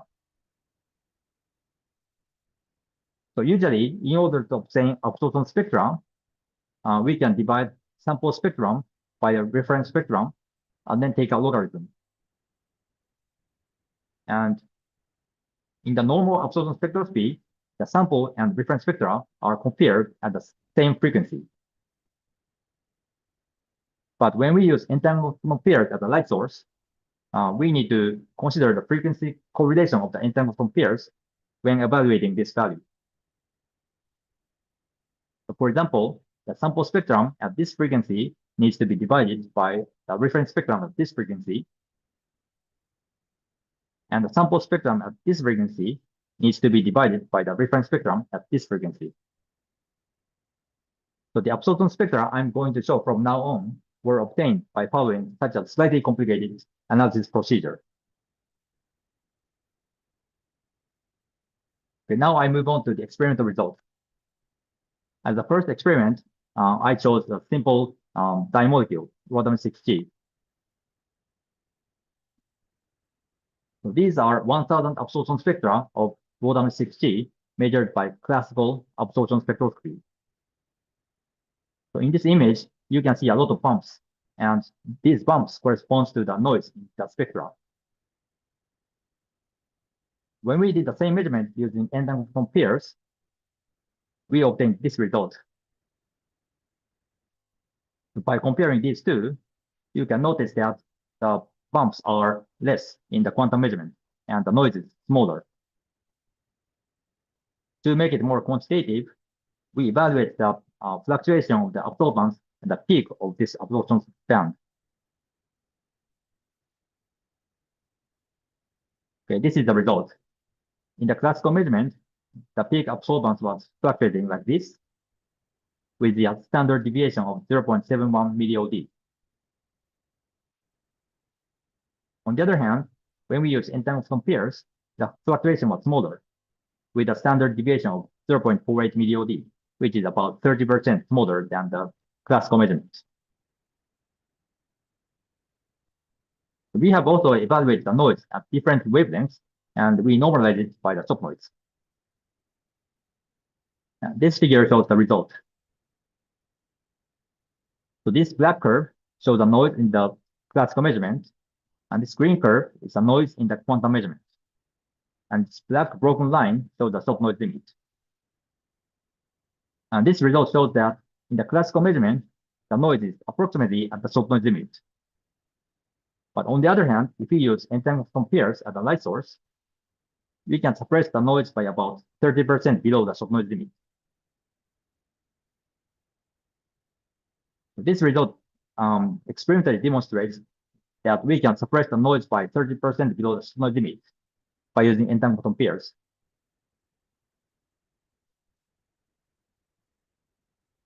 Okay, now I will talk about two applications of this subshot noise absorption spectroscopy.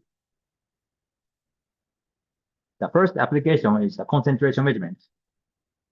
This is based on the Beer-Lambert law, which states that absorbance is proportional to the concentration. And based on this law, by measuring the absorption spectra, we can determine the concentration of the sample.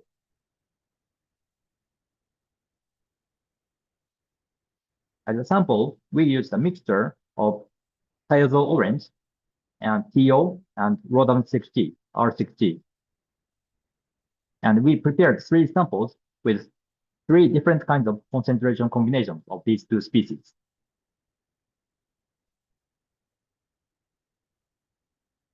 These are the absorption spectra of one of these samples measured with classical absorption measurements and by using entangled from pairs. What we want to do right now is to estimate the concentration of TO and R60 separately based on these absorption spectra.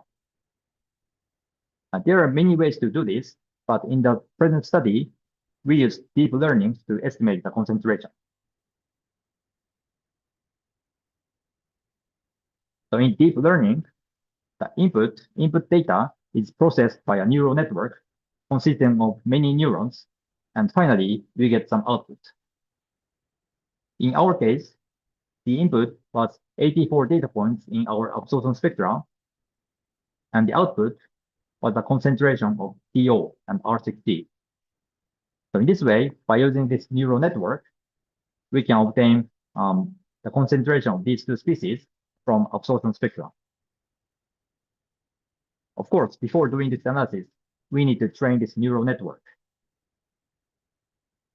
And this was achieved by using the experimental data for R6G and TO with known concentrations, and also the linear combination of those experimental data. So in this way, in total, I used 288,000 spectra to train this neural network.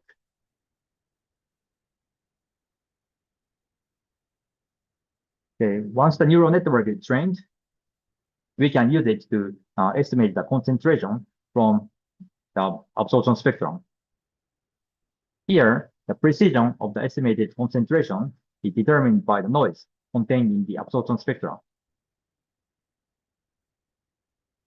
And so we get 2 concentration values. So this can be conveniently visualized in a 2-dimensional plot like this, where horizontal axis is the R60 concentration, and the vertical axis is the TO concentration. And then we repeated this measurement again and again for these 3 samples. And we got this result.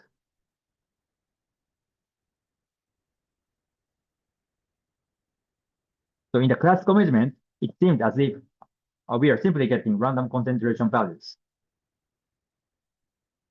On the other hand, in the quantum measurement using entangled from pairs, we see that the estimated concentration values are accumulating around here,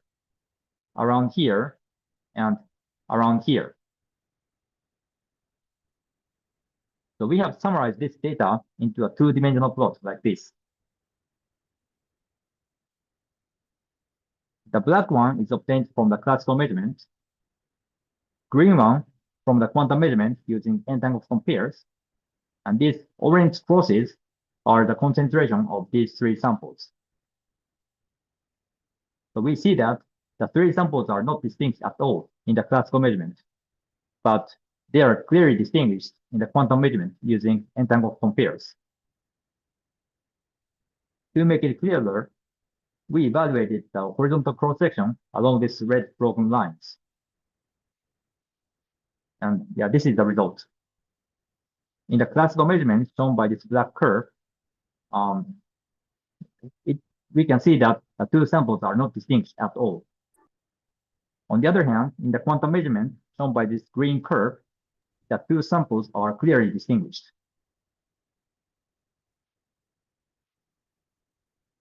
So in a similar manner, in the vertical cross-section along these blue broken lines, the classical measurement shown by the black curve cannot distinguish the two samples at all. But in the quantum measurement shown by the green curve, the two samples are clearly distinguished.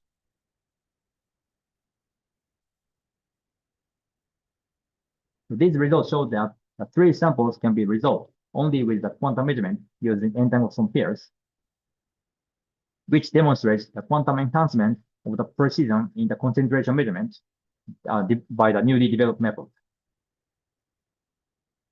Okay, so this was about the concentration measurement. And the second application is the chirality measurement. Probably chirality has several meanings depending on the context. So first of all, I will clarify what I mean by chirality. So the chirality I'm going to talk about is the chirality of molecules. So something like this. So in this example, so this is one molecule, and this is the mirror image of that molecule. And no matter how you rotate it, these two molecules cannot be overlapped with each other, and they are different molecules. So in this kind of case, we say that these molecules are chiral, and each of these species are called enantiomers. So in contrast, these molecules are not chiral. So again, this is the mirror image of this molecule, but actually, if we rotate this molecule around this axis, we notice that this molecule becomes identical, exactly the same as this molecule. So in this kind of case, they are not chiral, and we call it achiral molecules.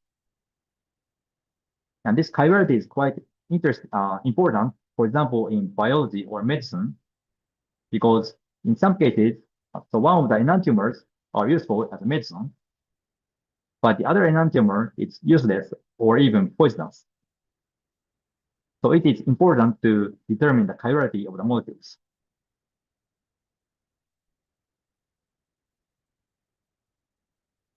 So to determine the chirality of the molecules, we can use circular dichroism spectroscopy, CD spectroscopy. In this method, we measure absorption spectra using left and right circular polarization. And by evaluating the difference between these two absorption spectra, we can get information about the chirality of the sample.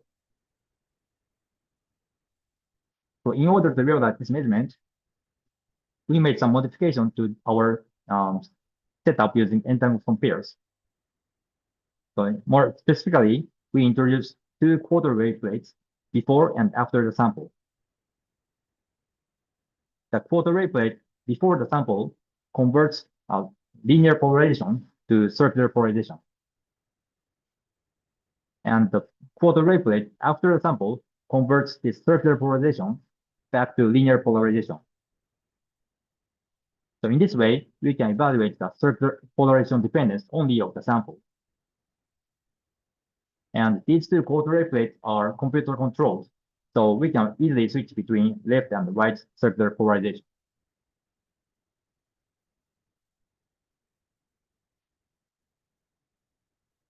As the sample, we chose a chiral metal complex, ruthenium bipyridyl. And in this complex, we have ruthenium ion at the center, and 3 bipyridyls, BPYs, are attached to this ruthenium ion. And actually, there are 2 different ways for these BPYs to attach, and it results in 2 enantiomers, lambda enantiomer and delta enantiomer. These are the mirror image of each other. And this figure shows the absorption spectra of these 2 species. We can see that these 2 species show exactly the same absorption spectra. On the other hand, when we measure the CD spectra, we see that these 2 molecules show exactly the opposite sign. For example, if we look at this small region here, the lambda enantiomer shows a positive band, whereas the delta enantiomer shows a negative band. So this means if we measure CD spectra and if we check the sign of the CD signal, then we can make distinction between these two enantiomers. This sounds easy, but the difficulty is that the intensity of the CD signal is typically very low. For your information, the measurement time for these absorption spectra were 35 seconds, whereas the measurement time for these CD spectra were 4,200 seconds, or 70 minutes.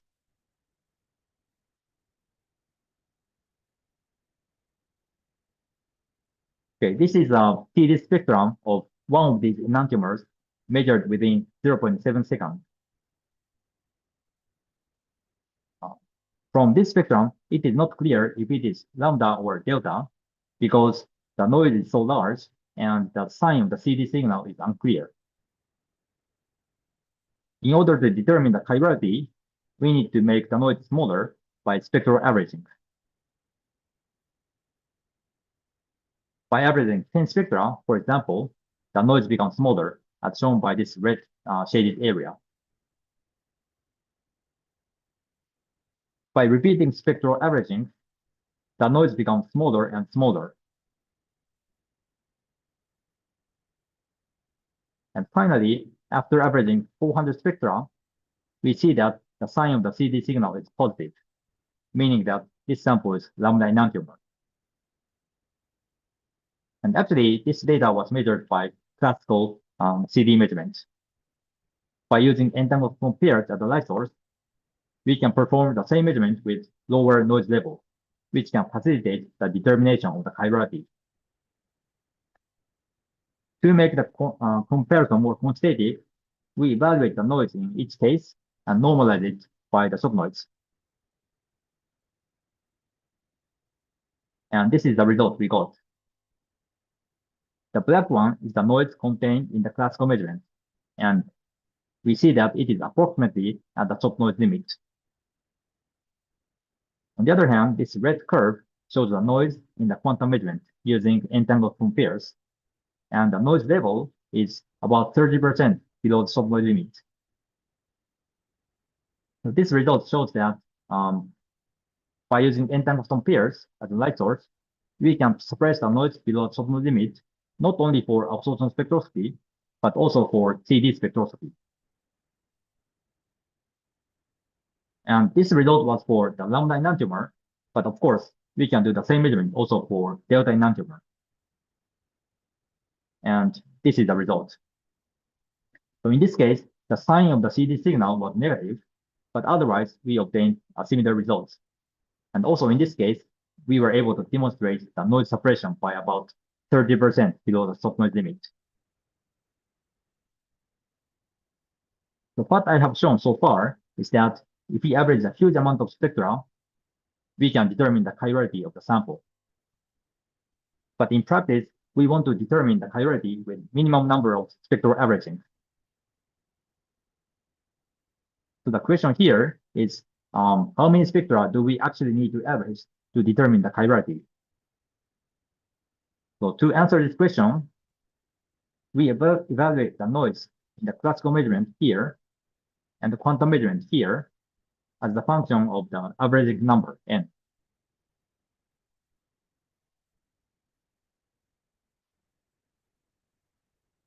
And this figure shows the result. The blue shaded area shows the noise in the quantum measurement using entangled compares.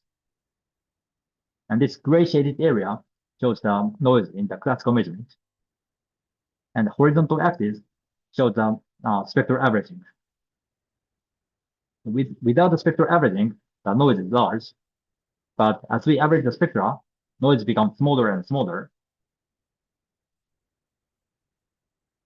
And finally, after averaging 294 spectra, this blue shaded area becomes completely negative. So this means if we use entangled compares as a light source, after averaging 294 spectra, we can determine the sign of the CD signal to be negative, meaning that the chirality of the sample is delta. On the other hand, if we use the classical measurement, we need to average 585 spectra to reach the same conclusion. This comparison shows that by using entangled pairs as the light source, we can determine the chirality of the sample twice faster than the classical method. Okay, so this was for the delta enantiomer, and we have a similar result also for the lambda enantiomer. So in this case, after averaging 348 spectra, this red shaded area, which is the noise for the quantum measurement using entangled pairs, it became completely positive. So this means if we use entangled pairs, 348 spectra are sufficient to determine the sign of the CD signal and the chirality of the sample. On the other hand, in the classical measurement, we have to use 629 spectra to reach the same conclusion. And this result again shows that by using entangled pairs, we can determine the chirality 1.8 times faster than the classical measurement. So in summary, these results demonstrate the acceleration of the chirality determination by a factor of 2 by using entangled pairs as a light source.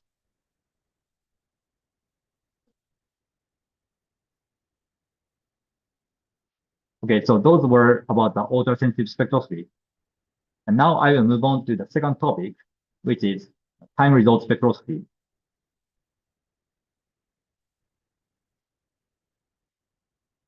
The time result spectroscopy is a widely used tool for studying the ultrapath dynamics of various molecules. So in this method, first of all, we excite the molecule with light. We wait for a while, and then we check what happened to this molecule. And by doing this, we can see the photochemical reactions or other optical processes inside the molecule. And there are various kinds of time result spectroscopy, but the simplest one is the fluorescence lifetime measurement. So in this measurement, we first of all irradiate light onto a sample to photoexcite it, and then after some delay, this molecule emits fluorescence. And by measuring this delay between the excitation and the fluorescence emission, we can determine the fluorescence lifetime. And in general, this fluorescence lifetime is different for each molecular species. So by measuring fluorescence lifetime, we can, for example, make distinction among different chemical species. And furthermore, using this lifetime, we can also get some information about the nanometer scale local structure around the fluorescence molecule. And this one shows the result example. So here we consider two molecules, blue molecule and red molecule, and we measure the fluorescence from this blue molecule. When these two molecules are far from each other, the blue molecule emits fluorescence with its intrinsic fluorescence lifetime.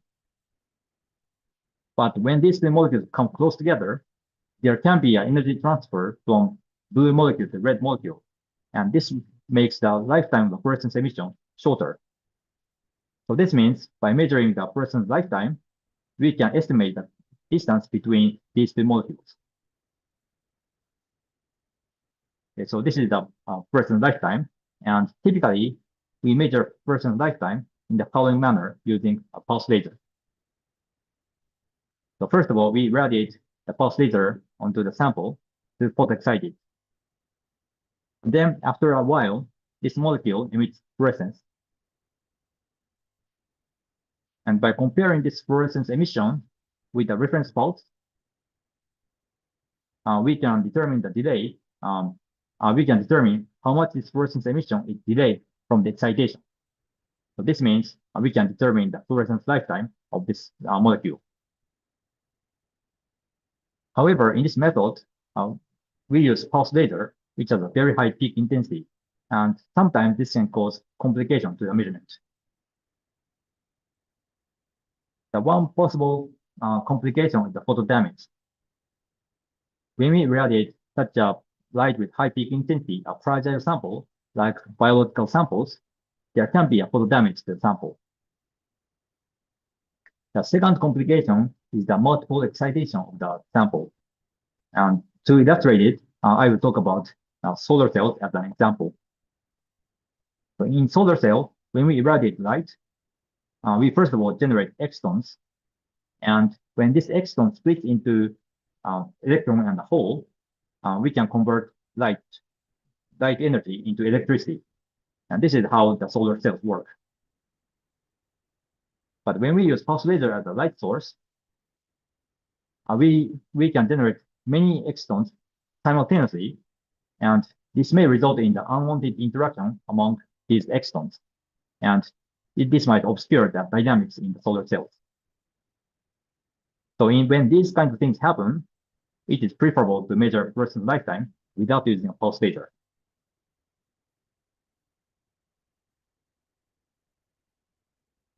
And when we say that we don't use the pulse laser, the first thing we can, the first alternative we can think of is a continuous wave laser, CW laser. And also with the CW laser, it is possible to photoexcite molecules and to get fluorescence emission. However, in this light source, the timing of the molecule photons are completely random. So although we can measure fluorescence, we are not so sure how much this fluorescence emission is delayed from the excitation. And so this means it is not possible to determine fluorescence lifetime using this light source. So the question is how we can measure fluorescence lifetime if we don't use a pulse laser.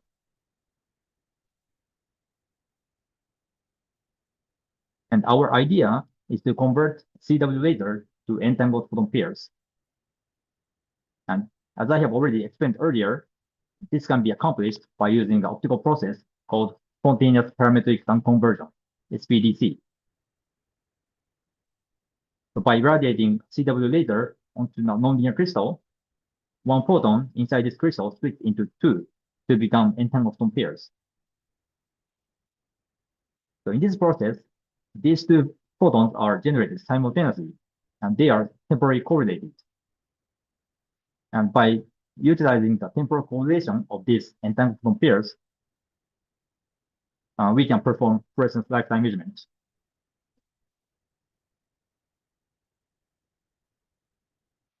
And this is this figure shows the idea of our experiment. So as the light source, we use entangled photon pairs. So in this light source, two photons are paired. And we use one of the photons to excite a molecule, and this molecule later emits a fluorescence. And then we compare this fluorescence emission with the other photon in the pair. And by checking the time difference, we can determine how much this fluorescence emission is delayed from the excitation. So this means we can determine the fluorescence lifetime using entangled photon pairs. And in this method, we can determine fluorescence lifetime without using a pulse laser. So it is possible to avoid all the complications involving pulse laser that I mentioned earlier. And to realize such a measurement, we constructed this setup. So at the light source, we use the CW laser at 266 nanometer. By irradiating this laser onto a nonlinear crystal, BBO, we generated entangled photon pairs by the spontaneous parametric stun conversion. And by using a bandpass filter, we selected the wavelength component of 532 nanometer. So in this process, we are converting the 266 nanometer photon into two 532 nanometer photons.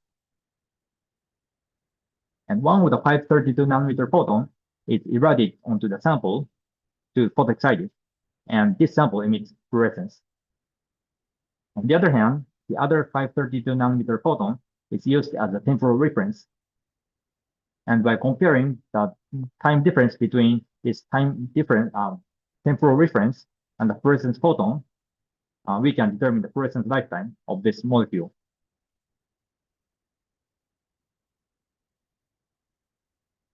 So at the first demonstration, we selected the typical dye, rhodamine-6G, as the sample. And this is the fluorescence decay curve we obtained by using entangled photon pairs as a light source. So we can see that at time 0, the fluorescence intensity suddenly surges, and then it slowly decays on a nanosecond time scale. By using a single exponential fit, we can determine the fluorescence lifetime to be 4.8 nanoseconds. And this data looks exactly the same as the one obtained with the pulse laser, but in this measurement, we realized this measurement by using n-time photon pairs and without using a pulse laser. So now that the time result measurement was demonstrated, we also wanted to determine the time resolution in this method. So to do that, instead of fluorescence, we directly detected the two paired photons in n-time photon pairs and evaluate the time difference between these two photons. And this is the result we got. So we got a sharp peak around at time 0 with a width of 0.23 nanoseconds. And this result showed that by using n-time photon pairs as a light source, we realized the time resolution of 0.23 nanoseconds without using a pulse laser. And we note that this time resolution is currently limited by the response time of the detectors. And that means if we can have a faster detector, it is possible to achieve an even higher time resolution.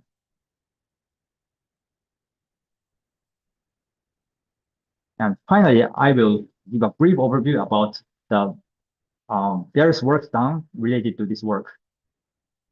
So the first one is ours. So this is the result I have already shown. So by using n-time photon pairs as light source, we demonstrated fluorescence lifetime measurement, and we submitted this as a patent in 2020. On the same year, there was a theoretical group in Japan, the Ishizaki group, and they published a paper. And so this is a figure from their paper, and we see that it is basically identical to the setup we constructed. So they also had the same idea on the same year. And later in 2023, two groups in California suddenly published fluorescence lifetime measurement using n-time photon pairs simultaneously. And this brief summary shows that recently this topic is gradually gaining popularity. Okay, so this is the final slide, and I will summarize my talk. So in this talk, I talked about the realization of novel spectroscopic measurement using the unique properties of n-time photon pairs. So in the first part, I talked about ultra-sensitive spectroscopy, and more specifically, I introduced you to subshot noise absorption spectroscopy and subshot noise circular dichroism spectroscopy. In the last part, I talked about time result spectroscopy, and I introduced you to fluorescence lifetime measurement without the pulse laser. And yeah, these two are already published, and you can find the details in these papers. Okay, that's all. Thank you very much for your attention. Wonderful.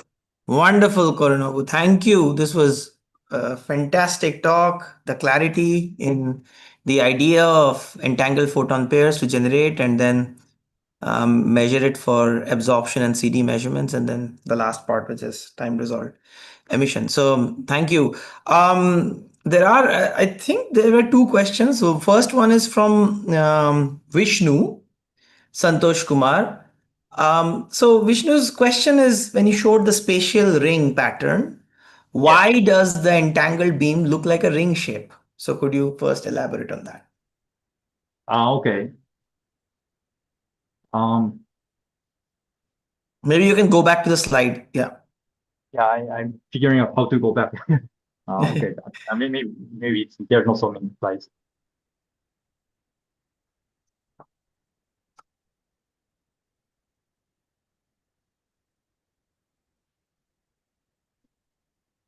Or maybe I went back too much.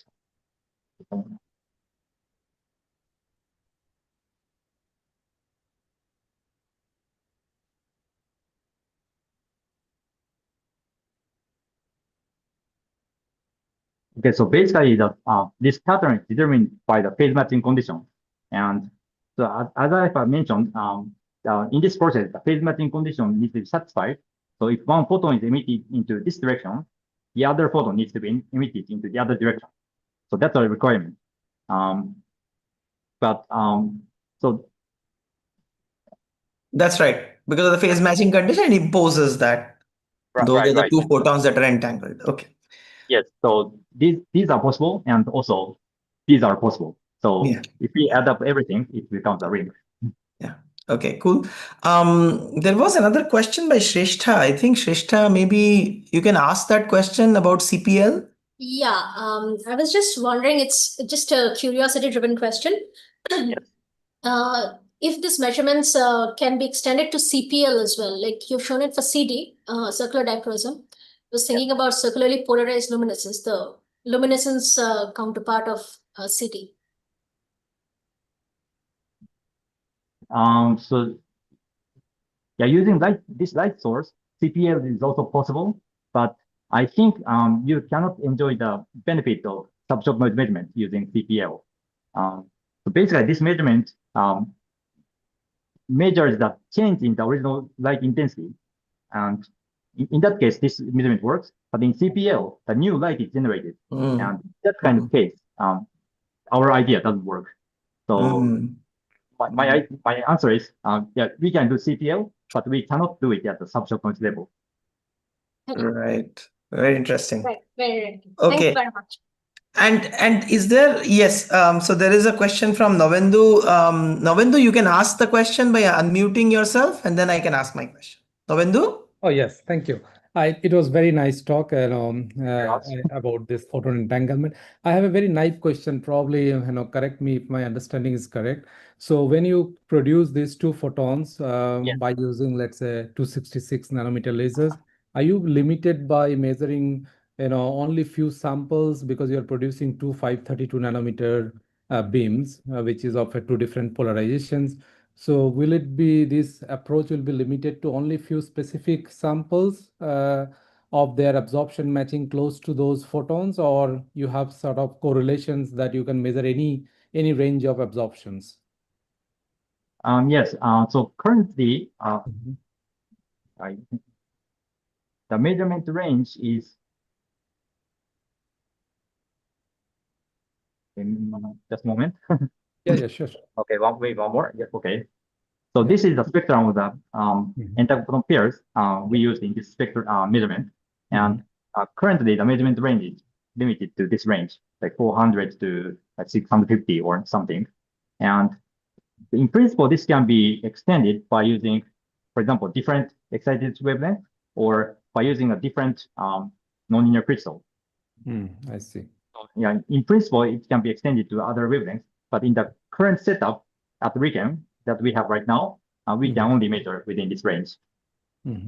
Okay, and also follow up, maybe you are using CW lasers, so the efficiency of this parametric down conversions is gonna be expected to be low, right? Because typically, if you use a pulse laser, you expect it to have a much more efficient because it's a nonlinear phenomena. But then how do you take care of the, this photon intensity wise whenever you're measuring any absorption or even a PL measurements? So yeah, this is a nonlinear process, but actually it's the excitation is only one photon. So if you take the power dependence, at least in my range, it has a linear dependence on the excitation power. Yeah. So even though we use a CW laser, the efficiency is not so bad. Okay. And I think if you use a pulse laser, so currently we use a spontaneous down conversion process. If you use a pulse laser, maybe you will have a stimulated down conversion process that might increase the efficiency much more. But we are in the spontaneous down conversion region, then CW laser is completely fine. Okay. Because the power dependence is linear. I see. Yeah. Thank you so much. Yeah. Thank you, Navendu. Yeah, thank you, Navendu. I have a question. Okay, Shubhan. Yes. Yeah, I have a question. Kuranabu is fantastic work. I'm listening for the first time this talk by you. Thanks for giving this interesting ideas and so on. I have one question, and I couldn't understand what is the origin of it. Let's say the last part of your time resolved part, you showed that with the entangled photons, you are getting IRF value which is of the order of 230 picosecond. Now, if I see that the two photons are coming almost exactly the same time in the two detectors, and we are effectively, limited by just the time arrival of the system. I would rather expect the time resolution should be much, much, higher. That's less than 100 picosecond or so. That means almost reaching down to if you're using a femtosecond laser and use it more like a 40 picosecond time resolution that we get it in the TCSPC mode. Why this is so big? Meaning, what is the limiting factors? In the earlier cases, we have other things, jitters and everything like that, electronic jitters and so on. But these things are not really here. It is more like two photons coming together and then you are measuring. So what is the limiting factors over here to have so big? So the limiting factor is the detector. So we use APD as a detector, and the time resolution of the detector is this value. That's why we are having this value. And yeah, you're absolutely right. If we have a faster detector, probably we can detect 1 pixel or even 1/10. All right. So now I got it. So if you are using a hybrid PMT or a MCP PMT, it will be much, much faster. Is it that? Yeah, I think so. Yes. Yeah. So it is just a simple, transit time of the electrons and jitters and everything like that. That's Exactly, because yes. coming from the APD. So you're using simple APD here. So it's just a technical limitation. Understand. Thanks. Thank you very much. Yes. Thanks. Very nice. Very nice concept. Very nice. Thank you very much. Okay. Koronobu, can I ask a quick question? Why do you only get up to 30% reduction in the short? And this is for both the experiments I saw for the CD and the absorption. Is there an intrinsic number that you are limited by? Why the 30%, only 30% gain? Yeah, it's only 30%. I know it's great. I'm just saying that is there a limit to that number? I'm sorry. I wanted to say that it's great, but is there No. I always get this question. Yes, so every time things like that. So I think currently there's two limiting factors. The most important one is the detection efficiency. Okay. Because so we are reducing noise because the photons are paired, and if the one with the photon is lost in the middle of the measurement, then it's no longer paired. So it increases the noise. And currently the detection efficiency of our setup is about 70%. So if we can make it higher, probably it will become better. Okay. The other factor is the frequency resolution. And so in our measurement, we decide which photon and which photon are paired based on the frequency correlation. Right. That's right. Yeah. The resolution is not perfect. There's ambiguity. So that can also increase the noise. So you do this cross correlation across the two traces, right? Or the two detectors. You choose the lambdas according to the wavelength that you would get out from the entangled photon pair. So okay. And the other part was it that you used a deep learning method to determine the concentration. So could you just elaborate a little bit more on that part? Could you go to that conceptually? How do you train how do you get the data set and you train that sort of analysis that you do? So the part that deep learning does is this. So this is its neuron. So you have many inputs, and then it's basically just multiplying several coefficients, and then putting some constant factor, and then putting into some function called activation function. And this kind of linear operation is done at each of these neurons. So it's just a big set of linear algebra. Right. And for the training, for training, we know we have the input spectrum, and we also know the answer. And to get the correct answer from the input, we optimize these parameters A1, A2, and B. So the training is basically the optimization problem of the parameters. Right. So your training data set is a reference sample for all these, right? Yes. Okay. And you said something like 2,000 data sets you took, or 28,000 or something like that. Some number you. Right. Yeah. Yeah. We used so there's like 5,000 parameters in this. 5,000 parameters, right? Yeah. Okay. So we need a large data set, and let me go to that slide. Yeah. Here, I use 288,000 spectra. Yeah, to train. 288,000 spectra. Yeah. Okay. Okay. Yeah, so I honestly, I didn't evaluate so much if this is too much or too less. Yeah, so that was the question. Is do you require that much of data sets to train it, or it is also sort of you can get away with a tenth smaller than that? Yeah, I didn't evaluate carefully, so They it's didn't possible evaluate that other carefully. number is possible, but Yeah. I didn't evaluate, so I don't know. But this is fantastic. Yeah, you can clearly saw that nanomolar concentrations are detected with so much of precision. So, okay. Are there any questions? Any more questions from audience who can unmute and directly ask?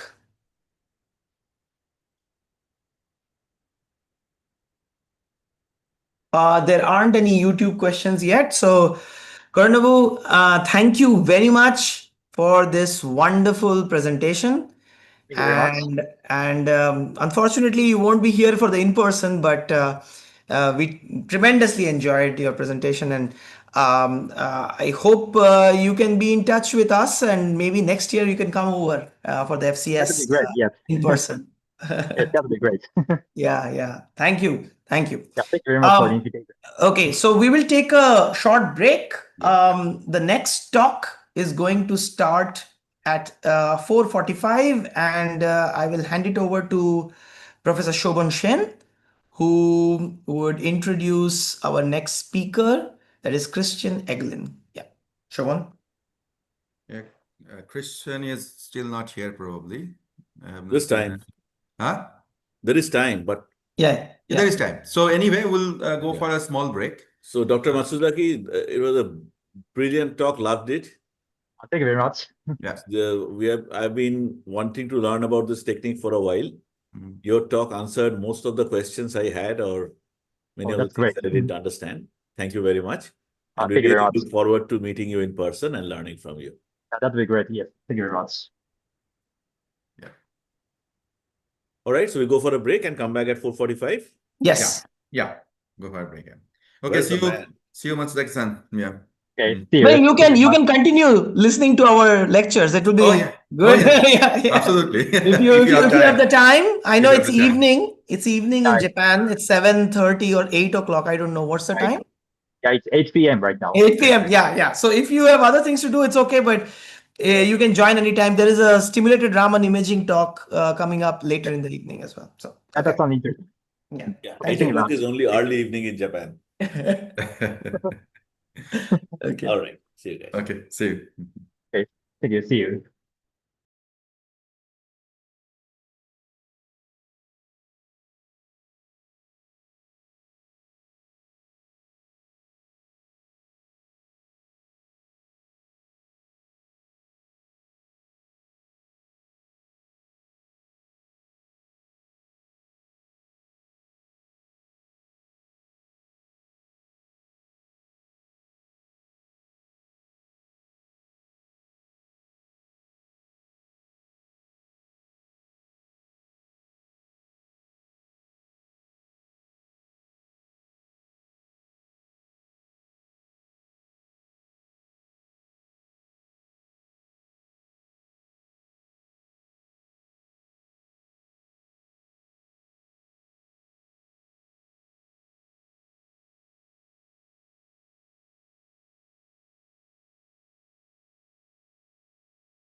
Hello, Christian.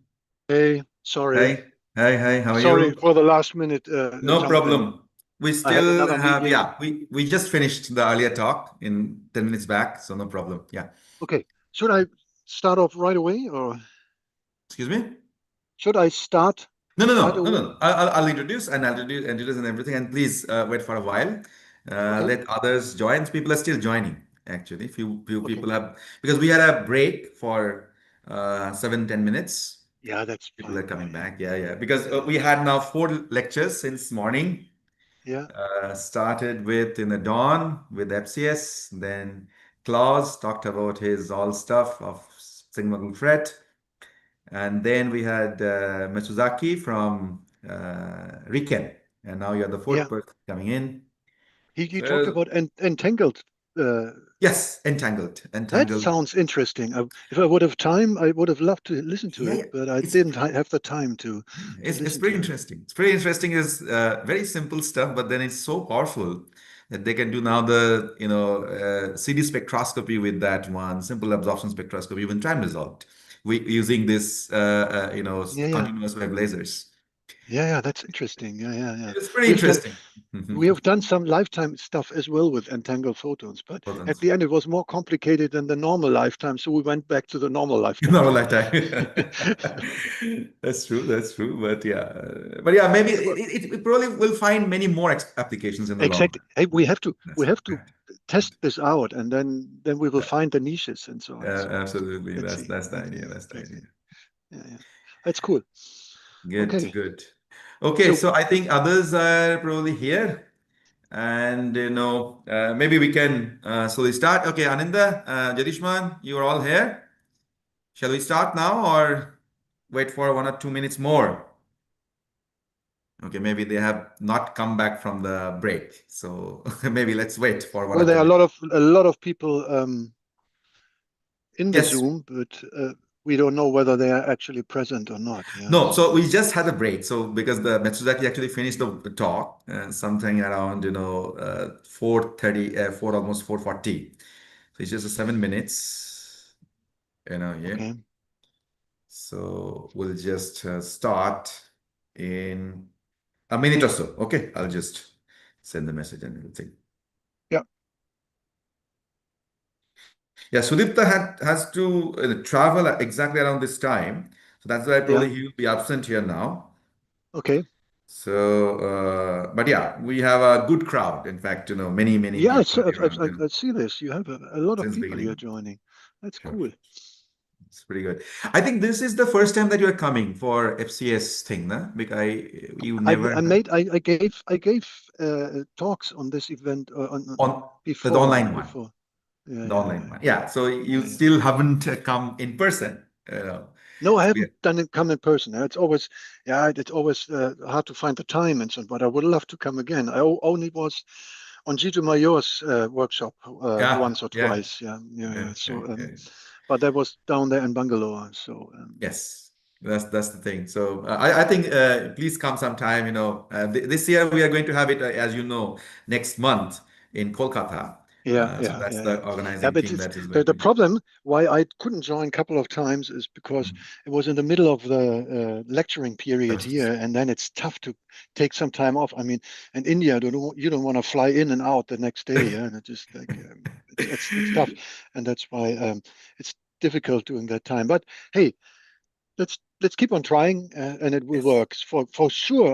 I have to come to the MAF conference, which is in 2 Yes. weeks You time or have to 3 come for weeks the time. math conference anyway. I have to 2 do that. years down the So line. definitely. Yes. So, okay, without any further delay, so let's start. Anyway, people will join. So, welcome back after our third lecture. Now we have in the fourth lecture, which will be given by a very eminent person, Professor Christian Egeling from Friedrich University in Jena. And as you know, we have already learned and heard talks from Don and Seidel about the single molecule spectroscopy. Now we will get into the imaging. And that's where we have Christian over here. And we cannot have better a speaker to talk about STED and MINFLUX at this stage by Christian, and I think this is something very, very important for us. His background is sufficiently diverse, and he really worked significantly well on this FCS TED quite a lot when he was working with Professor Stephen Hell. To just give a simple background that what he has done, obviously he has done the PhD with Klaus Seidel. In fact, Klaus was telling that you were one of his grad student, and then you finished a PhD with him. And then for some time, he was in some biotech company for 2-3 years. And then he actually joined Professor Stephen Hell's lab in 2003. And after working for quite some time, he then moved to University of Oxford for some time before he actually joined back to this university, this Friedrich Schiller University in Jena in 2017. And that's around the time when even the MinFlux was actually coming to picture, and from Stephen Hell's group and so on and so forth. His actual experiments and the field of research goes into more of to understand the nanoscale architecture of lipid membranes, cell membrane, and also the lipid protein interactions, which he looked through using this in a FCS, TED FCS, as well as now he's looking in quite a lot of these kind of problems using this MinFlux and many other techniques. He also uses a lot of other level-free techniques like IceCat on his research. So without any further delay, so let's welcome Professor Christian Gilling to have this lecture on this TED and MinFlux. Christian, it's all yours now. Oh, thank you so much for this kind introduction. Well said. So that's I feel very honored yes, to be you here. Please share your screen. Exactly. I'm right now doing this, and I think you should be able to see this now. Yes, we can see it. Please make it in the full screen. And I have around an hour now, right? Yes. So try to keep it within 50-55 minutes, and then we have something like a 10-15 minutes of more discussions, and then we finish it off. I tried my very best, and if I see that, so I just look on the time. Okay, I got it. Yeah. And we'll then see about this. So thanks for the introduction. I come right into it. So I'm going to talk about STAT and MinFlux microscopy, and especially also how we can connect it to what you heard earlier, the FCS measurements. So as I said, as it was said, I'm now in Jena in Germany at the Leibniz Institute as well as the university, and we are pushing this more, and we took on the MinFlux during my time here in Jena. Now in Jena, if you look at Jena, there is this famous monument, and this monument has this engraved thing in here. And this engraved thing is all about super resolution microscopy, because what is engraved in here is the resolution limit, the resolution limit of an optical microscope. And I will come to this later on. So why do we do microscopy at all? Because we want to observe the unseen. So we want, for example, for understanding human diseases, we need to go down to the molecular level to really understand what is going on. So when we start off with our body, millimeter, centimeter range, go into the organs, we have to zoom in how the organs are built up and really zoom in into the structures. Now we are at the micrometer scale, where we look at how certain structures in the cells are organized, and then best even move even further and see how individual molecules are interacting and organized. Are they aggregated clusters? So we have to go to the nanometer, the molecular level. Now, the observation of cells, we often best want to do non-invasive. And for that, microscopy, light microscopy is a very good tool, because we are surrounded by light. Of course, light is a little bit invasive, but it's least invasive compared to other things. And that's why we usually use the microscope, and we use light and the far field. And far field just means we work with lenses focusing the light. And with this, we can move micrometers away from the samples, from the cells. We can look inside the cells. We can look inside organelles, and that is the far field. Now, we look on the focusing of light. For example, we use a laser, we send it through our objective lens, and we focus to a tiny little spot. The size of the focus or how we say the point spread function, is limited by the diffraction of light. Diffraction means there's an opening here. And everywhere where there's an opening, there's also diffraction of the light. And that makes that we cannot focus it to a tiny little point. We can only focus it to a degree around 200 nanometers in lateral direction and 600 nanometers in axial direction. And these 200 and 600 nanometers we can actually calculate. This is the famous Abbe equation citing how large the spot is, and with this the resolution of a light microscope is given by the wavelengths of light divided by the focusing strength of the objective lens. And for normal objective lenses, this factor down here is 1.4, something like this. The light, the wavelengths of light is 500 nanometers, so divided by 2, we are around 200 nanometers. And this is exactly this equation that I stated to you that is engraved in the stone in Jena, because Jena is a very famous city for optics. It's the headquarters of Zeiss microscopy and so on. So we have this limit, and the problem is with this is if, for example, we have this expanded focus and we scan this focus over our object, which is labeled. Let's say this is labeled like this. What happens? That at the same time, several objects within these 200 nanometers appear at once, and we cannot distinguish them from each other. And that's why an object like this will appear blurred. Similar, we also have, if we have a point-like object and we image it on a camera, we will have a blurred spot, roughly thinking it's of size of 200 nanometers, because we cannot distinguish alike objects that appear at the same time within these 200 nanometers. Now, how can we circumvent this? Well, we can circumvent this by using fluorescence microscopy, and that's what we use mainly. So we use a fluorophore like this, a fluorescent protein or organic dye, and we label the object of interest, whether it's a protein or a lipid. We label with this dye, and then we come in with a laser light. We excite the fluorophores, and we get out the fluorescence, and then we can look at the distribution of the fluorescently labeled molecules. Now, what does this have to do with our super resolution? Well, super resolution, the big thing, and as I explained to you, is that we have this 200 nanometer large spot, which is now penciled in here by this red ring, and we have objects in there that fluoresce at the same time. And we can't do anything about this equation here, because this is engraved in stone. It's a physical law. But what we can do is we can find ways to surpass it. We can do tricks, and especially these tricks we can use fluorescence for it, because we can turn fluorescence on and off. And now imagine we could, within this spot, we could kind of turn off all objects, but at a single point. And then we could scan this single point one after the other. At the end, we would always have only one object in our focus, and then we can distinguish it. Or we do it differently. We turn off the fluorescence of all objects but a single object. And then we can localize this object. We can very precisely, there are tools to very precisely determine the position of this molecule. And then we turn on and off one object after the other. And with this, we would have an effective observation area, and with this, a resolution that is much smaller than these 200 nanometers. Now, this technique is called in the super resolution field D-Storm or F-Palm. Storm and Palm, most of you might have heard of it. And the one down below here is called STAT or Resolve, mainly STAT. And that's what I want to focus on. I want to focus on today on this STAT approach. Now, we have to turn off the fluorescence everywhere, but at a very tiny little point. How can we do this?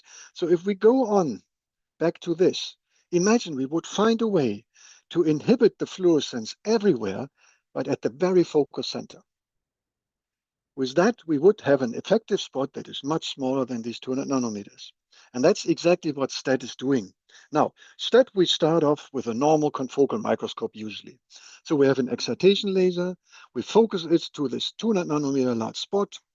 In this 200 nanometer large spot, we excite fluorescence. So we excite the fluorescent labels from the electronic ground state to the excited state, and then they spontaneous decay back to the ground state, thereby emitting spontaneous fluorescence. And this spontaneous fluorescence we collect and guide on our detector. And then we scan this spot over our sample, and we create a whole image of our sample. Now, what we can do is now to the switching. We have to find a way to switch fluorescence on and off. And with this, we can add a redshifted laser, redshifted in such a way that it is somewhere in the red range of the emission spectrum of our fluorescent dye, like here. Yeah. So the green is the excitation spectrum. That's where we excite. And the emission is in the red spectrum. The gray area is where we detect the spontaneous fluorescence. And now we come in with a laser that is redshifted, that is somewhere in the red range. Now, when this light hits onto the excited fluorophore, it will stimulate it down to the ground state, thereby inhibiting the spontaneous fluorescence, because now it's going down by stimulated emission, which we don't detect because it's outside our detection window, and spontaneous fluorescence is gone. And that's exactly what you see. That's exactly what you see. So you can inhibit the fluorescence with this, and the higher the intensity of the STET laser, the more effective is the stimulated emission and the inhibition of the fluorescence. Now, we want to do this only in the outer part, and we don't want to switch all of all the fluorescence. So what we do is we introduce a faceplate into the STET laser, and this faceplate beam shapes the beam of the STET laser in such a way that it, at the end and the focus, has a donut-shaped spot. And that's exactly what we need. So it has a spot that has a 0 in the center and fluorescence in the outer part. Now, for so far, it's nice because this is a line profile here. Yeah, the maxima of this donut-shaped laser are also further apart than 200 nanometers because they also follow this and this diffraction pattern engraved in stone. Yeah, but the nice thing is that we can drive this inhibition of spontaneous fluorescence, and this is spotted here. Yeah, so without STET laser light, this is the intensity of the STET laser. Without STET laser light, of course, we have 100% spontaneous fluorescence. The higher we crank the power of this, or the intensity of the stimulated emission laser, the STET laser, the more we inhibit the fluorescence. Now, imagine we would have an intensity somewhere here in the maximum of the STET laser. What would happen? Well, we would inhibit spontaneous fluorescence here and here, but down here, this intensity is somewhere here in this shade, in this area. So we would still have fluorescence here. Now let's crank up the power. We drive it into saturation here. So we have the maximum power somewhere here. So clearly there is full inhibition here because we inhibit all the spontaneous fluorescence here. And now this intensity here is somewhere here. And now we inhibit also fluorescence here.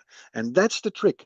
The higher we crank up this power of the STET laser, the more and more spontaneous inhibited closer to the 0. Only at the 0 we will always have fluorescence because that's always in this range. And that's why when we crank up the laser power, we get more and more inhibition in the outer part, and at the end, only a tiny little spot is left in the center.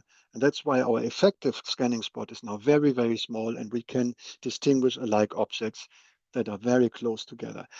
And that's it. We have a possibility of continuously tuning our spatial resolution with the intensity of our STET laser.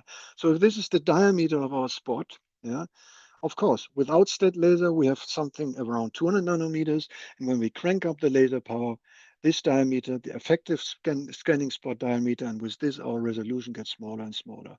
And we can, in principle, expand our Abbe equation with a term, which is the square root of the intensity of a STET laser. This is I. Yeah. So the higher the intensity, the smaller our spot. So the spatial resolution is increased by putting light into the system. So we maximize the light input. And with this, we can nicely do cellular imaging. Yeah, this is, for example, here. This is the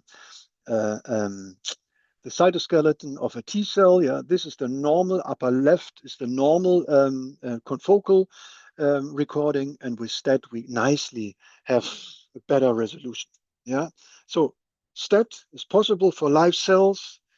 We can also do multicolor. I don't go into this because I'd like to bridge for FCS. We can do 2-photon. 3D is also possible, and we can use conventional dyes. Now, I want to go to, and this was also mentioned, we are doing a lot of membrane research. So we look at the membrane surrounding the cell, the plasma membrane. And of course, all the molecules in there, and especially the lipids and the proteins that make up this lipid bilayer there surrounding the cell, they are involved in cellular signaling because everything that goes in and out of the cell has to cross this barrier. And the cellular signaling that is steered there is often steered by molecular interactions between proteins and lipids. And we have a lot of heterogeneity in molecular organization and dynamics in this membrane. Now, if you, for example, look at this, if you would say the lipids, they are just there to make a protecting layer around the cellular interior. But why then do we have this huge lipid diversity? We have over 1,000 types of lipids in there, sphingolipids, phospholipids, all these different types. They have to have a special function. One example is, for example, the lipid ordering or packing, meaning how tight do the lipids pack themselves? And we have a more ordered and more disordered environment. For example, if we take a saturated lipid means no double bond in the chains, because this is how lipids look. They have a head and they have these long carbon chains. And if the carbon chains have no double bond, they are straight. And straight chains I can pack very, very closely. So I can pack them very, very tightly. And with this, I have a highly ordered environment. I will call this LO. Now, if I have a double bond in there, this double bond makes a kink here. And they look like this. And they are, of course, a little bit more loosely. And with this, we have a more disordered environment. So a LD phase, liquid disordered. Why does this matter? For example, this is because the lipid environment influences how proteins work. This is, for example, a work we did together with Ilpo Vattulainen. This is CD2, it's an immune receptor. This is a liquid disordered environment. In the liquid disordered environment, the receptor looks like this. In the ordered environment, it looks like that. And you see that in the ordered environment, it sticks out. So it changes its conformation. And for a receptor, this is, of course, more preferred. That means the ordering of the lipids can steer the function of proteins. And that's why it's important to detect this heterogeneity. Now, lipid membrane heterogeneity. Heterogeneity is in lipid content. We have areas where there's a lot of cholesterol, sphingolipid, and so on, for example. We have heterogeneity in molecular packing. So the ordering, there are areas which are more ordered and areas that are less ordered. And this, of course, compatibilizes cellular processes. Certain processes can only go on where, for example, we have a lot of cholesterol or where we have different ordering. And this is exactly this idea of these nanodomains, or rafts, how they were usually called. I hate to use this word. Let's call about small domains. And these domains, for example, can be more highly ordered. And in this highly ordered environment like this, only certain proteins go in there. And these proteins then interact or have different conformations. And with this, one can compatibilize cellular processes. And that's why we need to image this lipid heterogeneity. And the problem is, as I saw it, it's highly heterogeneous and it's highly dynamic. We are talking about living cells. Everything is diffusing because the membrane is fluid. And it's small. Usually these small heterogeneities are smaller than 200 nanometers in size. And that's why we often miss direct observation methods that can have the desired temporal and spatial resolution. And that's why it's still highly debated and highly desired to investigate that. So years back, we did this. We started off with two lipids, a phospholipid, which is this one, and the sphingolipids, which is this one. From previous data, we expect a difference in their behavior. The sphingolipids, for example, should go much more into these ordered environments or be involved in more ordered things.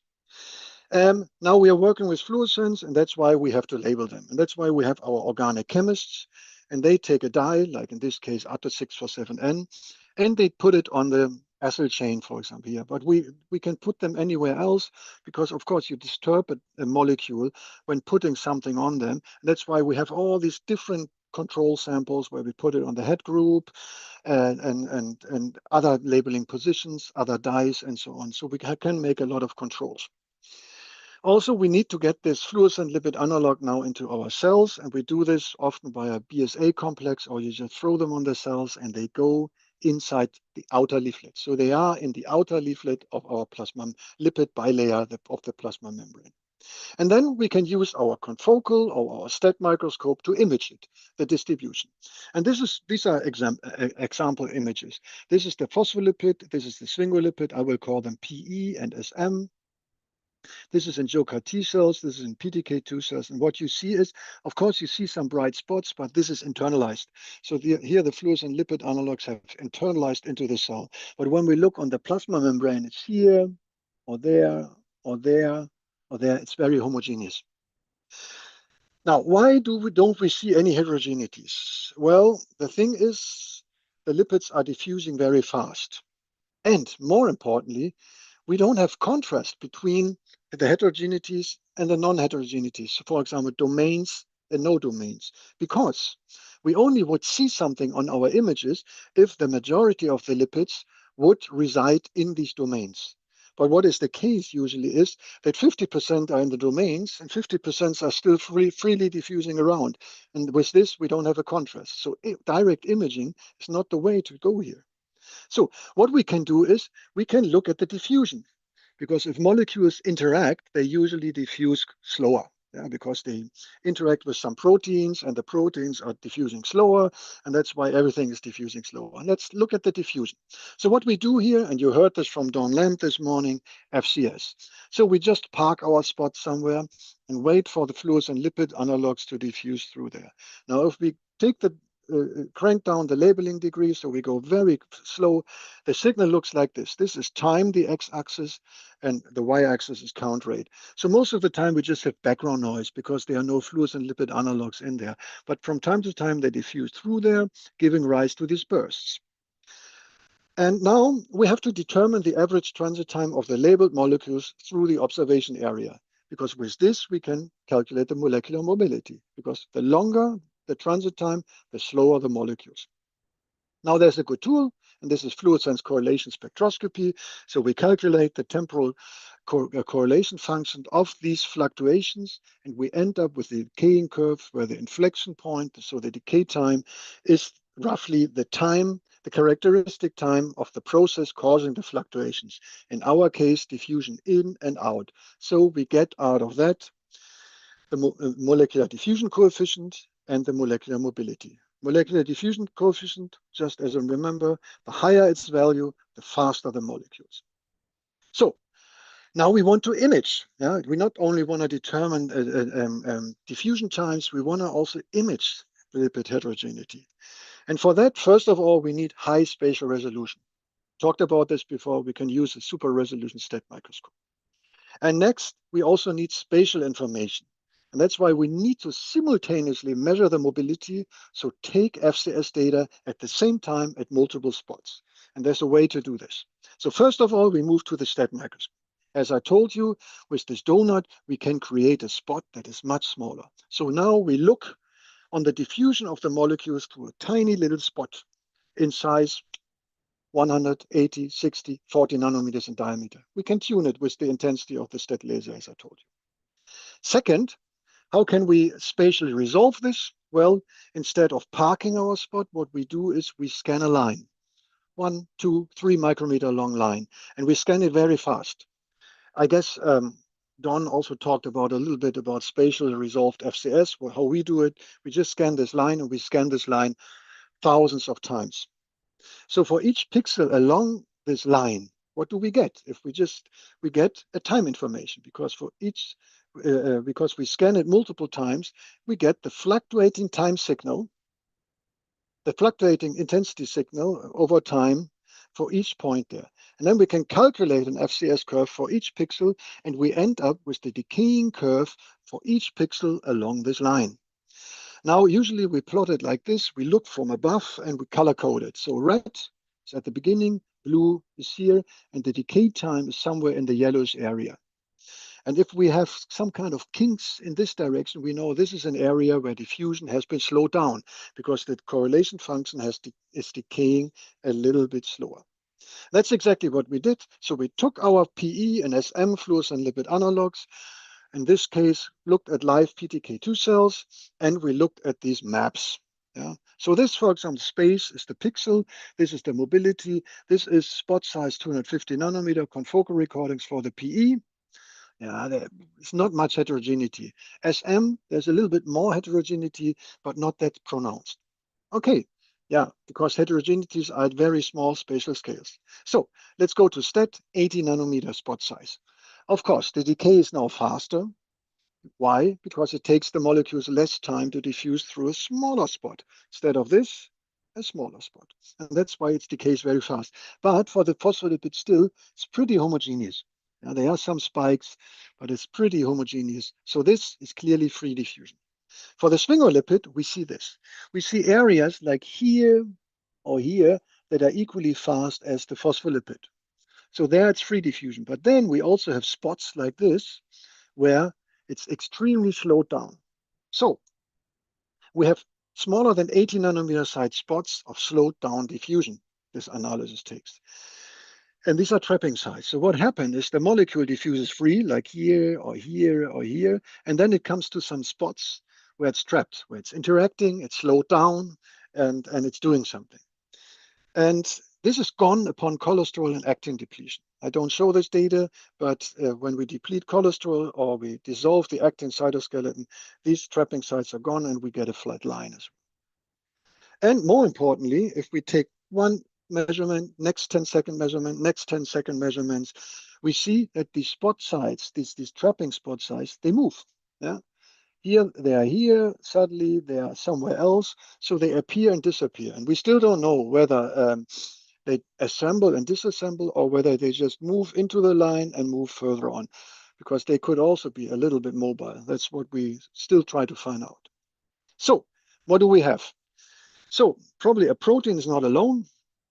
Often it's linked to the actin cytoskeleton, which slows down its mobility. Also cholesterol plays a role. And we have these spot sites, smaller than 80 nanometers, few seconds lifetime, where we have a constant exchange of lipids, and some of the lipids stay there. Yeah? They move in and they interact with these proteins. Maybe some other proteins move in there as well. So, and this is all cholesterol and actin assisted. Now, is there any functional link of these sites? Of course, there are several functional links. And I just want to show you one functional link here. And this has to do with T cells, because back in Oxford, we did a lot of T cell activation and so on. Now, T cells are these major players in our immune system. And they're constantly in search for other cells, like antigen-presenting cells or tumor cells that present antigen on their surface that don't belong into our body, that maybe come from a virus or bacteria and so on. And when they find something they recognize, which is not belonging to our body, they form a very tight link to these cells. And with this tight link, there's a lot of rearrangement on the surface happening. And then there is some residual downstream signaling, and that leads to some immune responses like excretion of toxins. So activation involves molecular or reorganization in the plasma membrane. So how much is that influenced by the lipid membrane environment, we wanted to know. And how can we image the heterogeneity in the lipid environment upon activation? Well, we image the mobility of our fluorescent lipid analogs. And when we do that, for example, we do the STAT FCS measurement there as well, we also see trapping sites for our sphingolipid. Same thing. This is, for example, recorded on the T cells. So how can we link this to a function? So if we look at the T cell activation, the major thing that is happening there is that the so-called T cell receptor, which is searching for antigens presented somewhere else, is aggregated. It forms pretty large clusters.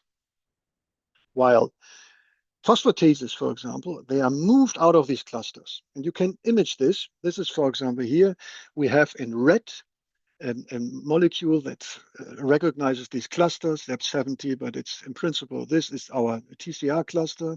This is a scale by 3 microns. And the outer part here, this is the phosphatase CD45. So we have a marker for the aggregation and a marker for outside the aggregation sites. So what we did is we activated T cells, we took Zurka T cells on antigen-coated glass. So we activated them.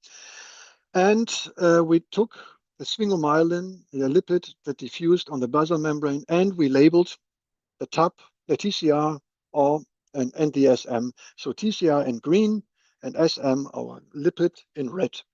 And we can see that. And now what we do is we measure our lipid diffusion on the TCR aggregation sites, where this is aggregated right in here, and on CD45, so outside the aggregation site. We wanted to compare the diffusion there.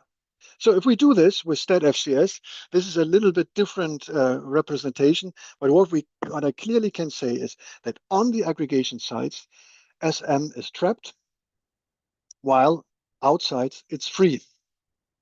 And that's why we still clearly have that the TCR aggregates, they are a specific lipid interaction site. Yeah. So there's more to it. It's generally slowed down, and we have taken much more measurements. But I stop here at this moment with the STAT FCS. So clearly you can say the lipid heterogeneity. Oh, sorry, I didn't want to. Oh, yes, sorry. I wanted to talk about this. So what we see on the TCR aggregation sites is we see the trapping, yeah, with STAT FCS, we see that the sphingomyelin is specifically trapped on this aggregation site. But what we also see is that on this aggregation site, it's a general slowdown of lipid diffusion. So this might be a lower fluidity, so a higher order. So we wanted to check also on the ordering at the aggregation sites. So how can we do this? So I told you we have the more dense packed areas and the less dense area. So disordered and ordered. Now, as I told you, we can't directly image this. But how can we image the lipid membrane order? Well, this has been done for years. There are these environment-sensitive membrane dyes like Laudan or Niret derivatives that can report on the local membrane order. Why that? Because if we are in a very ordered environment, there are hardly any water molecules.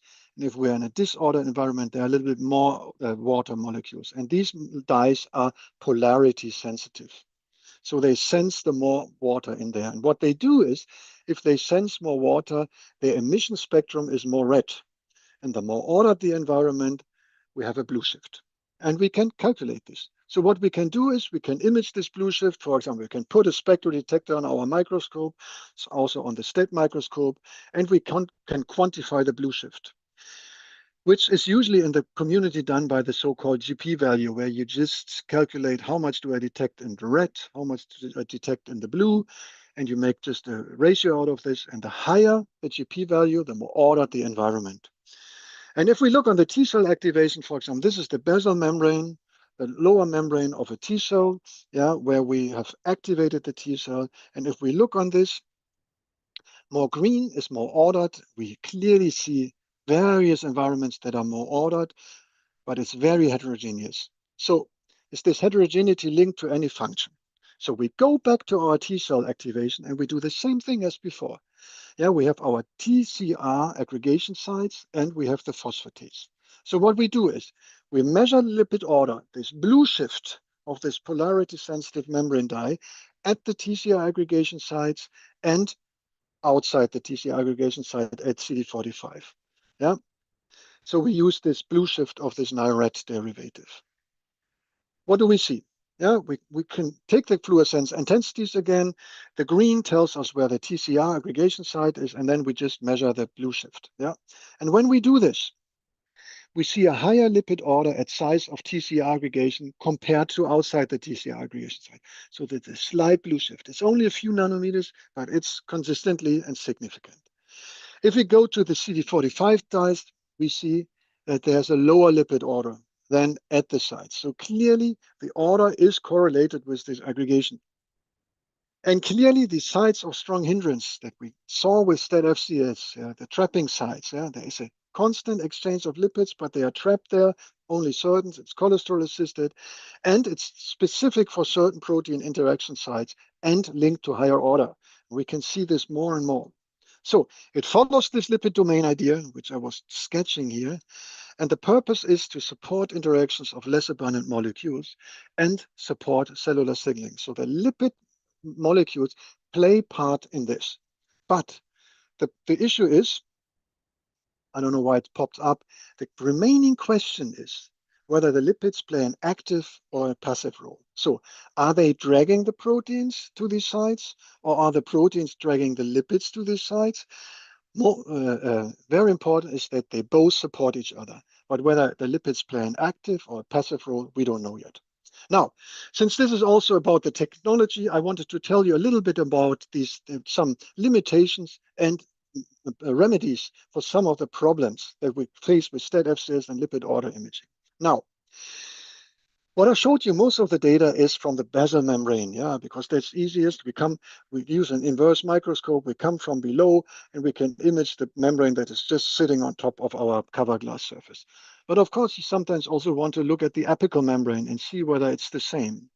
So we need also confinement along the axial Z direction. So what I showed you so far is STAT FCS data that looks with a donut like this. And this is now looking in the axial direction. So in the axial direction, it doesn't have any confinement. So our effective spot looks like this, like a cigar.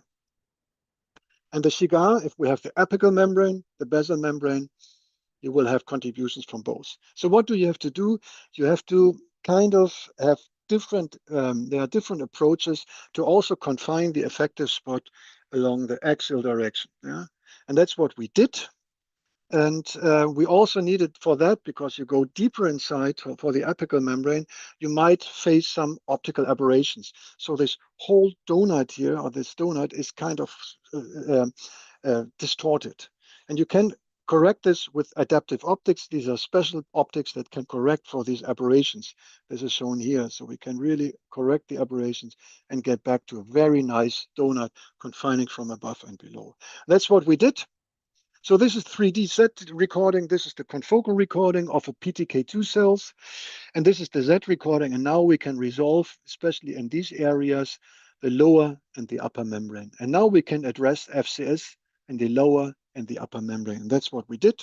Yeah. So we can, instead of having a recording like this, we can record specifically on the upper and the lower membrane. And when we do this, we see that the diffusion coefficients, yeah, are the same. Yeah. This is only the number of molecules. Here's the diffusion coefficient. It's the same whether we go to the top or the bottom. And with this, we just showed, okay, apical and basal membrane are the same. I could show you data that we have recorded in another PhD project of one of my students, where we looked at polarized cells, polarized epithelial cells, where we see a clear difference between the upper and the lower membrane. But I don't show that data today. Another thing is photobleaching. We are all faced, everybody who's doing fluorescence microscopy is faced with photobleaching, where the dye of interest is fading away because of light-induced reactions. Yeah. And there is a certain pathway of photobleaching, which is called photobluing. So this is a photobleaching pathway where a modified fluorophore is generated, which has a more bluish emission. And this was nicely shown by Markus Sauer team once. So you have, if we look at the intensity of the original dye, the red dye, red emitting dye, like in this case, he looked at Psi5, you see it, the intensity going down due to photobleaching. But at the same time, when the red dye goes down, this is the emission spectrum, the red dye goes down at the same time, a more bluish emitting species shows up. Shows here as well, goes down and the blue emitting species shows up. You can look at the molecular details here. This is, for example, for the cyanine dye. In principle, what happens here is that one of the double bonds goes away, and then the extension of the p electron system goes down, and then you have a more blue emitting light. So we asked ourselves, what's the impact on other dyes? What's the impact on our STAT and FCS data? So we looked, and we see the same thing for a lot of other dyes. Yeah. So in the red, yeah, this is, for example, we illuminated a lot with the STAT light in this case, but it can also be confocal illumination. We see the red emission going down, and at the same time, in the same area, a more bluish emitting species showing up. But when we investigate this blue photoblued species, we see that the brightness, which is important for FCS measurements, so the brightness, so the number of molecules emitted, photons emitted by a single molecule. So the counts per molecule is not very high. So it's orders of magnitude lower than this. So it will not have a big effect on us. But where can it have an effect? Well, think back to this molecular order imaging. Yeah. So these environment sensitive membrane dyes, like the Laudan, like the NIRAD, yeah, this reports on the local membrane order, as I showed you. It's sitting in the membrane there, and it reports on the local order. And it's more bluish in more ordered environments. And we image the blue shift. So we make this spectral detection. Out of that, we calculate the GP value. Yeah. And with this GP value, it tells us whether it's more ordered or disordered. Now, what happens if this dye photoblues? It would tell us, hey, there's more ordering going on. But how can we distinguish whether it's more ordered or whether it's photobluing? So we check this as well, because with photobluing, we have a blue shift in emission, and we would have a bias in this GP, in this lipid order readout. And we checked with the NIRAD. This is this NIRAD 12A derivative.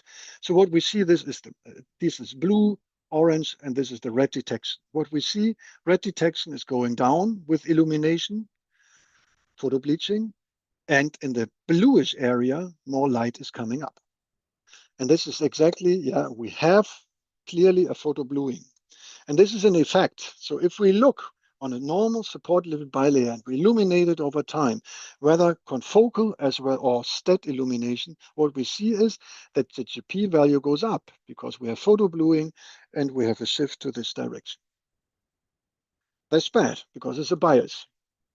So we search for alternatives. So this is our NIRAD 12A. If we put NIRAD in there, it photobleaches over time and the signal fades away. But there's also a dye, it's NIRAD 4A.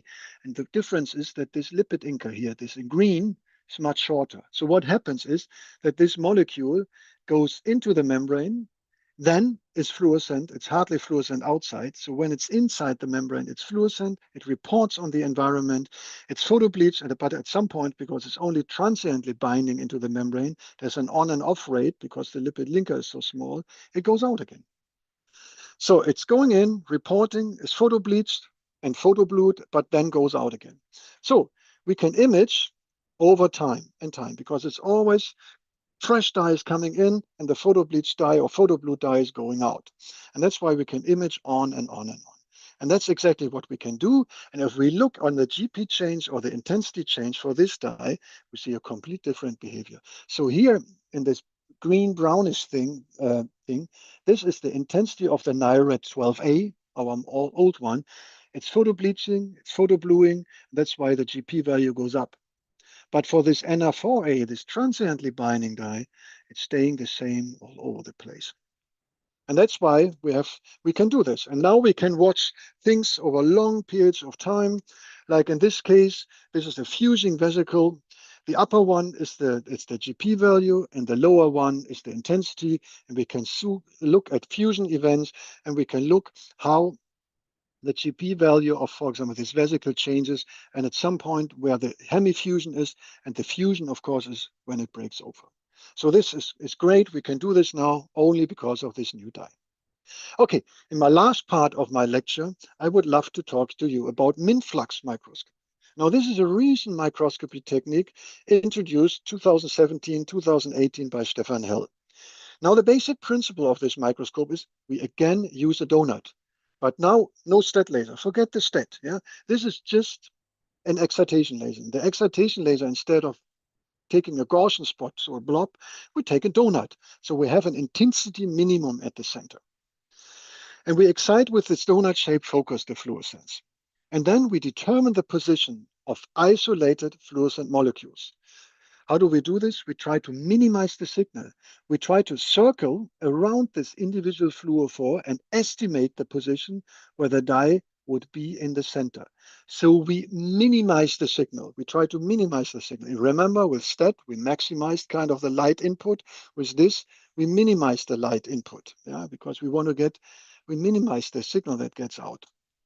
And we repeat this for all individual molecules. So we switch on one individual molecule, circle around, determine its position, switch that off, switch the next one on, circle around it, determine its position, and then we do this for all lipids, and then we add up all these positional details, and we get a high-resolution image. Very like storm and palm, but now only with the circling. Of course, it takes for a while. That's why usually imaging is only used for fixed samples and for very small areas. But we can also use it for live, and we'll show you later on that. Just an example for one of the image. Here we looked at the surface of envelope proteins on individual HIV viruses, HIV causing the AIDS disease. Now, the virus particle or virin, how it's called, is around 120 nanometer large. And these ENV proteins, they are, when the virus gets infectious, they are usually aggregated. And I just wanted to show you this. So we labeled the virus in the center in green. So we find the virus, and then we put the virus on a cover glass surface, and we just investigate how in magenta, we labeled with a magenta dye, how that is organized. Now, this is the confocal recording. Of course, confocal just blurred spot, because the confocal spot is 250 nanometers in size, so we can't see anything because we cannot distinguish. We always see the whole virus at once. STET, in this case, roughly 40 nanometers. And here you already see in green, this is the virus, and you can nicely see that these ENV proteins are forming clusters. Yeah. And now with MinFlux, and in this case, 2 nanometer resolution, because this localization is that precise, we can see individual spots here. And we can nicely see how individual proteins are aligned on the surface. Now, what I wanted to tell you also, we can not only pure imaging, but we can also look at the dynamics again, just like we did with STET FCS. And this is MinFlux microscopy-based single particle tracking. So the concept is, you excite with a donut-shaped focus, again, and now you circle it around an individual molecule that you want to follow over space and time. So you just keep the donut on top of this molecule and follow it over space and time. Yeah. So you keep the donut center over the isolated lipid by minimizing the signal, and you follow the molecule over space and time. And this is called single particle tracking, SPT. The practical implementation is a little bit more complicated, more steps involved. You have to recenter and so on. And there are time gaps, which kind of limits your time resolution. But we figured this all out, and I don't want to talk about these details here. I just want to show you what you can do with this. So clearly, you can look at diffusion. And what we did here is we looked at lipid protein co-diffusion. This is a collaboration with Francisco Barrantes from Buenos Aires, already 80 years old, this guy, still full of ideas. And we had an exchange program with him with Argentina. It was fun. So the nicotinic acetylcholine receptor, NACHR, we labeled it with a fluorescent alpha bungaratoxin, 640 or 680 nanometers. And then we had cells that stably express this receptor, and that's why we labeled it with one color. And then we co-labeled the membrane with a fluorescent cholesterol analog. This is the cholesterol Aberio star red. And we excited both with 640 nanometers. And we detected them both at the same time in 2 detection channels. One detecting a little bit bluish, the bungaratoxin, and one detecting a little bit more reddish, the star red, so the cholesterol. And then we can distinguish both molecules by just checking where do we have more signal. Do we have more signal in the red, or do we have more signal in the blue? So the detection channel ratio. Yeah?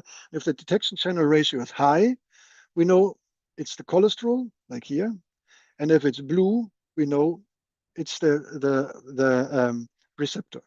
But if it's somewhere in between, we know that both molecules are there at the same time. They are co-diffusing. That's exactly what we found. So we found cases where we had only cholesterol. We found cases where we only had the protein. And we found cases where we had both at the same time, on and off sometimes.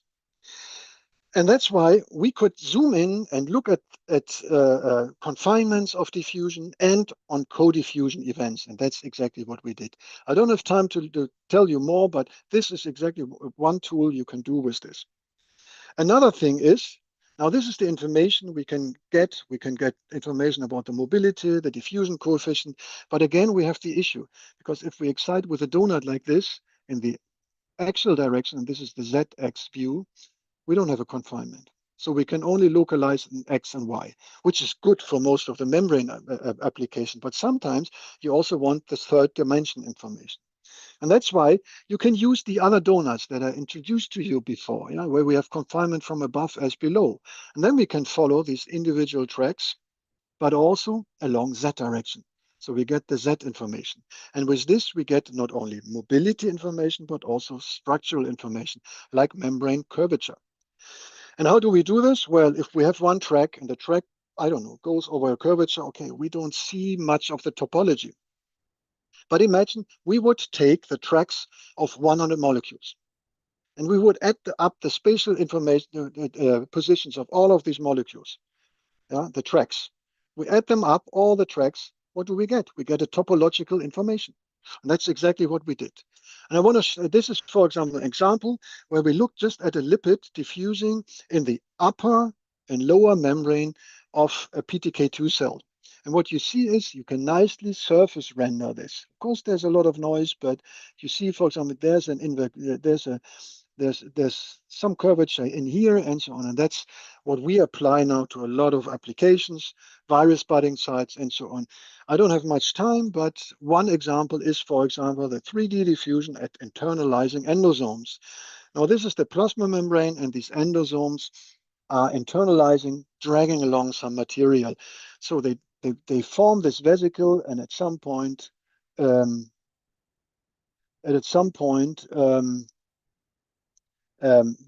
bud off. And most important is what you can do is you can have we label this with dynamine 1 EGFP, a green, and this green signal shows up at the sides of the endosome because it's involved in getting the endosome to bud inside the molecule. And we labeled it with a red fluorescent dye star red membrane, which we use for tracking. So what do? We take a confocal overview because we have that at the microscope as well. And we can identify the endosome sites, the EGFP. This is, for example, frame time 1 second. And then we can zoom on one of these things and identifying internalizing endosomes by a growing EGFP signal because more and more dynamine shows up. And this we can trigger to take minflux SPD recordings on the lipid and to get the topology. That's what we exactly did. So we looked at the EGFP signal growing, then we zoomed in and looked at the red signal. And we looked at the tracks and we added up all the tracks. And at the end, we get things like this. So this is the membrane, and we see these evaginations. And this is exactly the 3D structure of these growing endosomes. Yeah. And if we surface render this, we see this. We see nicely these budding endosomes. And after a while, this budding endosome is gone. And we see the remaining curvature in the membrane. And that's exactly this shown here as well. This is surface rendering of the lower membrane, and we can nicely then determine morphological parameters of these endosomes. Like in these endosomes, we can determine the diameter, the sphericity, and also the neck length. And in addition, we can also determine the diffusion speeds of the lipids in there. This is a very tedious study. We did this for several things. We are still in doing this because this is pretty new to us, but we got it under control. All I wanted to show you here today, what power this MinFlux has. It can determine mobilities and it can determine the 3D structures. And with this, I end up. I have to, of course, thank my team a lot, my Jena team. Of course, some of the data goes back to Oxford Times and also to even some of the data goes back to my Stefan Hell times. I have to thank my whole Jena team. This is our team during pandemic times, of course, and this is in front of this famous monument. There are some collaborators, and this is all the funding. And thank you for your attention. Thank you. Thank you very much, Christian. It was just amazing stuff that we have heard just now.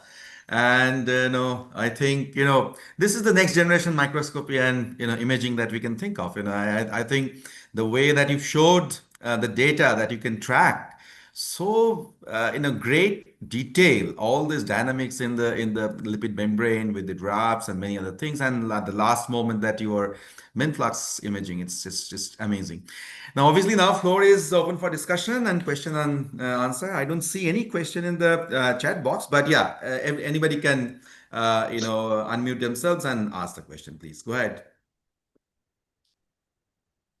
Yes. No questions? Too complicated. No. It's actually pretty nice. Well, obviously, the MinFlux obviously have gone a bit faster, so obviously it was probably a bit difficult to follow. But the results are fantastic. This is great. But the first that was part my is that was my main task, to just show this is the potential of this microscope. Of course, it yes. will not answer. I mean, I'm still have to say, and this is just to send out the message to that. Maybe often then people see this fantastic data and they think, oh, I must have this microscope as well. I have to say to every student out there, 80% of our data is still generated with the good old confocal microscope. Yeah? Yes.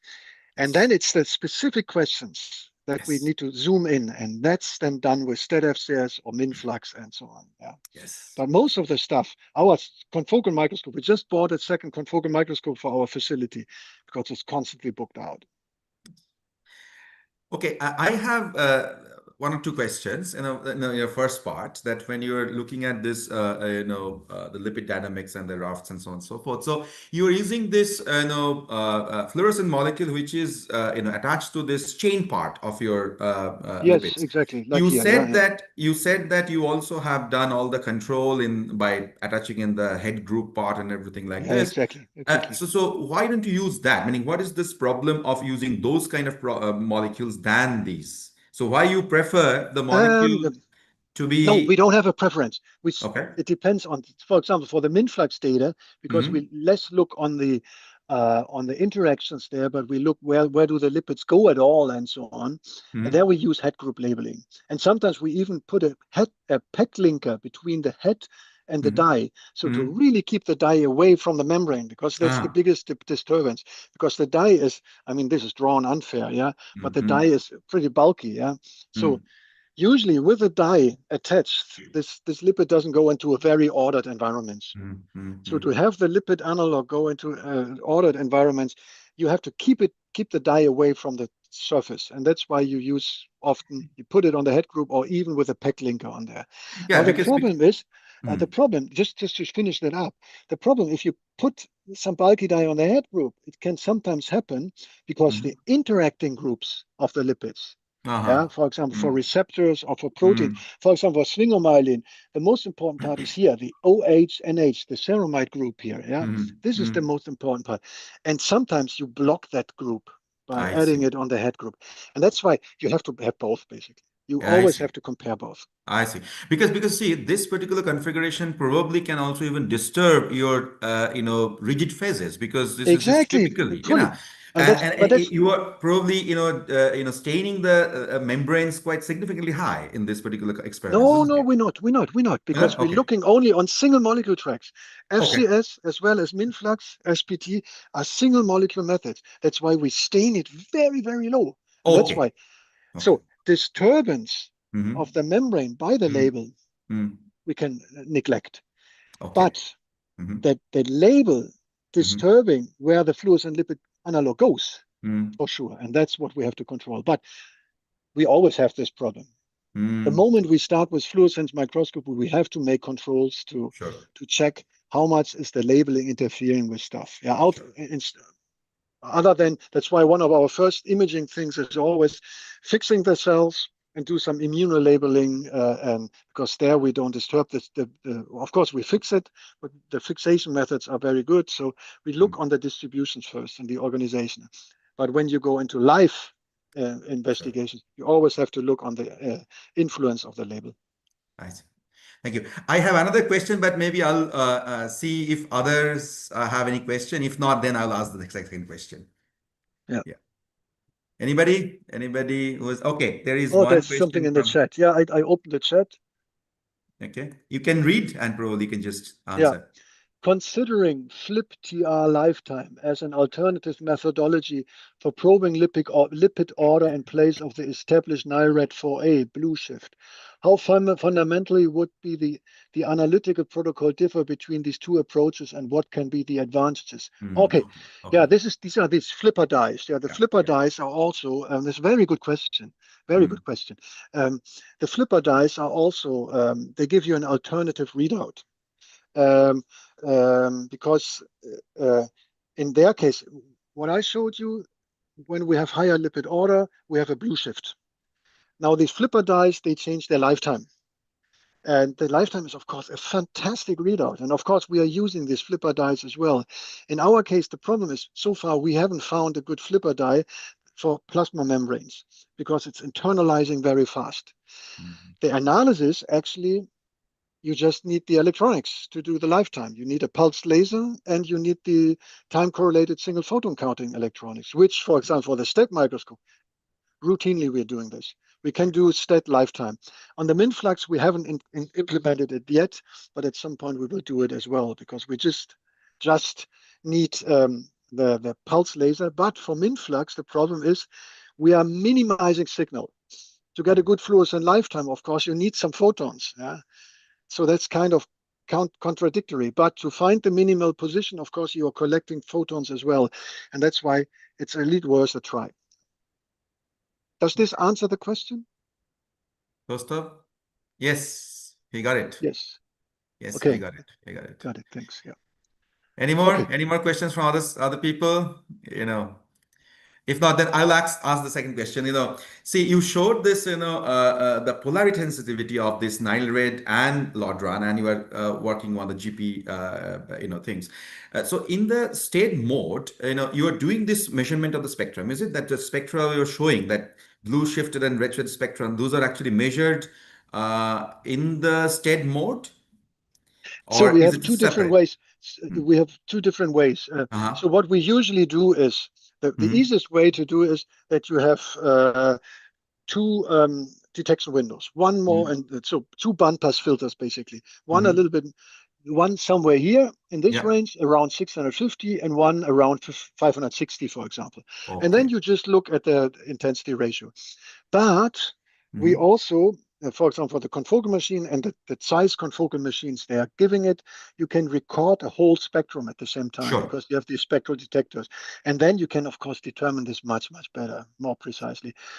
And we had in Oxford, we had one microscope equipped with a spectral detector. We haven't equipped our STEP microscope in Jena yet with this, but we are planning to do that. I see. And then, of course, we can record the spectra also directly and do this. Yeah.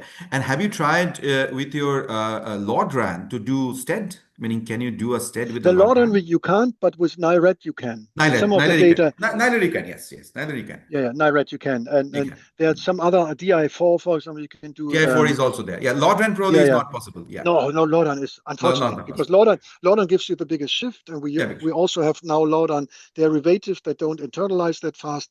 But the unfortunate thing is that they are too photo unstable.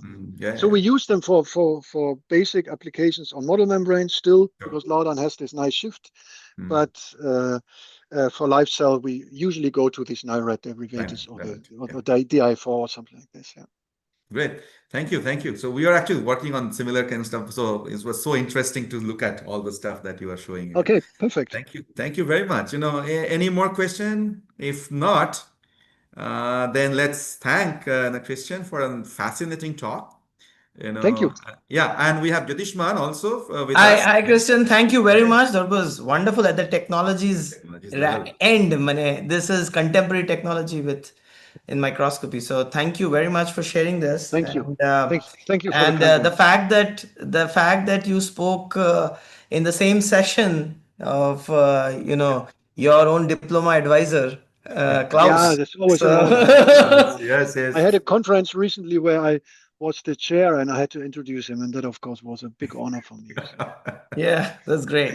So thank you. Thank you. Thank you so much. Thanks for putting up this workshop, and I hope to come to India at some point. Absolutely, we're looking forward to that. You're looking forward. And enjoy the rest of your workshop, and see you. Yep. Thank you. Thank you. Thank you very much. Bye-bye. All right, so all of you, we're going to go for a break for half an hour. I think we are coming back at 6:30 for the last talk of the day, and I'll hand it over to Jyotishman. Yeah. Maybe you can just say a few words and before we go for the break. Yeah. Yes. So today, Shobhan, turns out to be Raman's birthday. So it's an ideal day. Wow. Yes. It's an ideal day. It's 7th of November. ideal day for the stimulated Raman imaging talk as well. So our speaker is Lu Wei from Caltech. So it's a different time zone. So she has to wake up 5 in the morning and do this for us. So in half an hour, we'll have this talk. So we are taking a break and then we'll come back by 6:25. All right. See Yeah. you. Yeah.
Hi, Lou.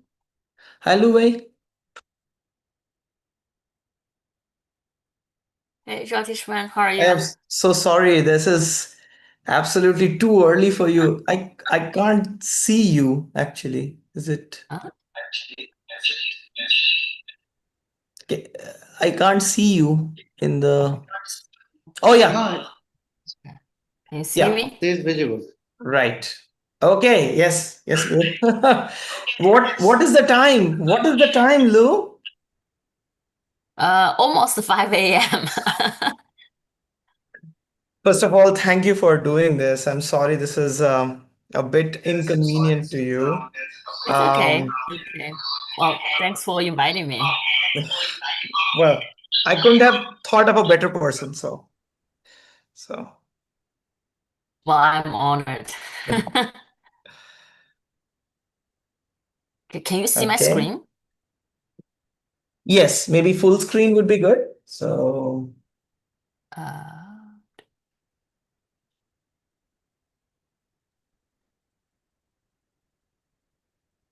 is this the right screen? yes, yes, I can see the full Okay. screen. Yes, yeah,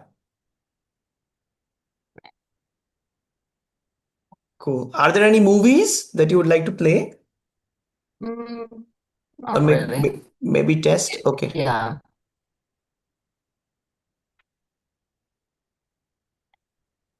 So we have around close to 8 to 9 minutes before the start. I will start the introduction at 6:29 so that you can start at 6:30 Indian time. So Okay. Sounds yeah, good. yeah, Yeah, I just and want to yeah, get the get some test. coffee or water or whatever. Yeah, yeah, yeah, Okay. All right. I yeah, will talk yeah. to you in a few minutes. Sure, absolutely.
Okay, so I think we are pretty much ready for the last talk of the day. It's a great pleasure to welcome Lu Wei, who's coming from a completely different time zone.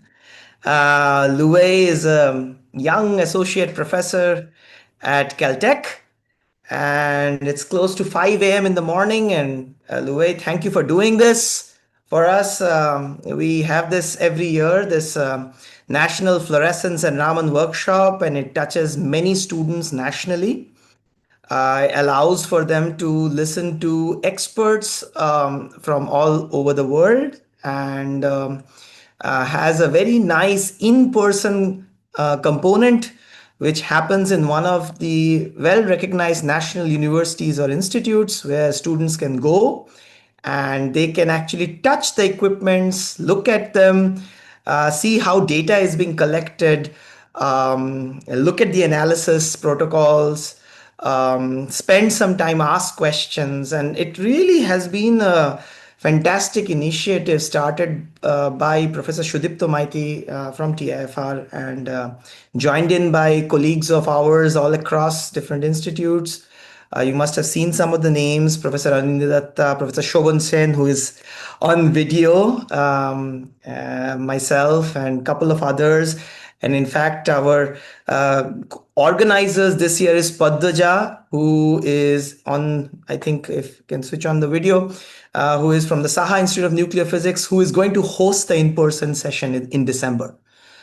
So this online session starts the entire thing, proceedings, and then so thank you, Louis. So this was just a little bit of a dossier for you to keep in mind. And for everyone, thank you again for joining for the last talk in this online workshop, which is the first day of the online workshop. We are going to go into online demo mode from tomorrow. So Lu Wei actually is a leading expert in non-linear vibrational spectroscopy and imaging, basically the imaging part. And she is, as I said, a young associate professor in Caltech. Lu Wei's background, she did her bachelor's in science from Nanjing University in China, and then got an opportunity to come to Columbia for her PhD, which she carried out with one of the leading exponents of stimulated Raman imaging, Wei Min. In fact, Wei Min was one of the initial students who had developed the technique in Sunny Jia's lab at Harvard, doing stimulated Raman imaging and getting that famous paper in 2007, I think, if I remember, in Science. And then, of course, Lu Wei joined Wei Min, who's very early in his track as well. I guess, Lu Wei, you were the first student or one of the first students to graduate from the group. And then Lu Wei continued to do a little bit more work. In 2015, she formally graduated, 5 years of PhD, but then she spent a little bit more time in, I think, Columbia, developing some nonlinear vibrational spectroscopy techniques for imaging, and then started an independent group in 2018 in Caltech. I've had fantastic interactions with her over the last couple of years, and one of the things, apart from she being such a fantastic researcher with very clear mind, she is an amazing human being. So I'm very lucky to know her, and thank you for doing this at 5 a.m. in the morning. So Lu Wei, the floor is all yours. Thank you so much, Jyotishman, for the very, very kind introduction. I guess it's mutual. It's very, very nice that we were able to get to know each other and get acquainted. And also, I really appreciate your invitation, you and the committee's invitation to allow me to have this opportunity to share my work with all of you. Which I termed as functional bound selective microscopy, that we're focusing on trying to understand some of the subcellular biology in live cells.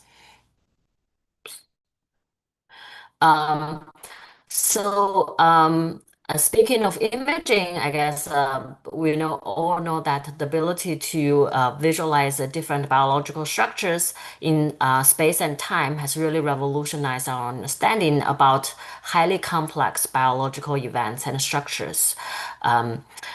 This goes from using more of a larger scale imaging modalities such as PET and MRI, utilizing different contrasts of spectroscopy that has been almost daily use in hospitals.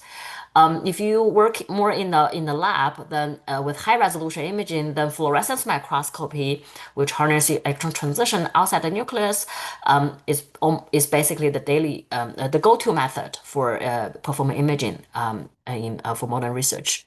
And this is especially true with the invention of GFP that awarded 2008 a Nobel Prize in Chemistry, allowing genetic encodability, and also the development of super resolved fluorescence microscopy, which was also awarded a Nobel Prize earlier in the years. However, I would like to argue that although the fluorescence is so powerful, there's still room for new development of new technologies that could allow us to address some challenging questions still remaining in the field in terms of doing optical bioimaging. The first challenge is how to do non-perturbative and quantitative imaging even throughout the central dogma. This is because if you use fluorescence to image, you have to rely on relatively large fluorophores. And the tagging of large fluorophores would introduce considerable perturbations, especially when your molecule of interest are small metabolites or small proteins. The metabolites such as glucose, amino acids, lipids, pyruvate, acetate, and so on and so forth. So this is like if you are interested in understanding the trajectory of a ping pong ball and you are using a baseball to tag it. So it raises question about fidelity of what we're actually looking at. And in addition, the fluorescence faces issues as fluorescence quenching and photo bleaching that also raises some questions about quantification powers. By the same analysis, how to perform live cell local environmental sensing has also, in a quantitative way, has also remained relatively challenging.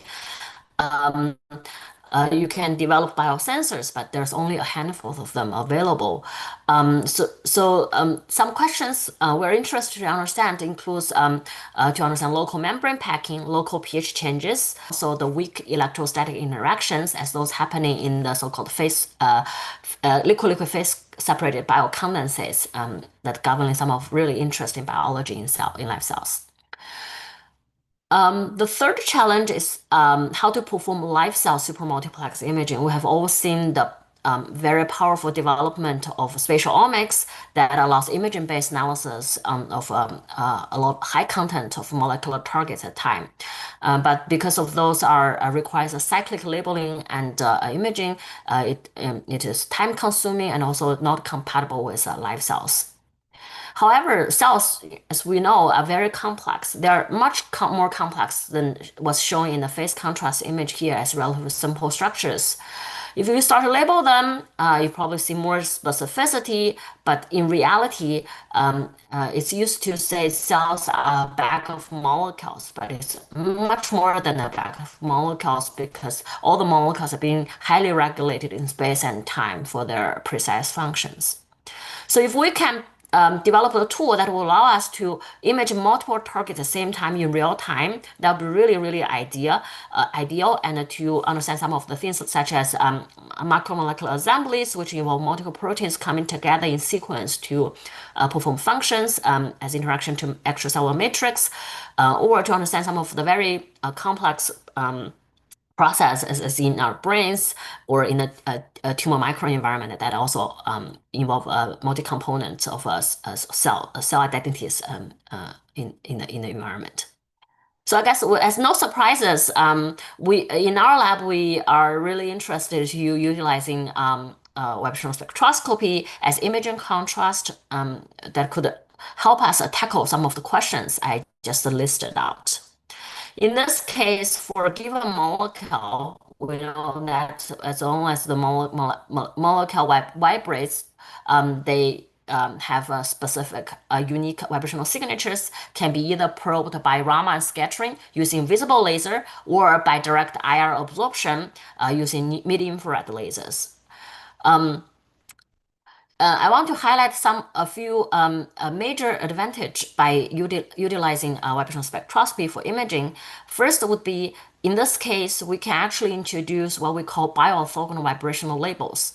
They are essentially just a single chemical bond, such as carbon deuterium, carbon nitrogen triple bond, and carbon carbon triple bond.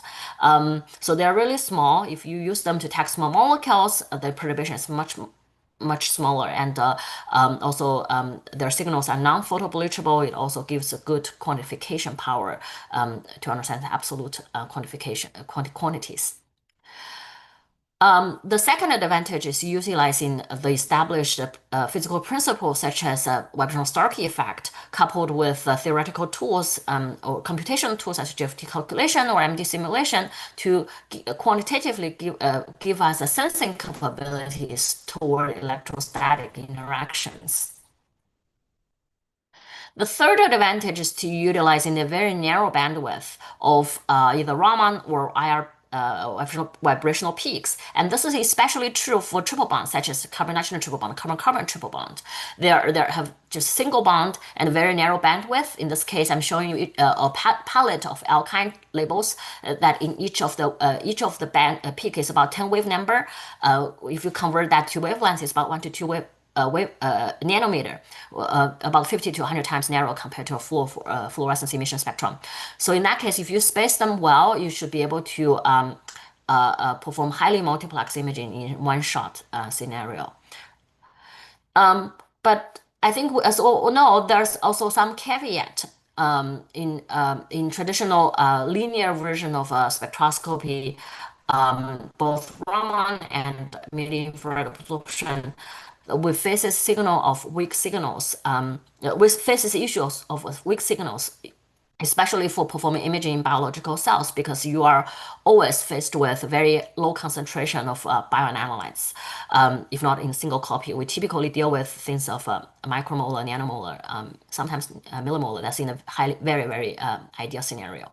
So typical spontaneous Raman or mid-infrared absorption, they have limitations, detection limitations to about millimolar level. That makes a lot of biomolecules not be able to detect it. Without any labels, we also face the cellular background in the so-called label-free fashion of imaging. Then it also raises questions about specificity and quantification. Specific to IR-based imaging, because it's diffraction limited, about half of the wavelengths, then it limits the spatial resolution. Ideally, for cellular imaging, we want hundreds of nanometer resolution, or even to super resolve the scenario of a nanometer Angstrom level precision, the most ideal. So in our lab, we're trying to harness a combination strategy of utilizing nonlinear spectroscopy coupled with this new design of vibrational tags to retrieve functional information and also improve sensitivity. So in this talk, I'm going to tell you two stories about using stimulated Raman scattering coupled with biorthogonal optional tags for functional imaging and sensing applications. And in the second part of the talk, I'm going to introduce you a new technique called bound selective fluorescent detected IR excited.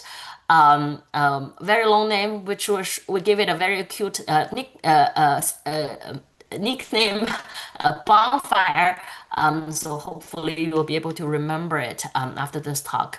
And more importantly, coupled with triple bond baryon fluorophores, we were able to perform single molecule IR imaging in cells.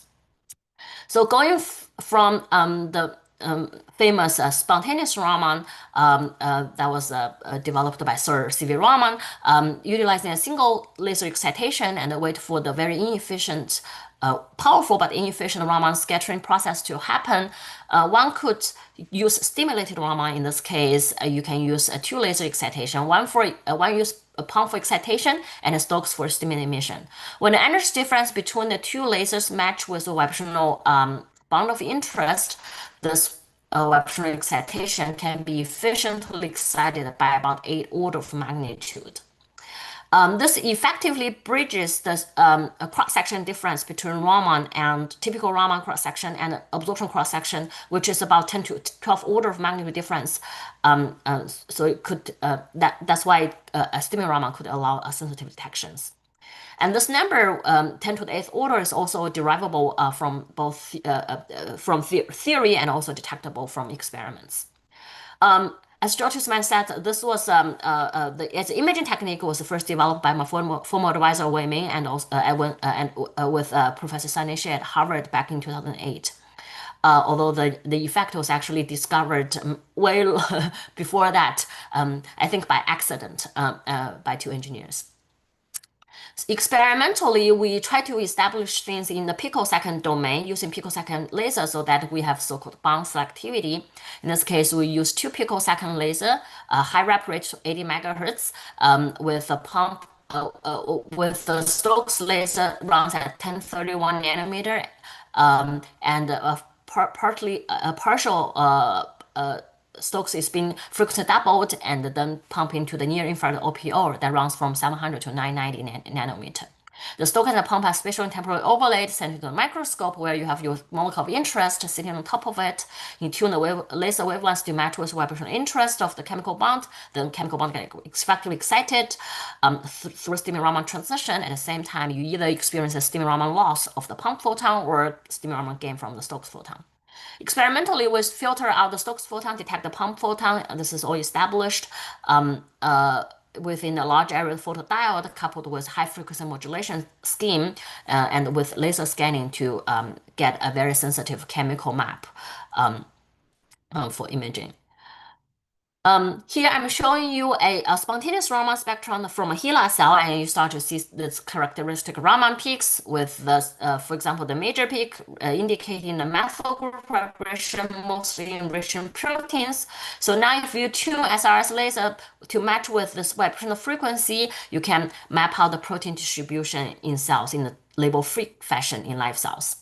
You can also tune the frequency to match with the methylene group vibration. Then you can map out the lipid distribution in cells. Similarly, you can do things as phosphodiester to image DNA distribution, amide-1 for protein secondary structures, ring breathing mode for phenylalanine imaging. But for us, we're mostly interested in this wide open region, which people call it the cell silent region, because we can introduce chemistry. As I just said, what we're interested in is to introduce bioorthogonal, small bioorthogonal chemical tags. This includes things, for example, carbon deuterium, which vibrates in this very desirable region. In this case, and is also highly non-toxic.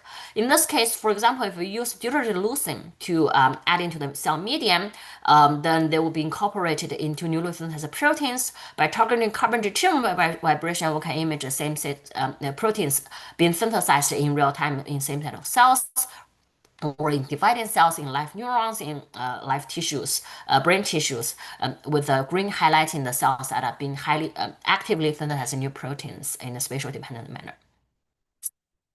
You can also use deuteroglucose to feed the cells and then track their metabolic incorporation into the downstream biomass into nuclear proteins, DNAs, and also we recently found it's also general effect in subcellular enrichment in some of the for glycogens in some of the cells, especially in cancer cells and also in endothelial cells when they're going through inflammation process.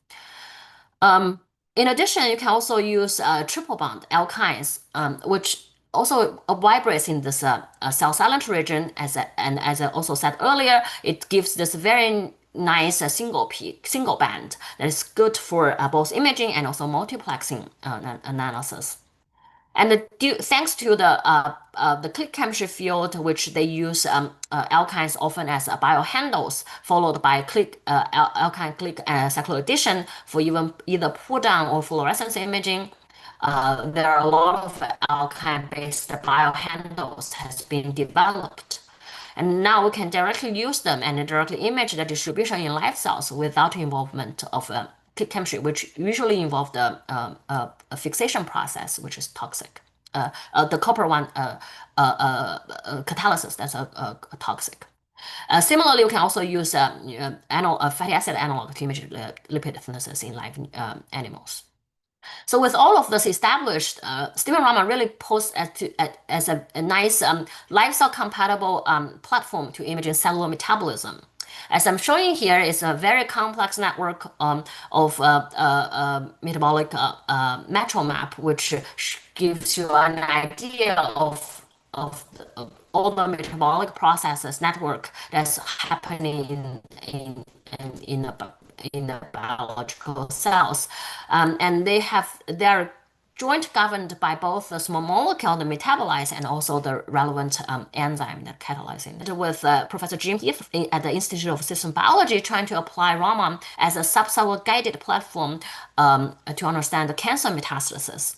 In this case, I'm not going to touch too much of detail, but in this case, we assayed the Raman spectrum from a panel of patient-derived melanoma cancer cells, which has a very well-defined transcriptomics profile, indicating their increase of drug resistance.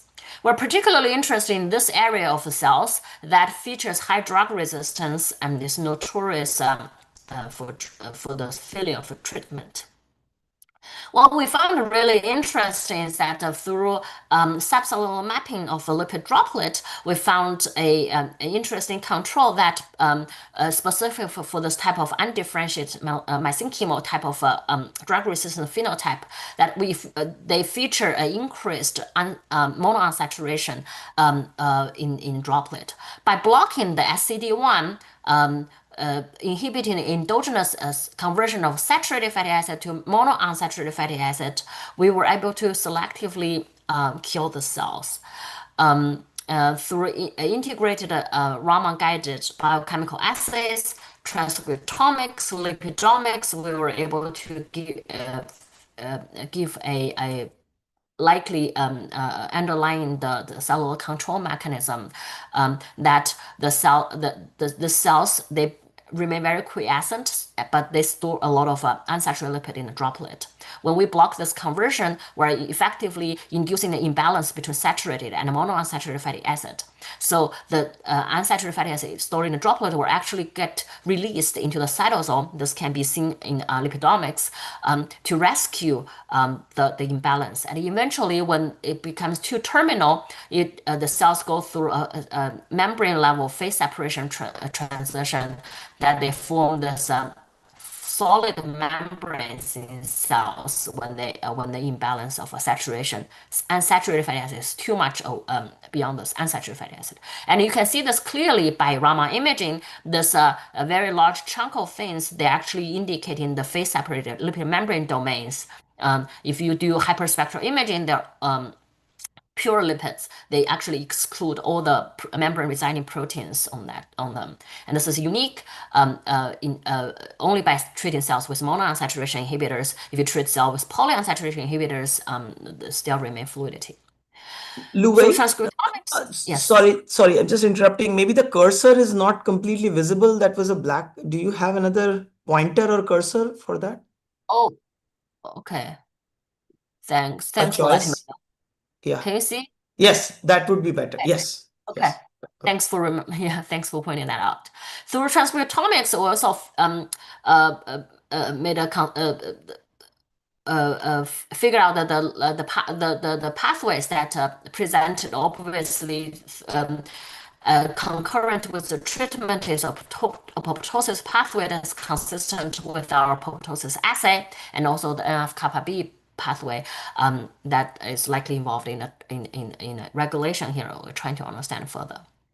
Moving beyond cancer metabolism, we also established collaboration with City of Hope, which is nearby to Caltech, to try to understand the metabolic control, metabolic regulations for endothelial cells, which is the first layer of cells at our blood vessels that is facing the nutrient and regulating a lot of nutrient uptake. And its inflammation process has also been implicated in a lot of our cardiovascular diseases. While a lot of the transcriptomic levels of knowledge are known, the metabolic aspects are less being investigated.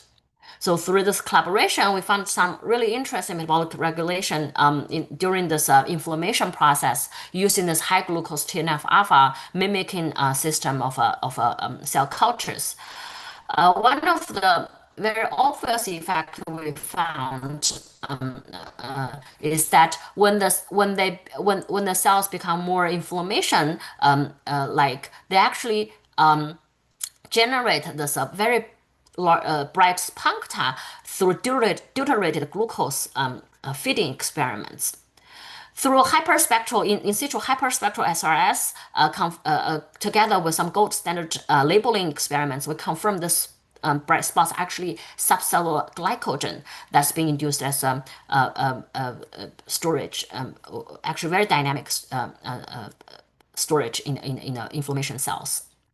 Our current data suggests that this glycogen actually modulates some of the metabolic adaptations by switching glucose metabolism to other type of gluconeogenic metabolism, such as glutamine and lactate metabolism for endothelial cells when they go through inflammation process, and this serves as some modulates some of the adaptations there. From a technical point of view, going beyond imaging small metabolites, one of the interests that we have when we started the lab is trying to image small proteins. Because there are actually a decent number of functional and structural or disease proteins that are actually relatively small size, about 100 amino acids in size. A lot of the time, if you want to track their whereabouts in live cells, you label them with GFP. Through a genetically encodable way. However, GFP is very large, so it again raises questions about fidelity. And we got interested in this disease-related protein called the mutant Huntington exon 1 sequence, which is also about 80 to 200 amino acids in sequence, smaller than GFP. And is involved in a series of neurodegeneration disease categorized as polyQ diseases, and one of the most famous is the Huntington's disease that features protein aggregation in the brains. The Huntington's protein itself is actually a very large protein. I think even more than 3,000 amino acids naturally exist in our body. The specific function is still not exactly known. However, when the sequence goes through the genetic mutation, that the CAG sequence, which encodes glutamine Q, gets significantly expanded. And when they go beyond the threshold of about 46, they are aggregation prone and form protein aggregates in neurons of the brain.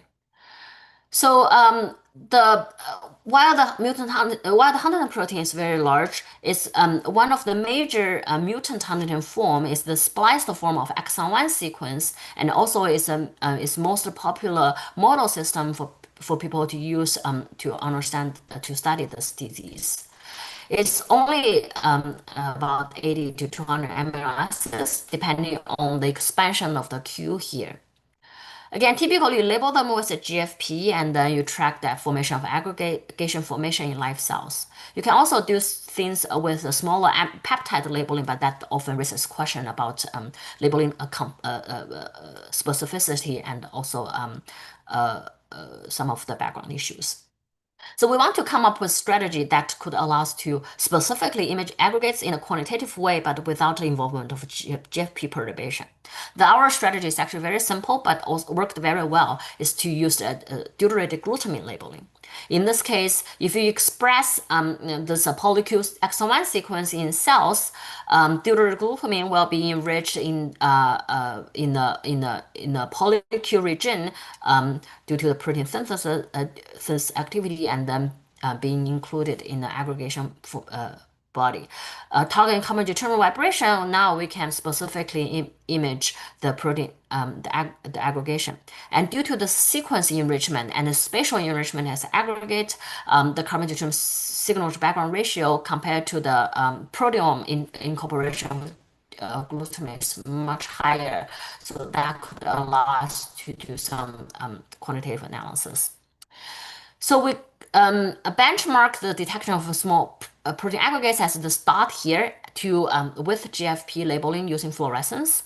We can see very good one-to-one correspondence as soon as a protein aggregate forms even in very small scenarios. Now we can delete the GFP sequence, and we still see very clear aggregation formation, which are not so obvious in a label-free channel. One thing we found really interesting now, because we have quantitative power, we found once we deleted GFP, we found this carbon determinant signal actually becomes 1.8 times larger in the aggregates, while the AMAT signal remains about the same. So what does this mean? It really means that the enrichment of a mutant Huntington sequence in the aggregates get about 1.8 denser, which also makes sense because GFP is a large protein. It's going to occupy space. So just by the announcement of the space, it's going to create a new space for sequestration of the proteins. But this is really exciting for us because this is exactly what we set out to understand, to prove. And our results is also consistent with the report using cryo-ET that also trying to analyze the protein density in a ultra high resolution level. Things get more interesting if we start to do some of the calculations. Now, first, we plot out the CH-CD ratio from the same aggregates in live cells, and we plot that across against the aggregation areas.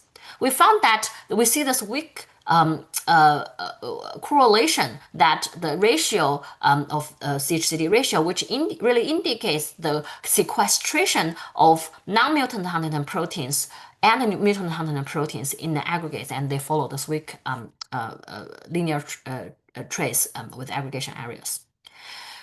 And also, this ratio is actually pretty large, even beyond the 10.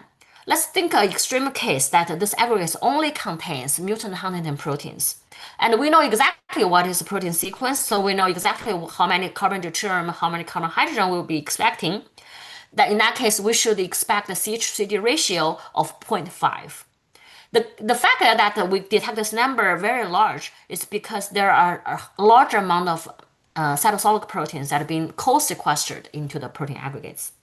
And sequestration of other proteins such as structural proteins, actins, filaments, and also functional proteins such as chaperone, that's known before by mass spec imaging. But what is not known is how much. And we were able to do calculation and to give the absolute quantification that in the small aggregates, it's actually very surprising. They preferentially sequester non-mutant Huntington cytosolic proteins with concentration of 4.4 to 4.7 millimolar, while the mutant Huntington concentration is about 1 to 2 millimolar. And it becomes different when the aggregate starts to grow.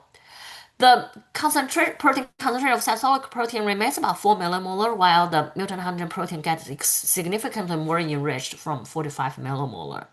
So that suggests that there's a two-phase kinetics of when the aggregation initially forms versus aggregation starts to grow. With a surprising amount of non-Huntington proteins being enriched in the aggregates. So to move forward, I want to say a little bit about this concentration, because this concentration seems high, but it's actually not that high. If you have ever made a BSA solution, you know that you can make a BSA solution even up to 50%. Here I'm showing you a commercially available BFA solution of 30%, which corresponds to about the protein concentration of 4.5 millimolar, and is actually completely soluble. You see probably more of a viscous type of solution. By that correspondence of protein concentration, it really means that the protein aggregates is not as rock solid dense as we usually think. It probably features more of a gel-like of morphology that we're trying to understand further at the moment. Moving forward, we really want to do this in neurons. Because as many other studies, we carried out this in HeLa cells, in mammalian cells. But recent questions about, this is not a real authentic neuronal environment, which features very complex cellular environments of neurons, astrocytes, and oligodendrocytes, and they might support each other. So we established a live hippocampal neuronal culture and then used AAVs to transfect plasmid into the neurons. We found that this concentration difference that we observed with and without GFP it still holds. It's about twofold concentration difference. What is interesting is that we see the concentration is astrocytes of the protein aggregates of mutant Huntington concentration actually much higher than the mutant Huntington concentration in neurons. And also in astrocytes, they have much less variety of the dynamics of the aggregation formation compared to in neurons, emphasizing the importance of doing imaging in neurons in the real environment. We performed the ratiometric imaging in CDCH ratio due to the previous quantitative analysis, and we start to see there's similarly a core shell structure that features the mutant Huntington protein more in the core, while the cytosolic protein, which are high in CH, are more in the shell. But because we are limited by our resolution, about 400 nanometer, we were not able to clearly see it. What we did is we used an expansion microscopy technique that we recently developed in our lab by isotropically expand the proteins, in this case twofold. We were actually able to clearly see this nice core shell structure that you see the CH features core, while CD actually is not CH features a shell. CD is actually not a core, but more homogeneous throughout the field of view. We also confirmed the same perturbation with other fluorescent tags of M orange and halo tag 7 to emphasize the size perturbations. To more non-equivocally to further unequivocally understand that this core shell structure, we employed a two-color imaging using deuterated glutamine and deuterated valine. because the mutant Huntington sequence is absent in valine. That means deuterated only labels proteome, nucleotide as a proteome, while deuteroglutamine preferentially labels the nucleotides as mutant Huntington proteins. And their spectral features are different enough that we can do two-color imaging. Indeed, by doing that, we see this very nice core shell structure that features, again, the mutant Huntington protein in the core and the cytoplasmic protein shells. We hypothesizing that this formation is due to some the secondary structural interactions, like beta sheet or alpha helic and beta sheet interactions, and this is partially supported by our preliminary data that if we generate a sequence that deletes the protein-rich region, this core shell structure is disappeared, it's completely gone. And the delta P region is usually known as a helical breaker to perturb the alpha helical structures in a sequence. We further performed the pulse trace labeling to trying to catch this two-phase kinetics. And we see that in the smaller aggregates, it actually features a more dynamic core, and while the larger aggregates, it indeed features a very clear core shell structure. So by that analysis, we established this model of two-phase protein aggregates that they feature different concentration profile and also structural interaction, spatial distribution profile that likely originated of different structural interactions. This gets even more interesting if we look at a sequence, shorter sequence 46Q that are just slightly above the aggregation threshold. In this case, you can see that the presence of GFP almost completely destroyed the protein location of aggregation location of these aggregates. Without GFP, they're primarily in the nucleus. With GFP, they're actually largely in the cytosol. Now, by deleting GFP and analyzing the concentration profile of aggregates in nucleus, we found that there's actually a very clear bifurcation of dependence of mutant Huntington concentration versus aggregation areas. That could indicating two different types of aggregation formation. We call it densely packed aggregates and loosely packed aggregates. They feature different roundness. We're particularly interested in this loosely packed aggregates, which features more dynamic dynamic exchange of the protein contents in the aggregates, but it's different from the usually the liquid form of the aggregates or liquid form of phase separated condensates before the aggregation formation. So we think this is probably some of intermediate we're trying to understand further at the moment. Now, I want to very quickly switch gear to utilizing a triple bond to do local environmental sensing. As I said, Stark effect is really powerful to try to understand some of the local environment. But one of the issues involved in terms of imaging-based application is that the spectral shift is relatively small, just a few wave number. But our pulse width is about 8 wave number, so if the separation is not clear, it's actually hard for us to do imaging based on analysis. So we want to explore whether we can actually come up with a strategy that features very large spectral shift, and using our favorite triple bond alkynes. And we'll start to ask whether this terminal hydrogen actually can get exchanged if we put this cells in a deuterated buffer or deuterated medium environment. We got this initial inspiration from mass spec field that they use the so-called hydrogen deuterium exchange HDX to assay protein folding because protein that's folded will feature less exchange and unfolded will feature high exchange. We reasoned that the PK of alkynes actually are much smaller than the sp3 hybridized CH and gets actually pretty close to NH, which means they should expect to exchange.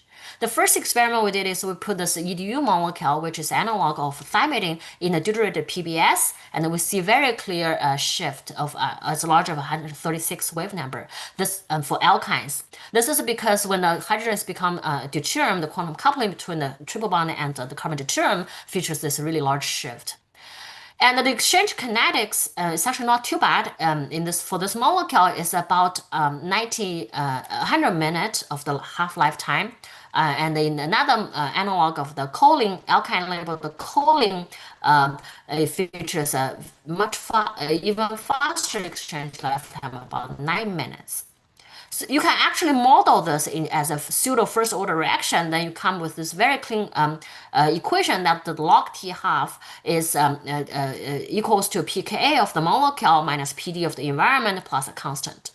If you plug in the pKa of alkynes about 20 into this equation, you can actually arrive at the T half exactly on the order of minutes, consistent with our experimental measurement. We also validated this equation through a series of model compounds, all containing alkynes. Now, due to this logarithmic dependence, it should be really sensitive to either pKa change of the probe or the PD change of the environment. We decided to say if we can use EDU, the thymidine analog, to assay DNA structural changes. The quick question is yes. We made into single-strand DNA with alkyne double-strand DNA, EDU, TP, and even the genomic DNA in live cells. Actually, the exchange kinetics has become too different. That also raises a question for us to perform fast imaging. But anyway, they feature very large change if they're in different environment. So we ask whether we can actually use this to sense the DNA damage in cells, because about 40% of DNA damage features this TD dimer formation, and as a analog of thymidine, EDU should be a perfect candidate to sense this formation. So we expose the live cells in a very mild condition of UV damage, and then put them in deuterated medium for about 20 minutes, and then perform this exchange ratiometric imaging. And we can see that for cells undergoing UV damage, indeed, we were able to see about twofold faster exchange kinetics compared to the cells that didn't have any damage. And currently, we're still trying to capture some of the local subcellular hotspots using this methodology for both sensing the structural changes of DNA and also the environmental change of the pH or PD. Now I'm getting a little bit slow, but I want to quickly share with you a second story that we're actually trying to achieve single molecule detection using vibrational contrast, which has really been a dream goal for us. This is an application specifically toward live cell multiplex imaging and also live cell single molecule level sensing. As I said, a lot of biomolecules, they feature single copy in cells or very low copy. So how to sensitively detect them has really been a challenging task in the field that people are dreamed to be overcoming. We're not there yet because we have to involve some of the fluorescence-based detections coupled with vibrational contrast for the detection. But I think this would be a dream goal if actually one day we can perform this without involving any of the extra mechanisms.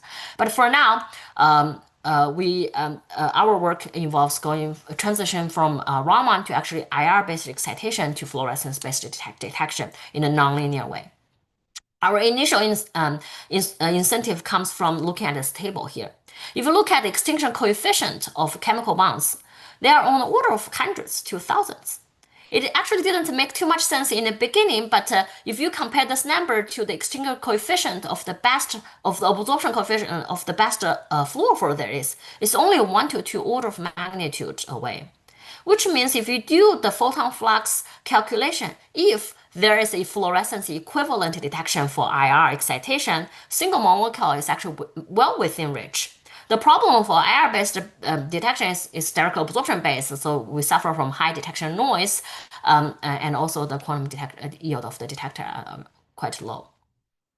And in fact, I think people doing gas phase spectroscopy have been some efforts of actually doing fluorescence detection, direct IR excitation. But for solution phase, what we're trying to do is to couple the vibrational excitation through an upconversion strategy by a simultaneous near-infrared laser and then the molecule of interest, in this case, it's a dye molecule, will actually generate fluorescence. But this fluorescence has a prerequisite. You have to go through this IR pre-excitation, which meaning they will generate significant more fluorescent photons when you actually have IR resonance peaks.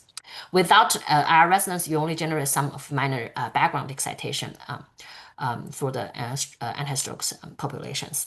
So we hope that this strategy will give us ideal combination of chemical bond selectivity and also the ideal single molecule sensitivity. And that's also one of the reasons we call it bonfire, trying to boost our sensitivity.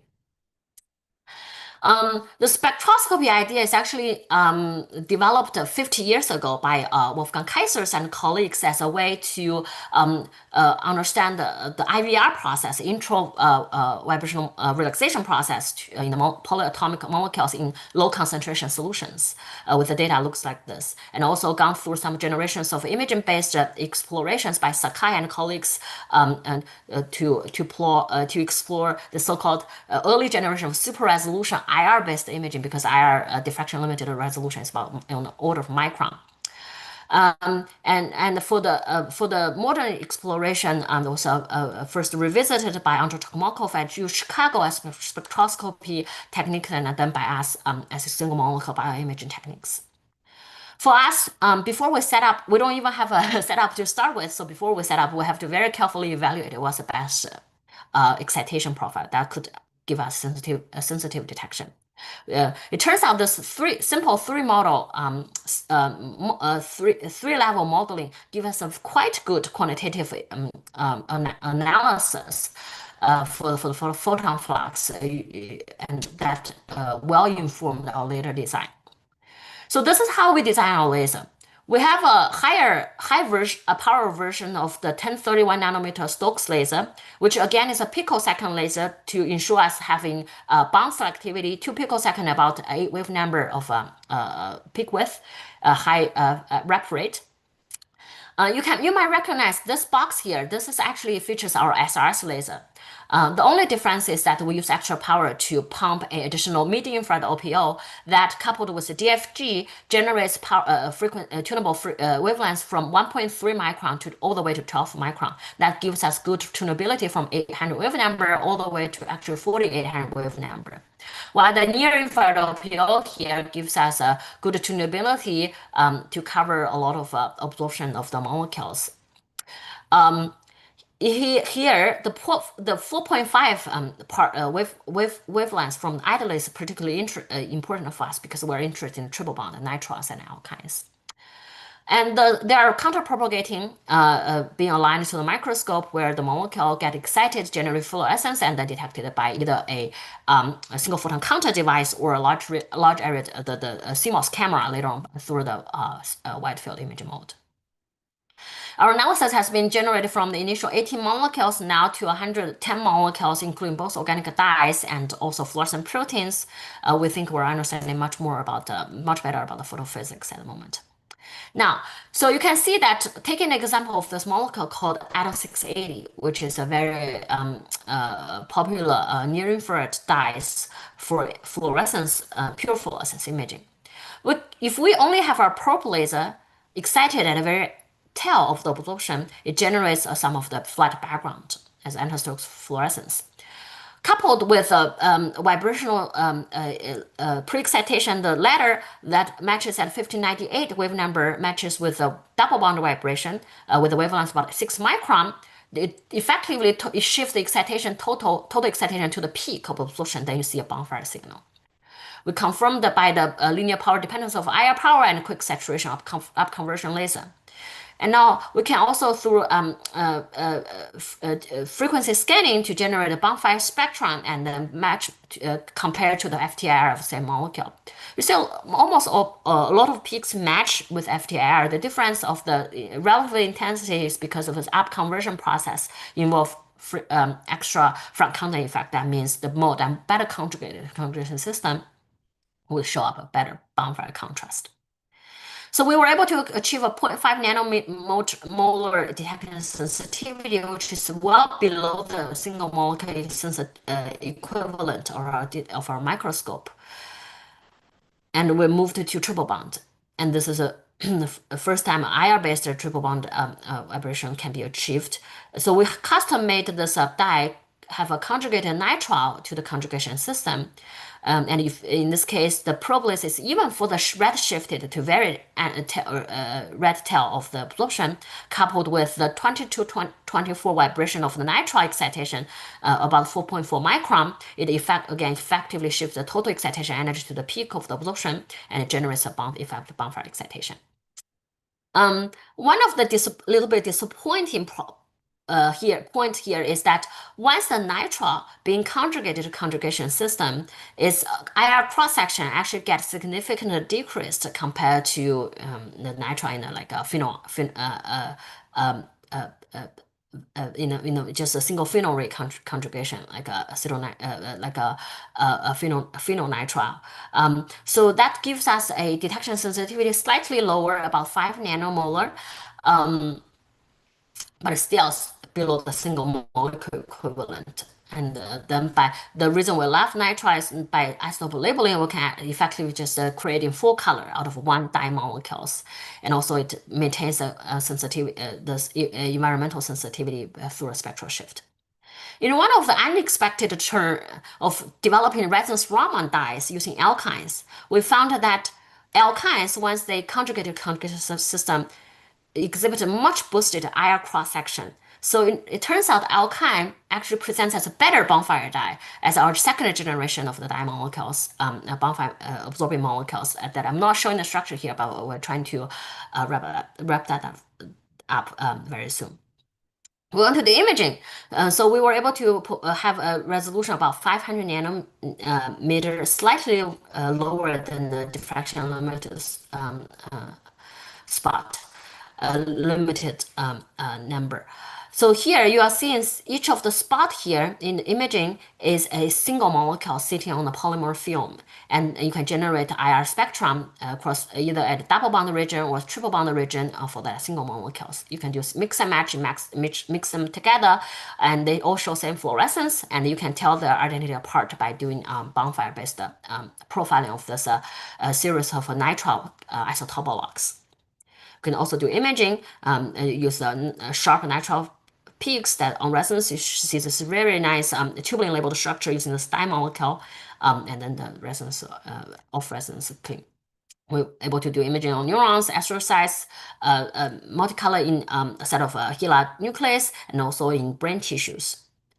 One of the challenge going to lifestyle imaging, I think, is very universal to all IR-based excitation problem method is the problem of photothermal. In this case, I think ours is already minimized because our peaks are already off the water absorption. Well, as you stated, the photothermal comes from a water absorption. As showing this blue curve, if you keep pushing to water peak, you'll see this background. This peak goes higher and matches with water absorption.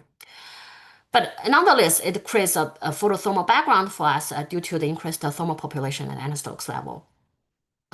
We implemented a optical trick by modulating excitation, IR excitation at high frequency 1 megahertz, so that only the instantaneous bonfire signal can be detected, while the photothermal signal, which takes longer time, microsecond to accumulate, can be effectively get rid of. We were able to restore the signal background ratio and the signal noise ratio to quite high, so that we were able to do high resolution imaging and also time-lapse tracking. One of the unique advantage of using bonfire is that wide field imaging, and which is very challenging for all nonlinear excitation, even for SRS, because you want to focus all your laser photons, squeeze your photons to that diffraction limited spot. For bonfire, because it's a sort of a combination of a two linear process, that's why, and thanks to the high IR cross section, that's why we can do wide field. We concluded that to do single molecule, the best way to do for bonfire is with a field of view of about 12.5 micron. In this case, we were able to cover this one single cell for single cell analysis, while we have enough, and also achieve kilohertz imaging speed through a temporal delay modulation scheme, so that we can capture really fast events such as this, in this case, Brownian E. coli doing Brownian motion in solutions, while we can keep the single molecule sensitivity to maintain the sufficient photon flux for excitation. We can further expand the field of view to 50 micron, then we can image larger field of view, but at a sacrifice, we won't be able to have enough power to achieve single molecule sensitivity. Now, what we're working on in our lab is trying to drive the single molecules to blink, and which is the blinking photon analysis is sort of the fundamental of achieving localization-based single molecule super resolution technology such as storm and palm. And we want to do a storm-based bonfire. In this case, if we drive them to blink, we can achieve localization down to about 30 nanometer from our preliminary data. And now we want to do this in a multiplex fashion. This is their ongoing work. However, with single molecule sensitivity, even through fluorescent detection, we were able to finally perform single molecule area imaging and spectroscopy at ambient environment for assaying spectroscopy difference, polarization dependence of excitation, and also something we're interested in to probe whether IVR changes at single molecule level, which doesn't. That's good news for us. So one of the interesting phenomena we see through the survey, it's a very simple survey at single molecule level, is that for this dye called ATO680, we see this very clear 10-wave number shift between bulk and single molecule. Well, we don't see this for other molecules. You can see this even at a very low concentration level. This is our single molecule concentration, 50 picomolar, versus a slightly higher concentration to deposit on the film. You see this clear shift even by imaging. My postdoc Hami, he hypothesized that this is probably due to either molecular aggregation or dimerization. But consider we have such low concentration here, we think it's probably dimerization. We did a very simple experiment. We click two molecules together using alkyne azide.